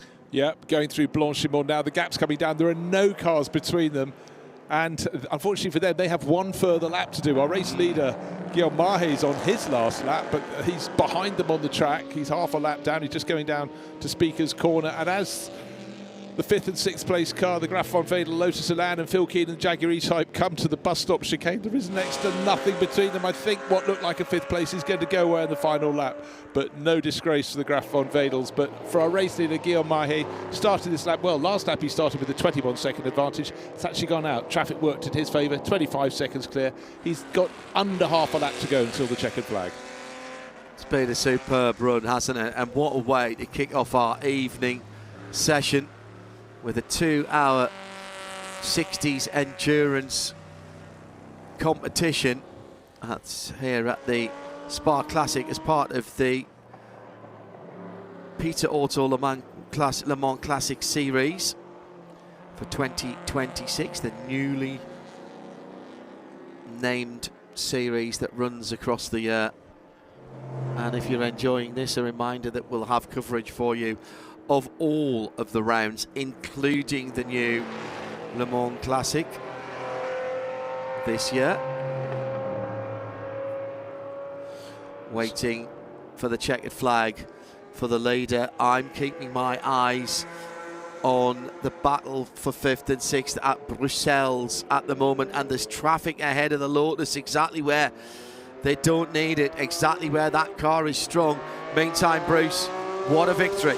Yeah, neat and tidy, starting by Maxime Guénat, brought home by Guillaume Mahe. It will be 28, 30 seconds, whatever it is, and certainly Jonathan Mitchell started beautifully in the number 43 E-Type. Second half of the race, James Thorpe, here he is, car number 43, going very nicely, but when you're on the final lap and the gap's going out, you're safe in second place, you back it off and you bring it home. So great to have. We wondered if the power of the Cobras in the coupe form or the hardtop form would be too much for the Jaguar E-Types.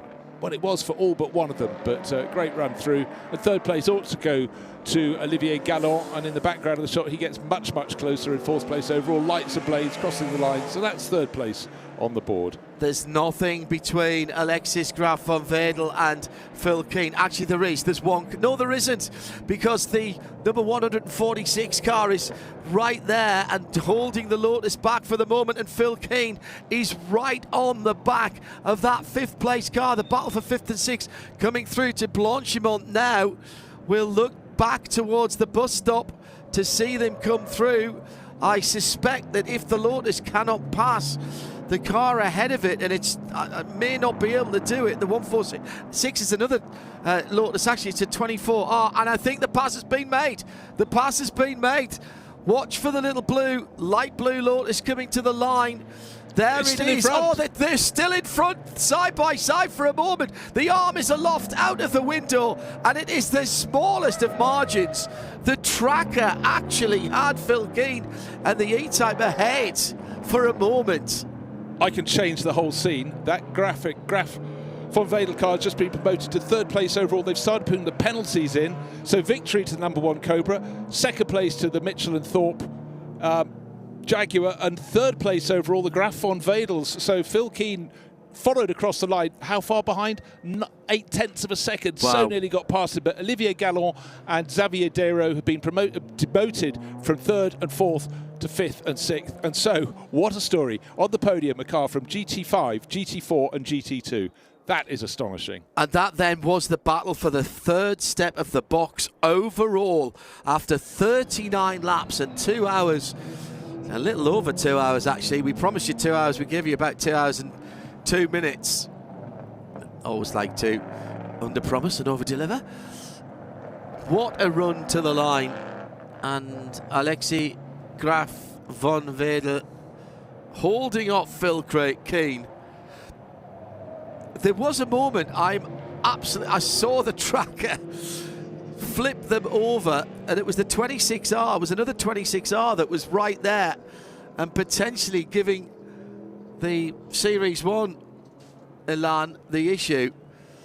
Class leader coming across the line now is the Lars Rollner, finishing off the Ferrari 275. That is a class winner in 17th position for GT3.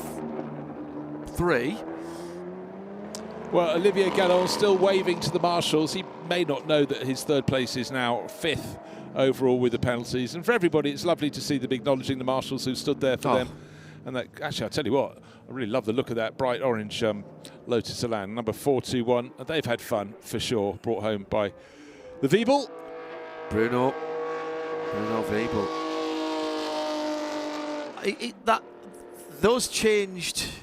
Those late penalties, Bruce, changed overall positions, but not class positions. Yeah, that's true. So the top three, as you mentioned, were all class winners. Phil Keane in 4th was 2nd in GT4 to the Jaguar that finished 2nd overall. Olivier Gallant is still 2nd in the GT5 class, and Xavier Deroux still 3rd in that GT5 class, with Benjamin Monet just off the podium in 4th with his 7th overall. Ollie Bryant, that car got some penalty as well, but that didn't change its position at all. Finished 8th. Well, by dint of the fact it was the last car that wasn't lapped. Yeah, good point. Because eventually he was listed as a whisker under 6 minutes down on the race leader, but because he was on that lead lap, he kept that 8th place overall. I think they had the largest penalty coming that way. Vincent Gay started that Jaguar E-Type, number 7, and Ollie Bryant went really well, but the penalty was enough. But I think they're going to be huge celebrations for the... You know, everyone loves a plucky David against Goliath. I thought that would be the battle, but I just never thought they'd take it all the way through to the finish. And I certainly didn't think a top 3 result was coming. But penalties played their role. Yeah, Greg Caton brought the AC Cobra number 64 home in 9th. And Yves Kamama, who we didn't talk about that much, that was the Shelby Cobra Daytona, the number 3 car. That was the 10th place car. Yeah, it was the P Green one that had a problem early in the race, and it was a fight back, but normally you'd expect that one to be towards the front. But under hot conditions, Armand Meal had that moment. Remember, he got going again. Number 3 and 4s were off, and Armand was listed in both of them, so it was hard to tell which he was in at the time. Yeah, and Nick Padmore, I think, stopped on his last lap. Didn't get the 9046 Carrera, the 194 car. Yes, he should have been in the top 10. Yes, absolutely. I think he stopped on the last lap with that's the Catesby Jones car. It's actually, he's got it back into the pit lane, but maybe he'd started the final lap, gone around La Source, thought got a problem and brought it into the pits. But there's our winning crew, and Guillaume Mahé and Armand Meal. They look as though they've had a bit of a workout. Driving a car like that, big, powerful, in hot conditions, would have really made it much harder. And the fact they had to fight so hard in the first part of the race. When Jonathan Mitchell was on board the 43 E-Type. That was great racing, and so much fun to be had. But for all the drivers down there, it'll be a case of and breathe, I think. Yeah. It's James Thorpe talking away down there. Yeah. Maxime Gounod and Guillaume Mahé then will stand atop of the podium. Hopefully the teams aren't up at that part, but hopefully there's some water there for the drivers who've just got out the car. Really great camaraderie from everybody involved. Phil Keane, 2nd fastest lap of the race. The Bizzarini, the black Bizzarini with the fastest lap of the race of anybody. That was Liam Hazeman's, wasn't it? 2:45.864. Very impressed by that. The car's rumbling behind us. So let's relive the last couple of hours of the 60s endurance here at Spa this Saturday evening.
Well, good evening, everybody, and a special hello to those of you joining us on the SRO GT World channel. Bruce Jones and John Hindhaugh with you at Circuit de Spa-Francorchamps for the second round of 2026 of the new Le Mans Classic Series by Peter Auto. It is the Spa Classic, and delighted to say that the GT3 Revival Series is our next action on the track. I suppose you'd say, Bruce, this is the natural addition to this series, to Le Mans Classic, that hasn't been tinkered with. The format hasn't been changed since the first Le Mans Classic over a quarter of a century ago. But what we are going to witness now for the first time here at Spa in this event are the cars that will have brought many people into endurance racing. The cars based on street cars, albeit very exotic street cars, that really transformed how we look at GT and endurance racing. 100%. It's grown like Topsy. It's now 2006 was when GT3 hit the ground, and it hit the ground running. It's expanded all around the world, and it is now a historic category. The opening round of GT3 Revival Series was held at Paul Ricard. This is the first time it's been, the SRO event down there. First time it's been on the programme here with us in the Le Mans Classic Series, and it has arrived with a packed field of cars, 11 different manufacturers being represented, which is fantastic. And you can really pick whichever one you like the most in terms of the road cars. But we've got people who are contemporary GT3 runners coming to play in this, but a lot of people who were there in the early years. I'm thinking of people like Jean-Luc Bobelic, Eric Debar, and a lot of other names are lining up. This is a Tony growth Seiler. formula. Exactly so. And what we have is a grid that is led by two Aston Martins from a Mercedes SLS. Haven't seen one of those race for years, with those crazy doors that used to be so difficult to shut, gull-wing doors. And then a Nissan right at the sharp end, one of the GT Academy cars. Brian Heitcotter's old car, the American racer, was one of the winners of that series around the world. A famous movie went with it as well. But right now, these are the cars that I can squint and think, I was here when these were racing the Spa 24 Hours. I saw the first race at Silverstone for GT3, and funny enough, I was in the Nissan hospitality calling the race for their guests, and that it seems like yesterday to me, but of course it's more than 20 years ago, and that's why this fits so beautifully into the extended Le Mans Classic that we'll have this year. Yeah, indeed. Different format, but it's going to be every year different mix of cars, alternating between the older and the younger, which is basically a very simplified way of doing it. But it does mean a lot of cars from more recent years are now on the tail end of that programme, bringing it closer to date, which is effectively probably the equivalent distance when the Le Mans Classic was started to the youngest category is much the same as it is now with GT3 coming into the show. But it depends what you like the most. And I tell you what, Aston Martin V12 Vantage, they do sound brilliant, and they've obviously gone very well. Jonathan Mitchell, who was just out in the 60s endurance 2-hour race, he's hopping from E-Type after an hour or so to cool down straight into this, and he's joined by Guido Dumouriez on the front row of the grid as well. There's Dumouriez's green Vantage. So 3 V12 cars on the front end of this field, and then the GTR Nismo, which is that'll be the 6-cylinder car. RDR8 LMS, 10-cylinder car.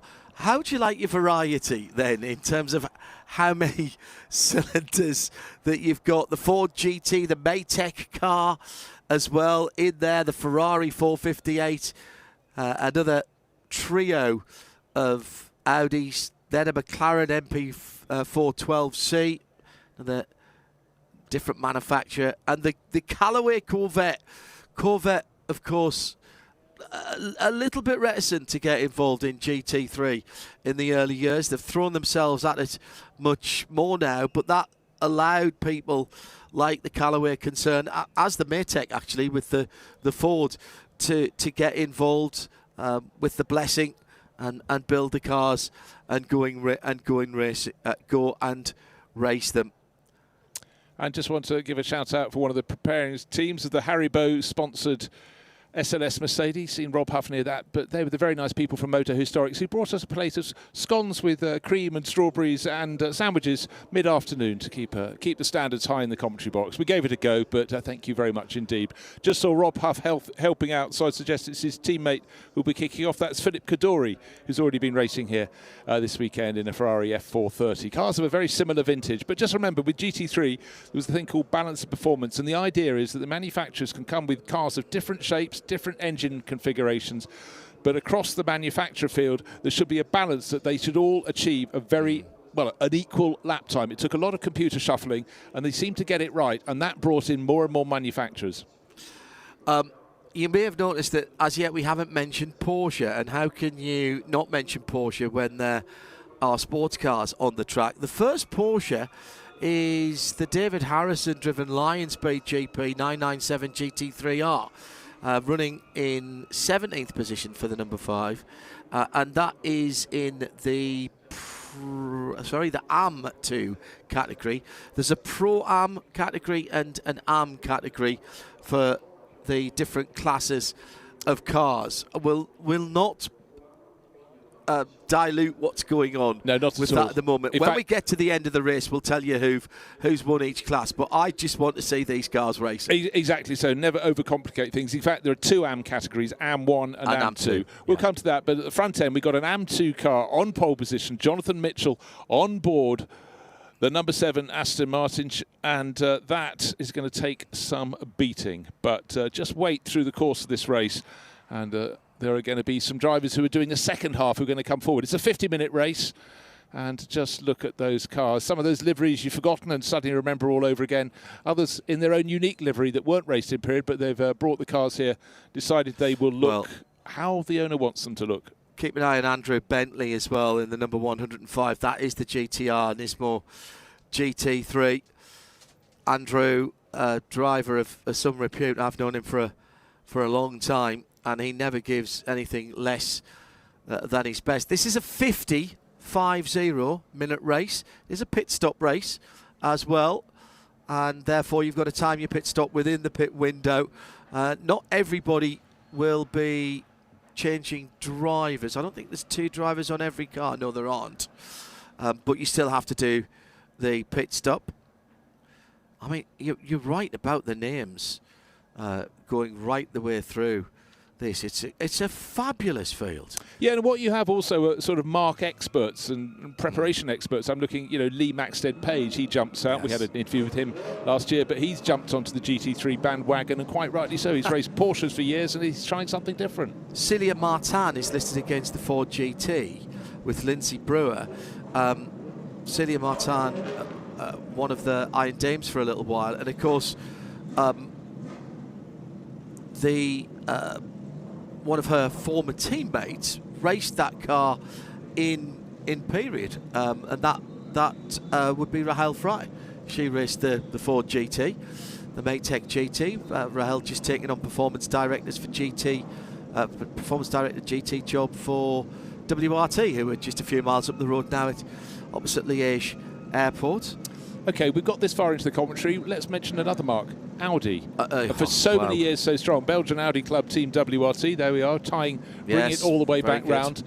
Starting 5th overall, Pierre Thirier, as I remember from the previous race, when he was going so well in the Jaguar E-Type. He was the 2012 LMP2 champion, but he's having a crack in the number 64 Audi R8 LMS Ultra, and a car that was just so super effective, most notably when run by, first of all, Team WRT and latterly by Santalot Racing. Yeah, Duncan McCullough's out there as well in a Porsche, the number 91. There's someone else who's been through the cycle with these cars. The most recent cars where the Evos are up to 2013 here. And that's why we've got the Ultra, the R8 LMS Ultra, for the likes of Pierre Thirier, etc. Yeah, effectively about every 4 or 5 years the manufacturers go to an Evo version or eventually a new model. And what's been really clear, and Mercedes led the way in this, is they realised they could build cars that were brilliant in the hands of pro drivers but were too scary and 2 on edge for an AM, but it's always been you need AMs in this, you need them to bring the money in, they want to race the cars. And so all these cars are considerably more user-friendly. Well, the ones now are considerably more user-friendly than some of these were. And talking to people in the paddock, the fact we've got 2 Aston Martins in the top 2 positions on the grid is indicative of the fact the drivers all reckon they're really nice to drive, or very, very suitable for Spa-Francorchamps, very nicely balanced. So who's it going to be? Jonathan Mitchell, Guido Dumoulin. Guido races here a lot. He races at Nürburgring a lot as well, just over the border. And great to see Heiko Neumann. Team Moto Park, he's raced for so many years, and they've got one of the SLS Mercedes. The second one is just 3 places further back. Black Haribo livery car, Philip Kaddouri at the wheel. But the tail end of those cars, look, the light is going to go. It's a 50-minute race. It's going to fade and fade. And we're not finished. There's still one further race after this one to bring Saturday to a conclusion at about 11:20 at night, local time. We can't tell, we're in a truck, but looking out of our commentary position at the screens, there's a lot of light in the sky, but it's always lighter on the cameras. But in the next half of this race, I think we're getting towards darkness on the ground, not necessarily fully in the sky. Yeah, we're just past the official sunset, but not into full darkness.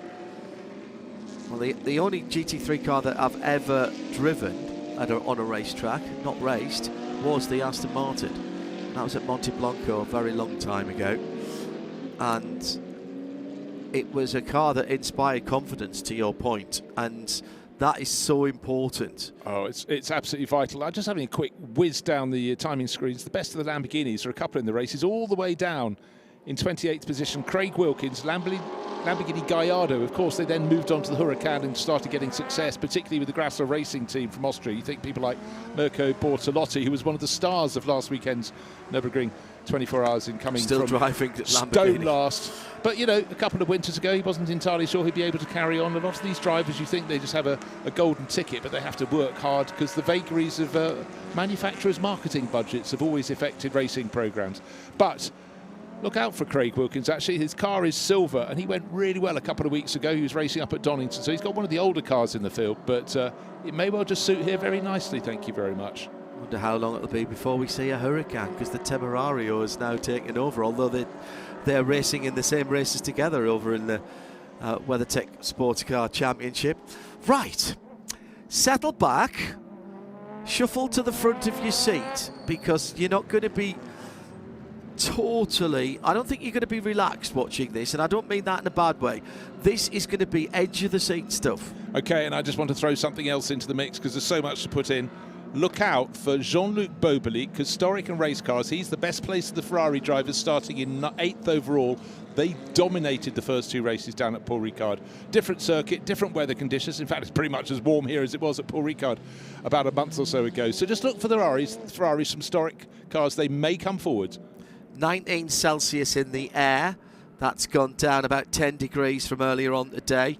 Track temperature 26 Celsius. That's 20 Celsius cooler on the track surface than it was when we started racing at nearly 2 o'clock this afternoon. It's now 20 minutes before 10, Central European summertime. The air is thick with insect life, and that's going to get all over the lights, all over the intakes, all over the windscreens. Brilliant, evocative shots there. I just love that. Fantastic camera work. This is the approach of summer. We've got some people up from the Southern Hemisphere. Scott O'Donnell starting 22nd. He was a fantastic interview earlier today. One of the New Zealanders who've been coming up for years to do some racing, but stepping up to GT3 because the opportunity was there. You know, super touring has been the formula for him before, and many other things beside, but great to have people from all around the world coming to play here. And of course they would. It's Spa-Francorchamps, but more than that, the GT3 Revival Series, produced in conjunction with SRO's Stefan Rettel organisation, I think this is the start of something very, very special. 2 Aston Martins on the front row. Is he going to Jonathan Mitchell or Guido Dumoulin in the green? Vantage V12 will get first to the opening corner of the race. Will Heiko Neumann blast past? We can't tell as the headlights flare in our faces. Who's going to come out in front? Wow, what a shot. Who's leading, John? Yes, Bruce, is the answer. I think it's the Aston from pole, actually. Jonathan Mitchell looked like he just held on to it. He didn't feel the need to move all the way to the right-hand side. Couple of bits of gravel beat thrown up further down the field. That was the number 45 Aston that went a little bit wide. That's the Yates. Sorry, no, that was an Audi that went off wide there with Sam Yates behind the wheel. Yeah, well, I actually thought there was contact for about 4th or 5th position, but Jonathan Mitchell got the job done, leading from Guido Dumoulin into La Source for the first time, and then importantly down the slope with a bit of an advantage into the dip at Eau Rouge, fiercely up to Radillon, and then with the lights ablaze again, trying to pick out the front runners. It's still the 2 Aston Martins. In 3rd place, Heiko Neumann. 4th place is Andrew Bentley in that Nissan Nismo. So as they were on the grid, which I wouldn't have necessarily predicted, but look, as the light is fading fast, some of the famous liveries, Leopard, that was one of the liveries back in period, so great to see that. But if you're looking for a Ferrari at the front, you'll have to bide your time a little bit. Down in 8th place for Jean-Luc Bobelic. Andrew Bentley for Team Parker Racing in that car. There's a name that has been right through British and European motorsport at pretty much every level, and interesting to see the different shapes. And this is what GT3 and the oft cursed 3 letters of BOP, balance of performance. People will tell you that balance of performance is bad. Without balance of performance, you could not get a Nissan GTR, only a 2-wheel drive car, by the way, not allowed the all-wheel drive, against a much sleeker silhouette of a McLaren or a Ferrari. Without those balance of performance, you couldn't get the rear engine Porsches running against the mid and front engine you cars. Couldn't have had the Bentley Continental. You couldn't have had the BMW 6 Series. Where is the Bentley? Get some Bentleys coming. That will bring more people in. So I'm afraid when I hear people from other categories talking about balanced performance and being snooty, I've watched a whole heap of these races all around the world, and the racing is great, and what's to complain? And as I said, 11 manufacturers coming to play only because they were all able to have an equal opportunity. Of course, it's then up to the teams, it's up to the drivers, but, you know, people can be very, very parochial in motorsport, and I do feel very strongly, and I think the proof of the pudding, I agree. We're here with this as a historic racing category, and they're rock solid. These cars are made to race 24 hours. It's sometimes you get cars that are sort of engineered to the point they're good for a maximum of an hour. That's no use, and they knew that because the race here, the Spa 24 Hours, is the flagship event, always has been since SRO started GT3. So the proof of the pudding is in the eating, and it's a rich recipe that we have here. The 2 Astons pulling away. The GDM Motorsport, Guillaume Dumoulin, has not got the lighting capability of the car ahead. It's running on standard headlights, and I've got to say, they're not particularly well lined up. There's one headlight right in front of him on the right-hand side, whereas the Scott Sport Jonathan Mitchell car has additional headlights, and that is going to be great. He can see the curbs. There's no curb lights at all on that Dumoulin car that's in 2nd place. No, I mean, that's always the thing. We have it at Le Mans, we have it here for the Spa 24 Hours, as they work really hard as we go into Nightfall to adjust their headlights for how they're going to work. Got to move. Philip Kaddouri is now up into 4th place behind Andrew Bentley, so he's gone from 6th to 5th to 4th, and he's got ahead of Heiko Neumann. Yeah, Heiko Neumann's gone backwards. Pierre Thirier has lost a position. He's 6th overall in his Audi. Eric Debar in the Ford GT, which I feel was the car that maybe had a little bit of contact at the first corner on the opening lap. I saw a black flash, and he's in both the GT Maytech Fords are in black. He looks so he's being a bit ambitious up the inside. That Guillaume Dumoulin car in 2nd place, the GDM Motorsport, exactly the same livery as the car last weekend, which had a suspension failure on the Donninger and ended up being spit across the track. And again, so just tracing the bloodline either of the entrant, the team, the manufacturer. A very different car, V12 Vantage against the V8, and the current Aston engine, of course, is a development of the AMG 4 litre, although much work done by Aston Martin Racing. Just looking at a few other people who've been making moves. Danny Henry, best place of the Corvette Callaways. He's up into 10th place overall, and he's stepped up from racing in the sort of McLaren trophy races the last couple of years. So he's trying something new. A lot of people, this would be their first season racing GT3s in historic, so learning steps being taken, but he's a driver who's certainly trying to make the moves. He's ahead of Mark Cole, who's nobody's fool. He's in the Quintec Audi, so that is an example of just how well Danny Henry's got off the line at the start of the race. You said watch out for Craig Wilkins in the Lamborghini Gallardo. Where did he start? He's up to 17th. He started either 28th or 29th, at the bottom of my timing screen. So clearly having a little bit of knowledge goes a long way from time to time. Yes. Yeah, he's absolutely tearing up now. He's already, in fact, even as I speak, he's made up another position, I think. And yeah, he's up to as I say, he's up to 17th position, and he's only 25 seconds off the leaders. So keep an eye on that over the next 45 minutes or so. Light fading. A lot of the spectators have stayed on. It's been a busy day today. The Haribo Golden Bear car going through there for Philip Kadori for Moto Historique. I'm just going to wind the clock back a handful of years. I can't think what year it was. It was the first ever event I did, what was then the VLN, the long distance races at Nürburgring. And we started the race with 8 camera cars to help us around the lap. And at the end of the opening lap, there were only 3 of them left. And it was the only competitive car was the Haribo SLS Mercedes. So I do know that bonnet remarkably well. Uwe Altzen at the wheel, I think, at the time. Duncan McCullers in the pit lane in the endless Porsche 997 GT3R. It's going up on the jacks. Too early for the stop. He's getting the tyres. I think he might have got a puncture on the left front. As we will review the start, it was a great start from pole position, and then diving down the inside was the Audi.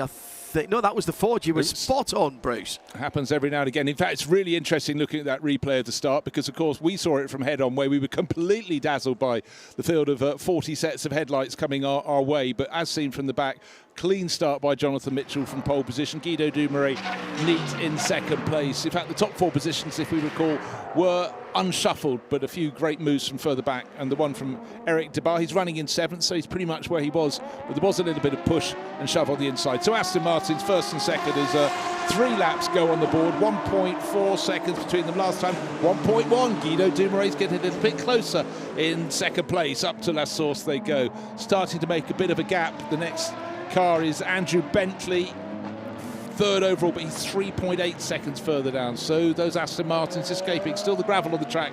They may just catch a few people out up at La Source. The fastest lap for his class for Andrew. He was the fastest car on lap 2. He's about the third fastest car on lap 3. The 2 leaders in the Astons just beginning to stretch their legs with the V12s. And the Team Parker Racing car then in 3rd. Then Moto Historics with Philip Kadori in the first of the SLS's. Team Motor Park, Heiko Neumann in the number 65 in AM2. So the leading 2 cars are the leaders in AM2 and Pro AM2. The AM1 leader is Eric Debard in the Ford GT, the Maytech car, in 7th position. We'll just keep you up to date with that, but those are the class leaders at the moment. The battle is at the front of the field between the 2 AMR Vantages. Another car that's gone into pits, never sing a car's or driver's praise. Craig Wilkins, remember he started 29th up to 17th. I suddenly noticed his wasn't the top Lamborghini anymore because it's in the pits. The top Lamborghini is now in 25th. That's Marcus Anderson, also in a Gallardo. But up front, it's still those V12 Vantage Aston Martins, and waiting to see who can settle down. Just remember, the opening 2 races won by the Ferraris down at Paul Ricard, and the better place of those is Jean-Luc Bobelic, 8th overall. But at the moment, his best lap is, get this, nearly 5 seconds down the best lap of our race leader, Jonathan Mitchell. There goes Jonathan.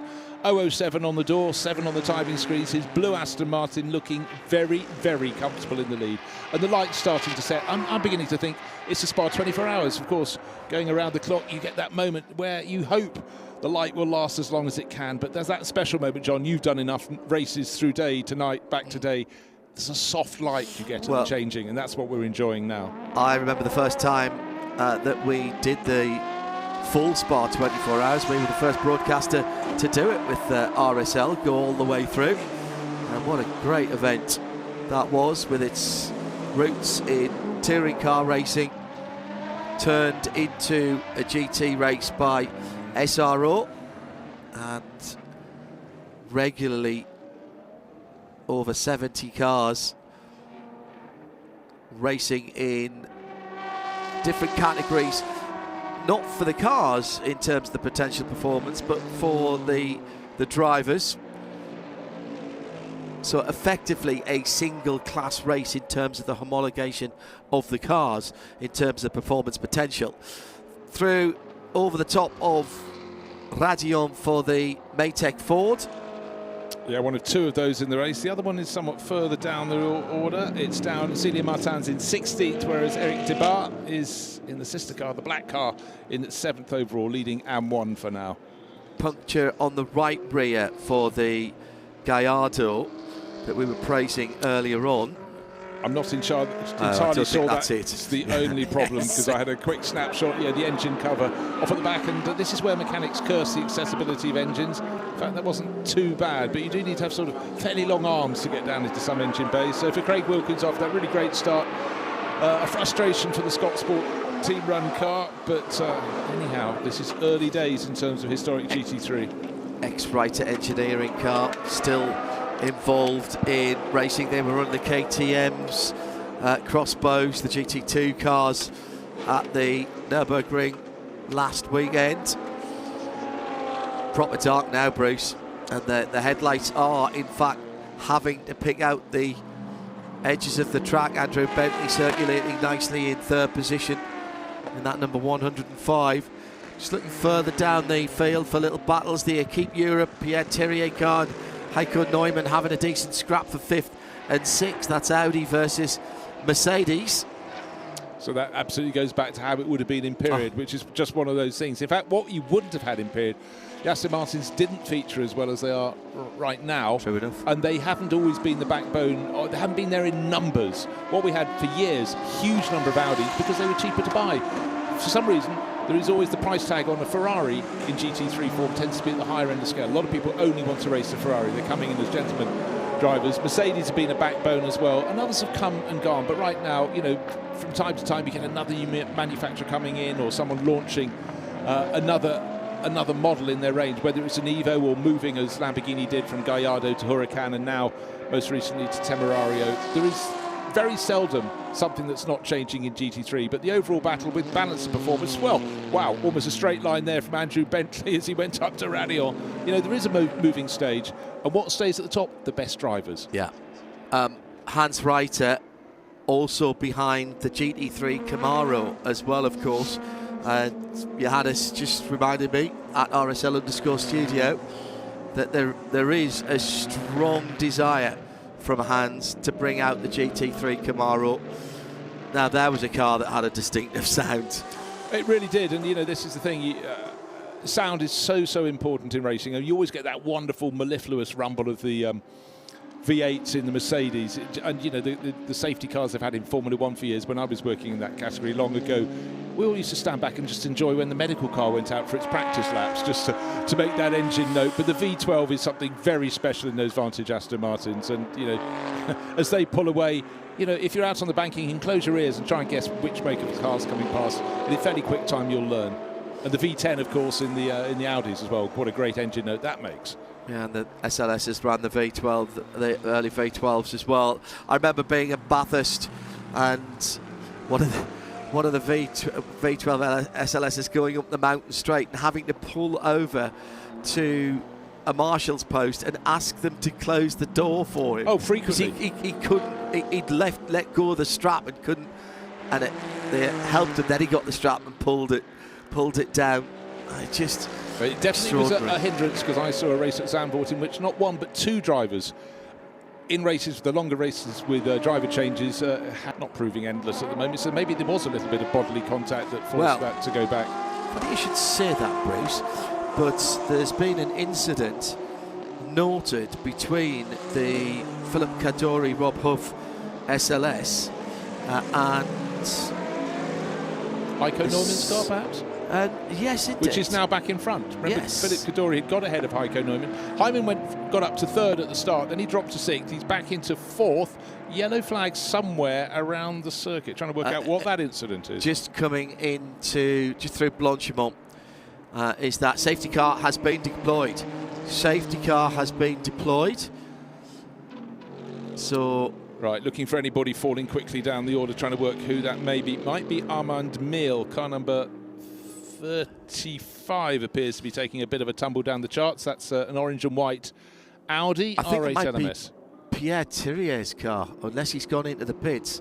I think it's the Audi R8 LMS Ultra. You could be right. Car number 64. Yes, that's also taking a bit of a tumble down the charts. He's showing with Jean-Marc Merlin, who's done a lot of his racing in GT3, but over in the Far East in the GT World Challenge Asia. Jean-Marc has run there for a long time. That has since grown an awful lot too. But again, the push and the shove, waiting for everything to be cleared. But with the safety car on the track, and the safety car is positioned exactly where at the moment. I'm looking at a timing chart, but it hasn't been deployed yet. I can't see it having pulled out yet. Okay, the car it needs to pick up is car number 7, Jonathan Mitchell. His Aston Martin leading from Guido Dumouriez. Car number 4. Safety car appears to be out on the track. We've got a car facing backwards by looks of things at Blanchimont. Yeah. That'd have been a scary moment, wouldn't it? Well, also in the falling light, or you might say when you're out there in the fallen light, because it's properly dark. The television cameras, again, lighten the sky. But a moment anywhere around Spa-Francorchamps will focus your attention, but certainly if you're going uphill through that super fast flick to the left at Blanchimont, that would be a moment and a half. Right, I think we have a safety car on the start-finish line. Yeah, and it was indeed that Audi R8 LMS Ultra, the Jean-Marc Merlin and Pierre Thierry car that was involved. No, we still... Yes, we do. Yeah, my eyes do not deceive me. What's interesting is I don't have the safety car on the tracker for this one. Okay, what you need to know is before the safety car came out, Jonathan Mitchell had a lead of just over a second from Guido Dumouriez. It's Aston Martin V12 Vantage from Aston Martin V12 Vantage. They then had an advantage of about 3 seconds over Andrew Bentley, but Andrew is listed as 16 seconds further back in third place in the Nissan at the moment. The car is out on the track, waiting to pick up everybody as they come down the hill. No, the car behind is not the one they want. That's a Callaway Corvette by the looks of things. That can go by. Wave by for that car. Quite hard for the driver to see. Actually, it's really dark here now at Spa-Francorchamps. And again, just driver not wanting to take the message just until he's confident that it's the correct message. Safety car. What they'll do is the safety car will pull over on the Camel Straight and indicate for the cars to go through.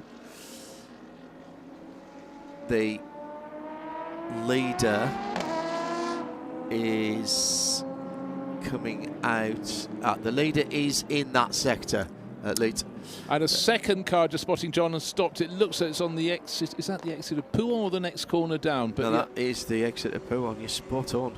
So off on driver's left, which is the right-hand side of the screen from our camera. So we did spot 2 cars dropping down the order. Pierre Thierry seems we think, to be the one who went off at Did we get Blanchimont. the Arnaud Mille 35 car in yeah, the what pit I said, lane? no, because in the pit lane, because I thought that was the other one that may be a candidate for going off, the orange and white Audi car number 35. I think that is the other one. Okay. I think that's 2 Pro-Am 2 cars. The 64 is in the gravel bed at Blanchimont, so we've got that one right, just waiting from race control. I've got a message to say that that car is either running slowly or has stopped, and I think that is the other car involved. Beautiful clear evening, temperature in the air 18 Celsius, 25 on the track, so still very pleasant. Pit lane window is not yet open for the mandatory stop.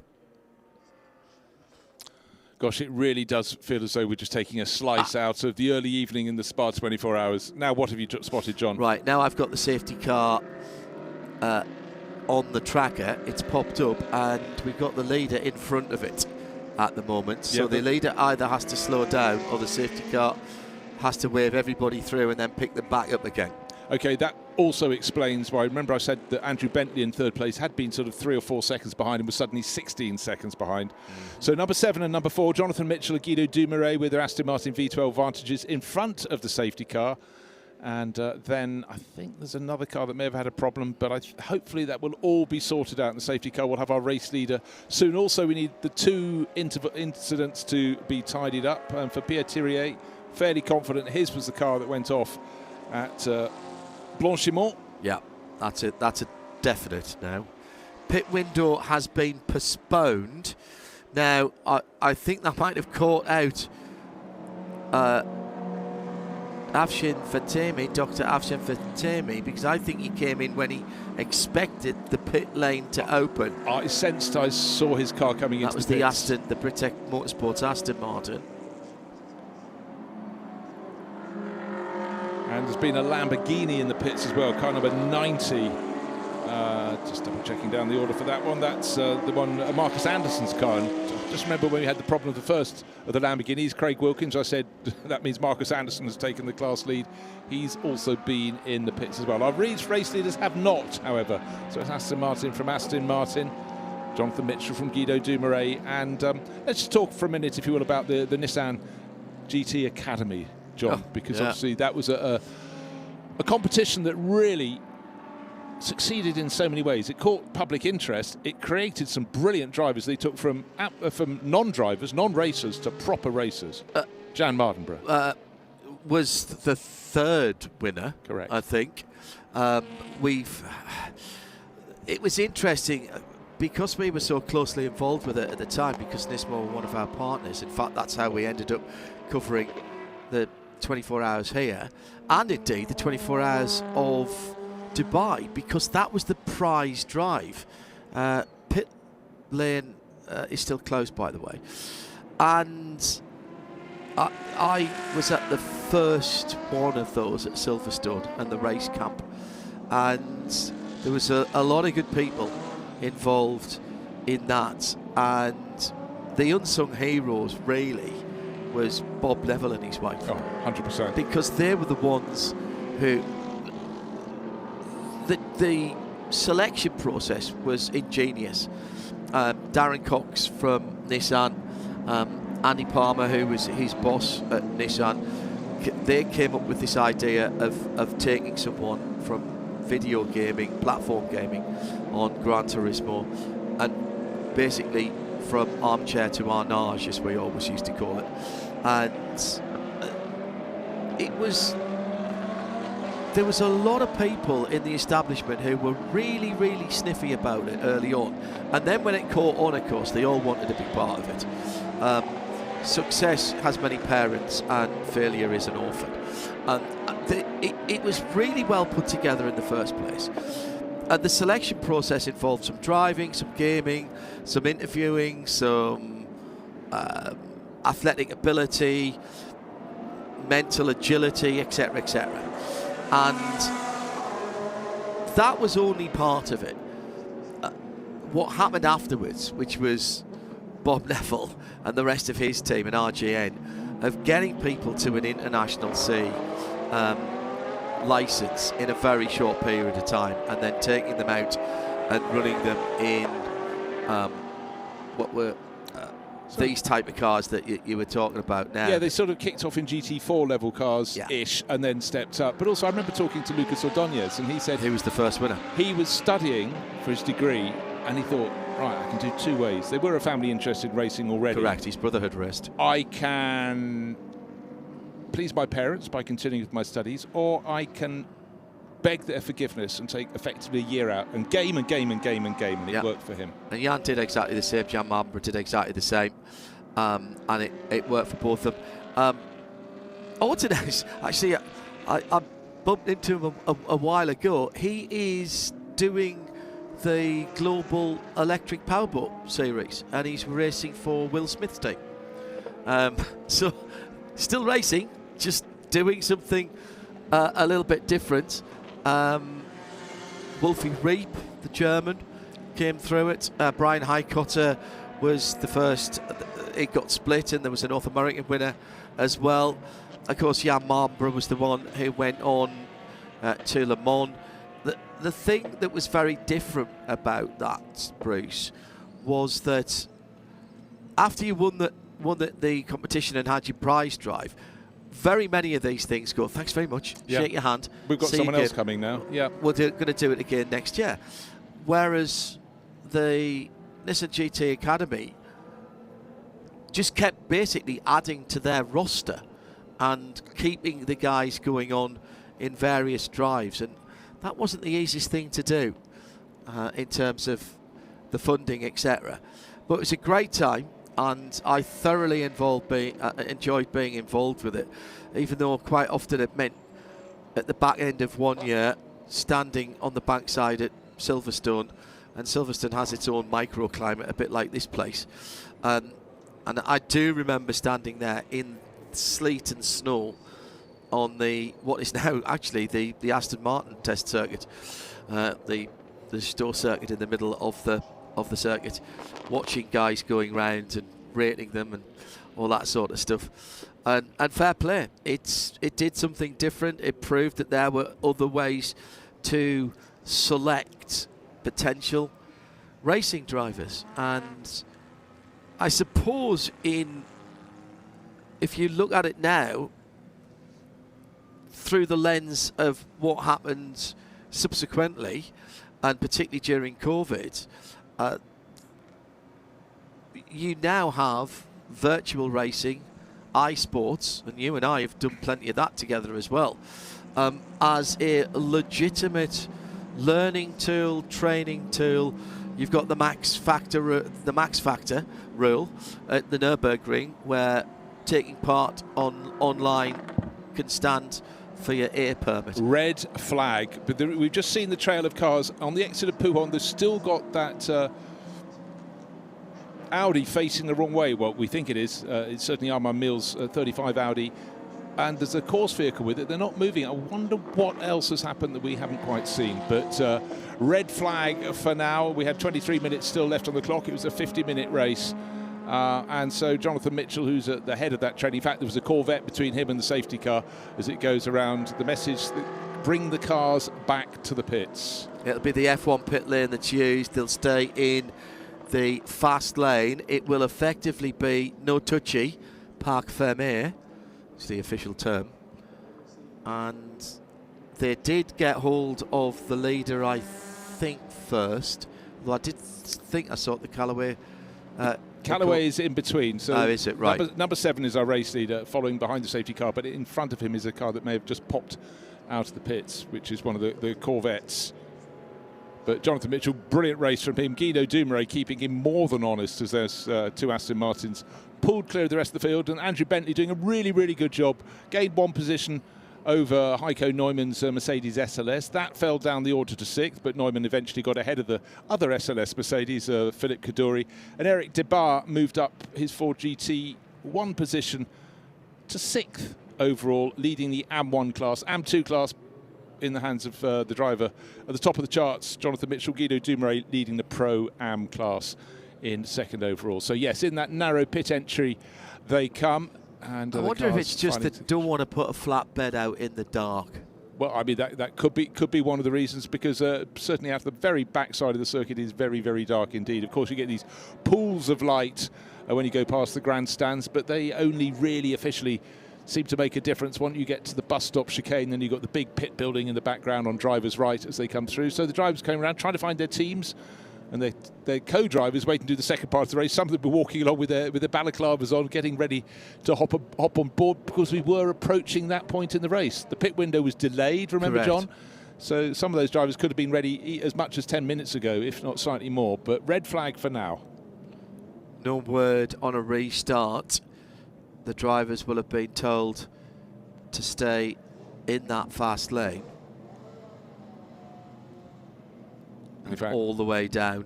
They're not being allowed to park opposite their own teams, quite obviously, because this is just a line of cars effectively. And the only 2 cars that I haven't seen come around are the 2 that we've been mentioning. The one that we knew that was in the gravel trap at Blanchimont, which is the white, or silver actually, with the red stripe on it, the darker red stripe of Jean-Marc Merlin and Pierre Thiriet, and the 35, which is the tangerine and white Armand Mille, number 35, both 2013 cars, both Audis, but 2 completely separate incidents. I do not think they were linked at all, Bruce. Different parts of the circuit. Yeah, good 1.5 kilometre separate, I would suggest. So 2 Aston Martins, a Nissan, 2 Mercedes, and a Ford. So there we are. Again, in the top 6 positions, we've got 4 manufacturers, as it should be. Top 7, we've got 5 manufacturers. Top 8, we've got 6 manufacturers.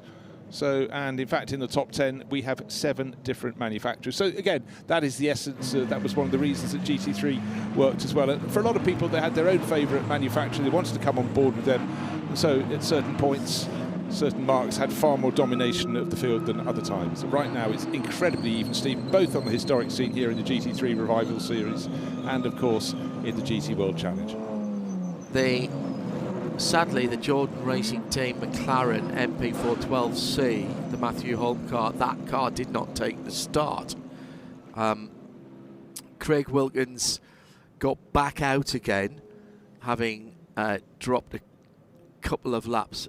Maybe he didn't actually in that Scott Sport car. He went down the pit lane. Duncan McKellar was in the pit lane early in the Endless Porsche, the 997 GT3R. And the Seiler Racing Corvette Callaway, the Alfred Moser driven car, that's come back into the pit lane. So the only cars we are missing now in the pit lane are those 2 that we've mentioned. And we wait for news from what's going on down in the pit lane. Time will... Well, the clock has stopped for the moment at 23 minutes and 25 seconds. So literally just after the halfway point in the race, yeah. Scheduled for 50 minutes in all, very much coming up to the driver change period. And they were fighting there, I started to go. They were fighting, I could escape. Just and the Audi had the accident in front of me, one. We went out, the other one went out, and well, so crazy. Blanchimon, the Audi. The drivers discussing with their teams the early part of the race and the limited amount of green flag racing that they had. Yeah, but you know, you think back to the start and it was absolutely epic. It was really, really good racing, very close. And you know, sometimes you get the top half dozen might get away, but they were still changing positions with Heiko Neumann going down the order, up the order, Andrew Bentley gaining a position. Top 2, Guido Dumoulin, who really races a lot here at Spa, and Jonathan Mitchell, who's very quick in anything, it seems, from E-types up to V12 Vantage. They were having a really good battle. They were separated sometimes by only half a second. But this is the moment where drivers have to keep their composure and wait to hear what may be about to happen. Will they get to go back out again? Will they have to wait to fight another day? Happened to me at Silverstone in a classic race where the race was stopped for weather and I was due in second, and on a very quick call they said effectively you can do your pit stop in the fast lane and change your driver, and then we go again for however long it was. And that was a bit of a scramble, to be honest. Well, I can imagine. I'll tell you what, though, these cars will be racing again tomorrow, 2:35 in the afternoon. So fantastic to have a night race element and a day race. So they will get another go come what may. Hopefully we'll get them going again this evening. What's the time on the clock? It's 10:15 at night, and we're due to have one further race that takes us through to an hour beyond that. But obviously with the clock stop in terms of this race, it's still beating and ticking away in real lifetime. In Central European summertime, yes, absolutely correct. We have run late into the evening here, and of course the 24 hours runs all the way through the night. Yeah, tell me about it. Yeah. It's Bruce the night, Jones. so I do the night stint, 9 hours of talking from 11 at night through to 8 in the morning. You try it. No, don't. I don't recommend it at all. I've done it. But, you know, so many times in 24-hour races, we've had this at Nürburgring, we've had it at Le Mans. The problems happen at night. And it's when you started your stint, what you want, if it's 3 in the morning, you want to be talking about racing. It's hard to keep your concentration when your head's going down and you've got safety car. Well, at Daytona this year, I had 4 hours of fog to talk about. Didn't you just? I joined you for some of those. NBC, yes, absolutely. Let's head down to the pit lane. We have Guillaume Dumoulin from GTM Motorsport in the pit lane. in the Formula One pits here with Guido Guillaume Dumaret. Guido is the father, Guillaume Dumaret is the son. On va le faire en français d'ailleurs avec Guillaume parce qu'il aime bien ça. Guillaume, bon début de course visiblement avec cette Aston Martin, deuxième position pour l'instant. Oui, merci. On a démarré deuxième. J'ai pu garder la position malgré une petite touchette dans le premier virage. Mais bon, j'ai pu suivre le tempo du premier. Je suis content avec ça. Ça commençait à faire un peu noir. Alors c'est quand même bizarre. Sans les grandes lumières sur les voitures, on a moins de visibilité. On doit s'adapter un petit peu. Et je pense aussi, à cause de ça, un grave accident dans le blanchiment. Le GT3 Revival Series avec ces GT3 première, deuxième génération, pour vous c'est une très bonne idée, ce genre de compétition? Je deviens un peu vieux, plus vieux. J'ai presque 40 ans, alors je dois m'orienter vers les voitures classiques plutôt que les modernes. Ça va comme ça dans la vie. He's a happy driver with a provisional second place now in this race, but we had a red flag. Yeah, took the position at he said he was having a good scrap up to the second chicane. First chicane, excuse me. Good looking car, running in the contemporary livery, as the team car was running last weekend at the Nürburgring. Nürburgring, another event, the Nürburgring 24, that has benefited from GT3. It's called SP9 there, but it's effectively... We know what they mean, yes, don't we? it's the same set of regulations. And of course, Stefan Vettel was saying how important that race is now, that they can join in and be a part of that race as they do at Bathurst as well. Yeah, well, all 5 of them get combined in the Intercontinental GT Challenge. Kick off at Bathurst, second race. You don't get everyone to do all of them, but the manufacturers do all of them. They swap their works drivers around. Second round, Nürburgring 24 hours. Third round, Spa 24 hours. Fourth round, if you think it's hot here, try Suzuka for the 1,000 for the 10 hours. And then Indianapolis 8 hours to conclude. And in the regular championships, the GT World Challenges and stuff, you have drivers competing all year, but there's a bit of chop and change among the crews, but it's still very prestigious to come out on top, but most notably for the manufacturers to get that crown. And it goes for Bathurst and the Nürburgring. It's not just the GT3 cars that are there. Bathurst is almost a sole GT3 category, but it isn't, of course, and it's been very clever how the Intercontinental GT Championship has attached itself effectively to some really big races around the world. And the Nürburgring a few years ago, I thought, coming to that, I never thought they'd do that. There's a number of reasons why I thought they would do that, mainly for their tyre supplier, but they actually waived that so that the manufacturers could compete with tyre suppliers that they would normally be using on the Nürburgring, and therefore cars that are registered, manufacturers that are registered, get points for the ICGT Championship. Then they get the points from their finishing positions without the other cars involved. So if you are the first of the registered manufacturers, even if you're in 5th position, you get #1 points, which I think it works really well. Yeah, it does. You know, we'll see it evolve over the years. Right, Heiko Neumann out of the car because his helmet is sitting on top of his car. There it is, and he was running very nicely. He started very much at the sharp end in 3rd. He fell to 6th, fought his way back ahead of the other SLS driven by Philip Kaddouri. That was the one with the Haribo race livery. And there is Heiko's car, run by Moto Park. They've been long-term partners in motor racing, and again those gull-wing doors, they just look super extraordinary. But imagine if you drive away, you go around a corner and your door suddenly goes skyward. You can't reach it. You do need help. I saw a road-going SLS the other day for the first time in a very, very long time, and I have to say it's a car that I wouldn't have considered when it was current, but I looked at it and it was in a dark red colour, and it actually looked very, very good indeed. And I've never had a V12 before. V8, yes, but not a V12. I only had a V8 for 10 days, though. I don't think that counts. And I only drove it once. Well, a couple of drivers chatting away. Philip Kaddouri, and then just obscured by the mechanic is Rob Huff in the background. Huffster, so successful in the World Touring Car Championship as well. And again, they don't know what's happening as yet, waiting for all signal as to whether they'll get to continue their race or if that will be it for them here on the Saturday, and they'll just have to come back and do the daylight racing starting at 2:30 tomorrow. But drivers waiting for signal, and hopefully they'll get it very soon. We'll have a chat with Rob Huff in a second. I've seen one of the cars coming back on a flatbed with damage. I suspect that we're looking at the edges of the circuit as well. Let's head down to the Formula One pit lane. Actually, that's up to the Formula One pit lane from where we are right now. And Rob Huff is standing by.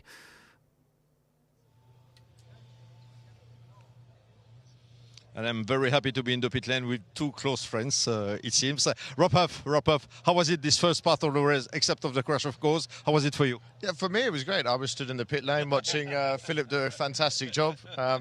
Yeah, I mean, it's great to see so many cars out at Spa in the night.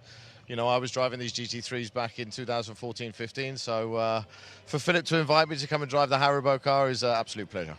Good idea for you to organize this championship with the older GT3? Yeah, I mean, I'm becoming quite a historic driver now. I started in historics, I never left them alone, and a 2015 historic GT3 is great for me. I thought you meant you were a historic driver. All right, thanks, Philip. Just 'cause you're a bit young. He's a legendary driver. Philippe Calorie, how was the first stint then? Dark. It's a new car for me. I'm really glad that Huffy's along with me because he's been able to really teach me how to drive the car. We have one of his engineers, Nino, who ran him in period. It's always tricky to learn a new car and trying to find the pace, so it's been nice to follow his times. It's dark, there's a lot of flashing in the mirrors. I'm really glad to hear that our friend who went into the wall, he's okay, and I hope that Rob gets in the car and goes really, really fast.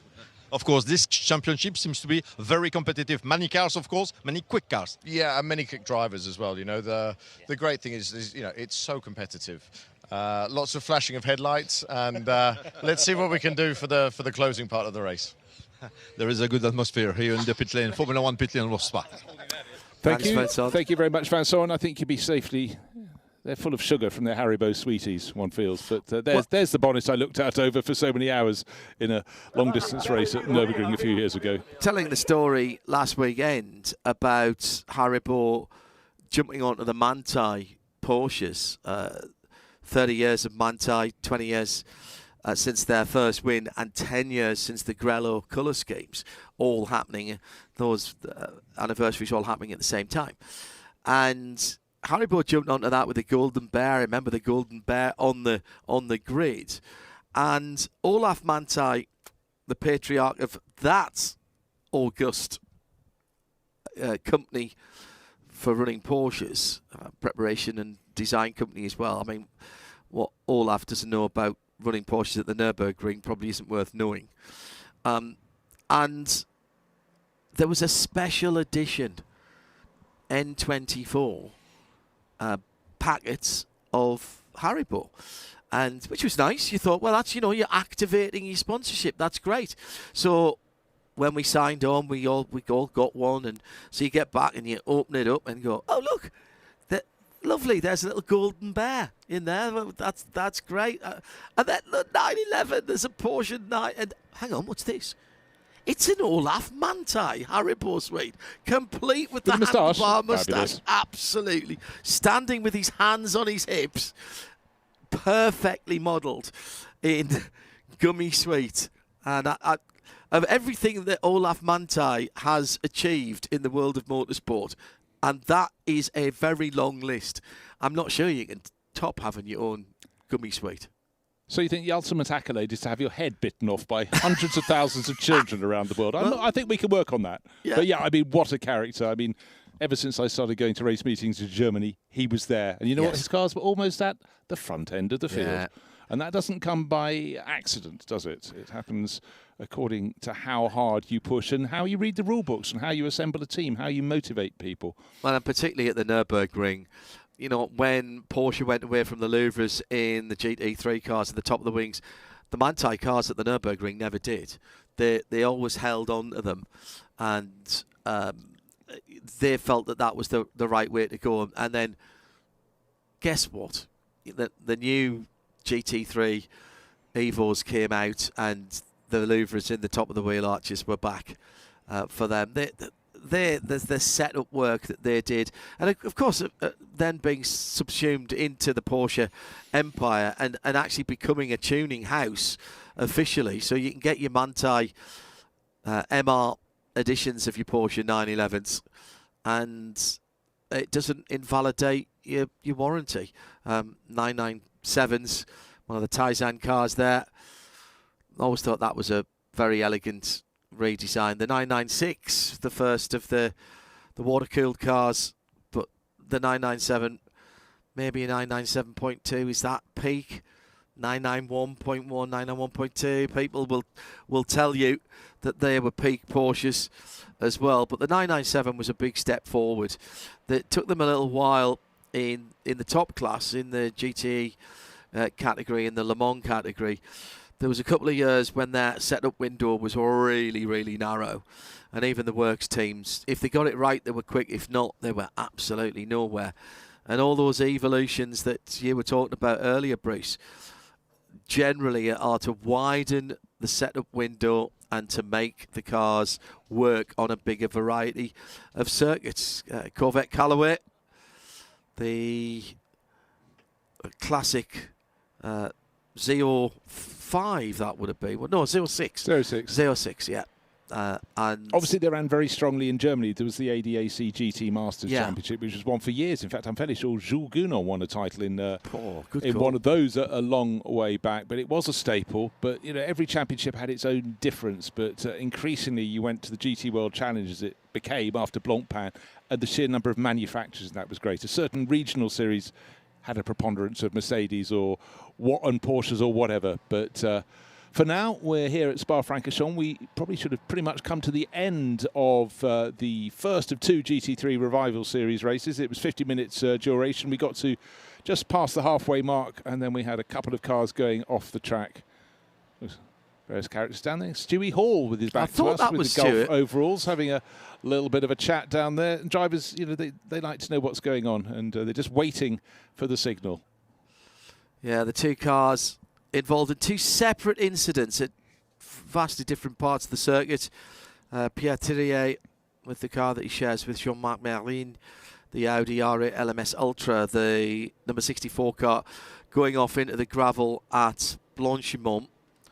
And the other car, another Audi actually, Armand Mille, in another 2013 Audi R8 LMS Ultra, the tangerine and white number 35 car. That was facing the wrong way coming out of Pouhon before they got down to Fagnes on driver's left. But it appeared that car had rotated, looked to be facing in the wrong direction. So safety car came out originally, and then a red flag called. Clock stopped with 23.5 minutes to go, let's call it.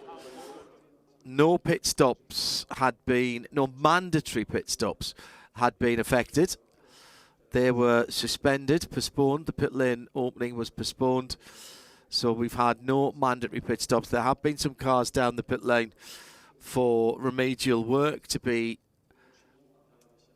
done on them. Notably, Philippe Collinson in the Ferrari for TP Autosport. The Anderson Racing Team, Marcus Anderson's Gallardo was in, wasn't it? In fact, both of the Gallardos were in because Craig Wilkins, having had a cracking start, came in.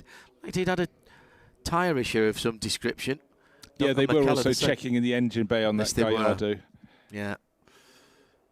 So, still waiting for signal, and drivers will be given the signal to climb aboard or not. So we're just simply waiting for that message to come through. But again, it's always harder to clear up incidents in the dark when you can't, because you want to brush up any debris that might be around as well. Well, I noticed they had the tractor blowers out and the sweepers there, which I think is a very good idea. It's been a pretty hectic day of racing and practicing qualifying. Although we didn't come on the air till after lunch, then they had been practicing qualifying before that. Whilst we have the opportunity, let's snip down to the pit lane again, where Vincent has caught up with Célia Martin out of the Maytech Ford. A wonderful 4 GT Matek for Célia Martin and her co-driver Lindsay Brewer, who's in the car now, who jumped out of the car. We'll make the interview in French. Célia, vous étiez dans la voiture pour la première partie de cette épreuve. Ça s'est globalement passé comment? C'était mouvementé, le départ était en feu, j'ai eu un contact à Bruxelles, donc perdu un peu l'arrière, mais la voiture a l'air de n'avoir aucune séquelle à part une petite jante, donc ça c'est rien, donc non, et après il fallait juste être patiente, essayer de profiter des faits de course. Bon, le dernier fait de course, c'est... Ouais, il y a pas mal de réparations, j'espère que le pilote va bien, j'espère, et ouais. Je pense que j'ai fait quelques dépassements, du coup c'était sympa avec les gars de derrière et de devant, la Porsche de devant notamment, la Leon Spitz, c'était cool, je m'amusais un peu comme ça, c'est ce que je préfère quand on se bataille. Alors avec ce type de voiture que vous connaissez bien évidemment de l'endurance de l'année dernière, on sait que les courses sont généralement rudes. Quand on débarque en historique, on se dit que ça va peut-être être un peu plus calme, en fait c'est pas si calme que ça. Non, j'ai envie de dire c'est l'inverse, si je peux être honnête. Moi, parce que je suis habituée aux courses souvent de 6 heures, même plus. Donc généralement, mon job, c'est vraiment de pas faire d'erreurs, essayer d'être clean, éviter les dramas. Mais bon, le format est bien plus court ici, donc je comprends qu'il y ait un peu plus de sang chaud. Mais généralement, j'arrive à tirer profit des situations comme ça. Je suis un peu aux aguets et puis après, j'essaie de profiter, ouais. It was a wild first part of the race for Célia Martin. As it was for all the other drivers. Thank you very much, Vincent and Celia, a recent member of the Iron Dames team, and great to have her on board, sharing with American racer Lindsay Brewer, just waiting for all signals, some wanting to get on board to hope to do the second part of this race. We're still waiting for a message. I don't know if John's managed to find one recently. The drivers, clearly, if the message had gone, would be getting on board, but we're waiting for that to be issued. Yeah, just waiting for that to come through. There'll be work going on, I'm sure, at both Blanchimont and the other incident site, just to make sure that all of the safety equipment at the side of the circuit. Lindsay Brewer sharing with Celia. Great to see those 4 GT Maytech models. They were fleetingly very, very successful, but they sort of left the scene as fast as they came upon it. But when you have a private company taking on a works, trying to guide a works manufacturer into racing, it's a big punt for them, and interesting days for them back in 2012, 2013. Lindsay and Celia getting a top 5 first time out. Most recently seen Lindsay in Circuit de Trofeo, Lamborghini racing in the US, but done quite a bit of single-seater racing all the way up to Indy next, actually. Back in 2024, Hindhaugh Hollinger Racing, and she's been racing for, I've got a feeling she was in 47 Motorsport in Circuit de Trofeo. It's not one of the ones that I call. That's Brian Till and Ryan Marine. Well, I get to see all the Lamborghini lots at the Lamborghini World Finals. I've done a couple for them, but Jerez de la Frontera hadn't been there for years and years. And then last year, going to Misano, which I have been to quite a lot in recent years. And I'm fairly sure this year it's back to Italy. Looking forward to that, where you get the 4 regional championships come and have their final races in the first 2 days, and then they all get combined for the second set of 2 days. So an awful lot of racing is undertaken.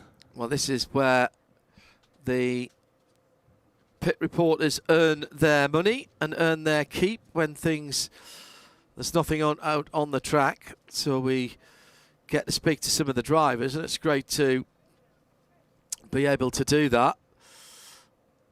And Vincent just lining up another victim down on the pit lane. In the nicest way possible, of course. Yes, absolutely. Now, and a lot of the names you'll be introduced to, you go, hold on, weren't they in the previous race? That's very much the beauty of the Le Mans Classic Series, and I'm fairly sure we're going to hear from someone who's been out quite a few times this weekend, just waiting for the signal to come up, but it will be a Ferrari driver. I'll keep it as a mystery until then. And the top place Ferrari driver in the field is Mauro Ricci in 8th place overall. Second place Ferrari driver, a little further down, Jean-Luc Beaubelique in 14th. Stefan Jubstel in 16th. He's running a bright yellow car with DHL on the nose, and we'll find out very shortly which one it will be. Here's confirmation coming through. It's the 52 car. It is indeed Stefan Jupsel. A wonderful yellow Ferrari with Belgian colors on it. And Stefan Jupsel is a German driver with us. Stefan, how was it, the first in of this race for you? Yeah, I liked it a lot. Beautiful track. Was nice out there. Enjoyed it a lot. Your teammate, Stefan, is Thomas Much. Thomas Much is well known, of course, in competition, has a big experience. Can you learn something from him during such a weekend? Yes, a lot. I learn a lot from Thomas. That's why we also decided to do this together, and really great to learn from him. With his experience, it's great to drive with him, yeah. What about the atmosphere of the GT3 Revival Series? It's a new championship. It seems to be quite wide on the track. Yeah, but I like it. So I think it's great that we have it, and I like to be part of it, yeah. And what Stefan Jupsel can expect that the race can restart eventually in a few minutes. Well, we'll keep our fingers crossed for that. That would be great. And still holding the clock at 23.5 minutes to go. The clock would restart as we came out of the pit lane, and then there'd be at least a lap behind the safety car, which would be something in the region of a 5 to 6 minute lap. So I think you are realistically looking at maybe a 10 to 11 minutes, maybe a 12 or a 13 minute sprint. You're going to lose 12 minutes going round and doing a safety car start. I don't think they'd come straight back to green, straight out the pits. You'd do another lap. Well, we will particularly find if you're changing drivers. Yeah, exactly. So we will find out, and that's interesting because down on the entry list, Stefan was down to race solo, but bringing in Thomas Much, and again, that is very much the essence of GT racing. That you have a pro and an AM. The pro pays for it. The AM pays for it. The pro comes in and brings them forward in the field. And some drivers just come forward in leaps and bounds. Others don't always advance as much. That's the nature of the beast. But really, a very good, descriptive, patient GT3 Pro driver can be gold dust for an AM driver. Bring them on in leaps and bounds. And we will see that through the course of this year, the GT3 Revival Series. A lot of drivers driving these cars for the first time. A lot of the pros, certainly not their first time, as we heard from Rob Huff, racing these. But he was racing these 10, 11 years ago, 2014, 2015. And time moves on. And some people have raced, a good half a dozen of the manufacturer cars. So they're very good people to have on board. But again, they still have to be able to explain things to someone in a way they can understand.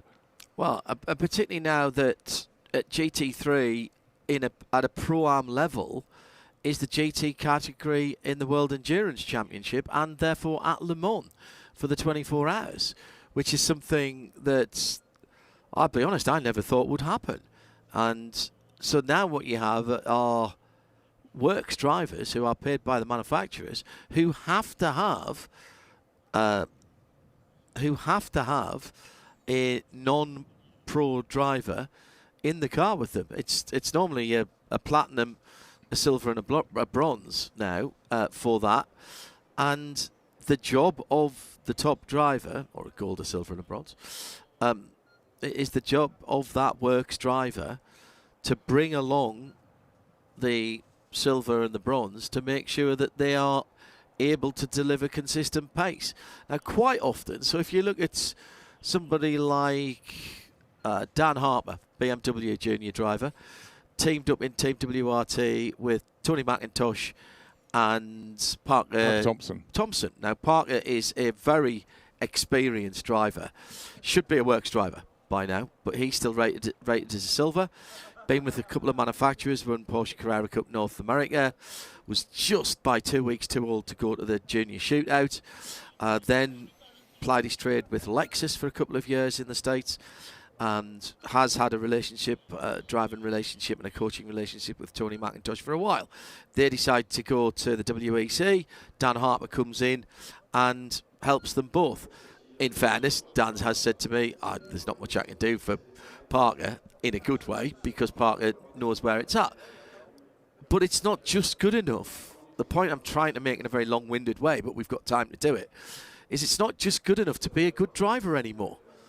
You have to be able to bring something else to the party. Now, we've got news. Finally got news. Race will not restart. We're sitting at 22:11 at night. In fact, the last race of the day was due to have started very close now, in fact, at 5 minutes ago. So I'm afraid the GT3 Revival Series will be parked away now. They get to race again for a second time here at Spa-Francorchamps tomorrow in the early afternoon. But for now, they have to park up. I'm afraid it's taken a while to clear the circuit of the two incidents, both involving Audis. Car number 35 for Armand Miel and car number 64 for Pierre Thirier. Separate points on the circuit. But for now, session suspended. Boards were flashing in the pit lane, and then the message on the screen: race will not restart. All cars follow safety car to go to the paddock, and that's because their paddock is actually the other side of the road. It's on the left-hand side of the circuit. If you know where the Rallycross circuit is, it's on the left-hand side as you go down the hill to Eau Rouge. That's where the cars are parked up. Is there a way to get off the track there, or do they? Yeah, when they go out, they can accelerate straight out onto Eau Rouge. The gate opens on the bottom. Yeah, so they don't have to go through the tunnelage there. No, don't have to scrape their wind mirrors on the road car. That's bad enough for a low, slow road car, as I know, going through there. I don't think I'd like to do it in a GT3 car without front axle lift. No, and in fairly much they'd have to do a very sharp right if they came out at the spectator side of the tunnel. So, again, when you have an issue that needs clearing up, there's a protocol that has to be achieved that's suitable for everyone, has been discussed before. And, of course, for team managers, they have to read through an awful lot of extraneous rule bookery, as it's called in the business. It isn't really, but anyhow, it's late at night. And anyhow, so I'm afraid we don't get the second part of the first race because the clock has continued to count against them. But what we did see was a very strong run from two Aston Martins, Jonathan Mitchell and Guido Dumouriez. Andrew Bentley doing his very best to keep up in his Nissan, but the V12 Vantages did seem to have the legs on their rivals. And we're just delighted to hear some news that the driver, Pierre Thirier, is okay. So thank you very much from Race Control to let us know about that. We never want to say anything. We don't want speculation. We want crystal clear comment. So that is very good news indeed. But for now, the GT3 Revival Series is going to be parked up for the Saturday, but we'll be back on Sunday, and we are far from finished. We've got one more race today, the Endurance Racing Legends 2. That's for the GT2 runners, mainly Ferraris and Porsches, and we're not complaining about that. No, indeed. So our enjoyment slightly curtailed, but obviously nothing is more important than safety concerns, and both for the drivers involved, and there were two cars involved in two different incidents, but also, of course, for the integrity of the safety provision around the circuit, and that means things like tyre barriers and the metal barriers behind the tyres, and that will have been looked at as well. Blanchimont very quick, and in fact actually coming out of Pouhon was pretty quick as well, so both of the incidents happening at places that can cause significant damage to the infrastructure, the safety infrastructure of the circuit. So the drivers just reinstalling themselves in the cars, ready to be taken, to take them back at slow speed to the paddock area.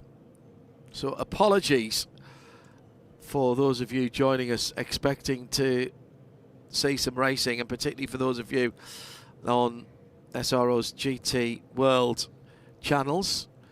We'll continue our coverage tomorrow on the Le Mans Classic Series YouTube channel by Peter Auto here at Spa Classic. I must say, it's been brilliant since the inception of streaming, that you can watch anywhere in the world. I would have been a dangerous teenager. I wouldn't have left the house, I don't think, unless I was going to a racing circuit, because there's so much you can watch. And wherever you are in the world, good morning, good night, and somewhere in between. We haven't finished here at Spa-Francorchamps, though. We've still got one more race to go here on the Saturday, and hopefully that will be a cracker. But those drivers have already had their goes. For the drivers who are waiting to take these GT3 cars back to their paddock, they get a further go tomorrow in the afternoon. It's taken a little while for this decision to be made, but that I'm not saying that as a criticism. all things have to be taken into consideration. So with about half the race lost there, no word yet about what points, if any, will be awarded for that. We had, I think, 3 or 4 green flag laps, and the rest either behind the safety car or time lost, as we just wait for the pit lane to clear. As Bruce says, the next scheduled race, Endurance Racing Legends for GT2s,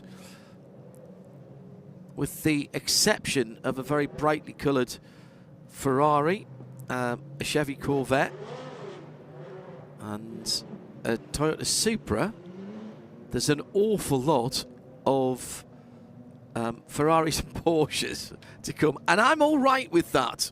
I'll be quite honest. Mostly 996 GT3s, but there's a couple of 993s, at least one 993 that's in there, which obviously, as a 993 owner, I'm very happy still to see those cars going around.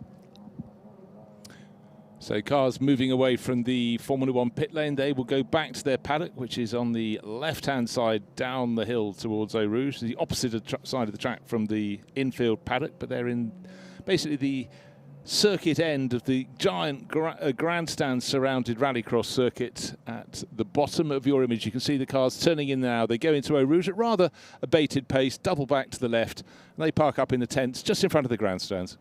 Of course, there was a configuration of the circuit that not quite where they are going, but the circuit did go off to the left there, and then there was a hairpin, which was the Customs House hairpin, and then rejoined. The reason that it was called Customs House hairpin was because that used to be a border, and the borders around here have been relatively fluid. Fluid, flexible, moving here and there. It's very much where Germany comes pretty close to France and definitely to Belgium. So, yeah, over the years it has ebbed and flowed. So, unfortunately, red flag for the first of the two GT3 races here for the Revival Series, but we'll get the second go in daylight tomorrow. But I must say, as the light went down, it felt like a slice of the GT3 big one in terms of Spa 24 hours. That's coming later in about a month's time. So thank you if you've been joining us on SRO's GT World. Hope you'll come back and join us tomorrow, but not just for this GT3 race. Come back and join us for the rest. Here's the highlights.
One more race still to go on the Saturday here at Spa-Francorchamps, and it will be for the Endurance Racing Legends 2. They had a cracking race earlier this afternoon. We've got proper dark nightfall here, fully dark, coming up to 11 o'clock at night, and it's scheduled for 40 minutes. We'll see if it gets that full amount of time because of a delay in the previous race. But what a sight it is from high in the grandstands at Raidillon, looking down to Eau Rouge, looking to the pit complex. When I say complex, there are two complexes. One at the top of your picture, that's the Formula One pit lane, and the lower pit lane along the stretch of the track that dives down from La Source, the hairpin at the top of the circuit, to the bottom of the hill at Eau Rouge. That's the original pit lane.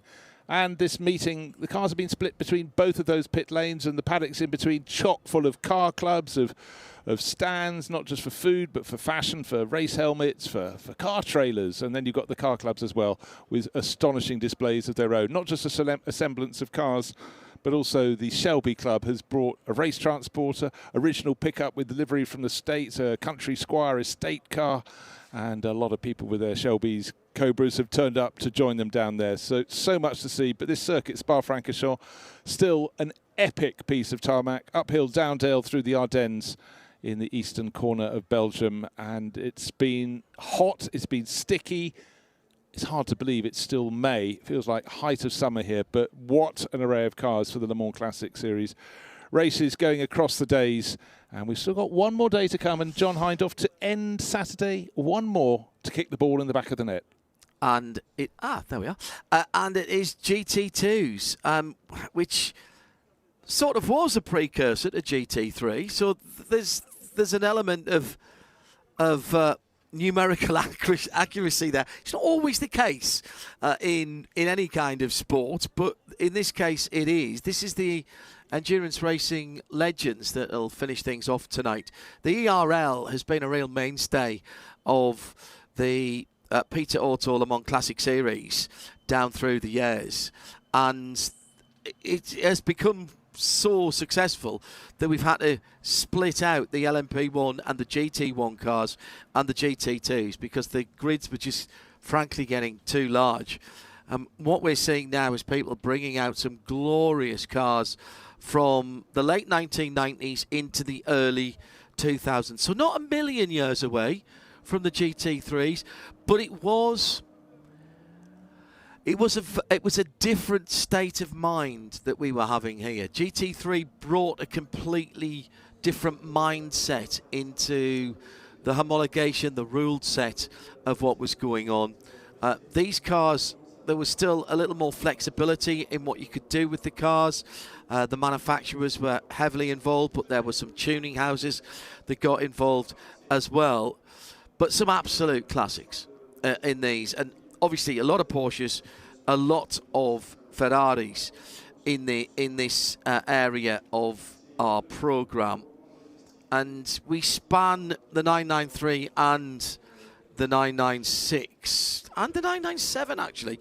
Peter Chambers has got a 997, so that's one of the very, very later cars, the Felbermayr 2009 car. So we're looking at 9 or 10 years of the particular type of racing, and we're just hearing that is it for Saturday. I'm afraid we were planning to start a 40-minute race, but there will be a curfew, and we are not going to meet it. So they had their race earlier. So for the Endurance Racing Legends 2, it's over and out from them, and from us, from John Hindhaugh, from me, Bruce Jones. It's been a day packed with incident, and we have reached almost midnight, coming up almost 11 o'clock, but it's over and out for Saturday. We were speculating on whether the track infrastructure could be put back into a safe situation to allow us to race again tonight, and ultimately that is the decision that's been made by race control, and you simply cannot compromise on safety. So thank you very much for being with us for today. There's a relatively early start in the morning, which sees us on the air just before 9 a.m. in the time zone that we're in, which is Central European Summer Time. Thank you very much indeed to our camera operators, all of our technicians, and the truck, as we call it, the OB van from Stop and Go. I'm John Hindhaugh for Bruce Jones and for Vincent as well, who's been working hard in the pit lane. And for all of our guests, thanks for being with us. Have a good Saturday evening, and we'll see you again tomorrow for day 2 of the Spa Classic by Peter Auto.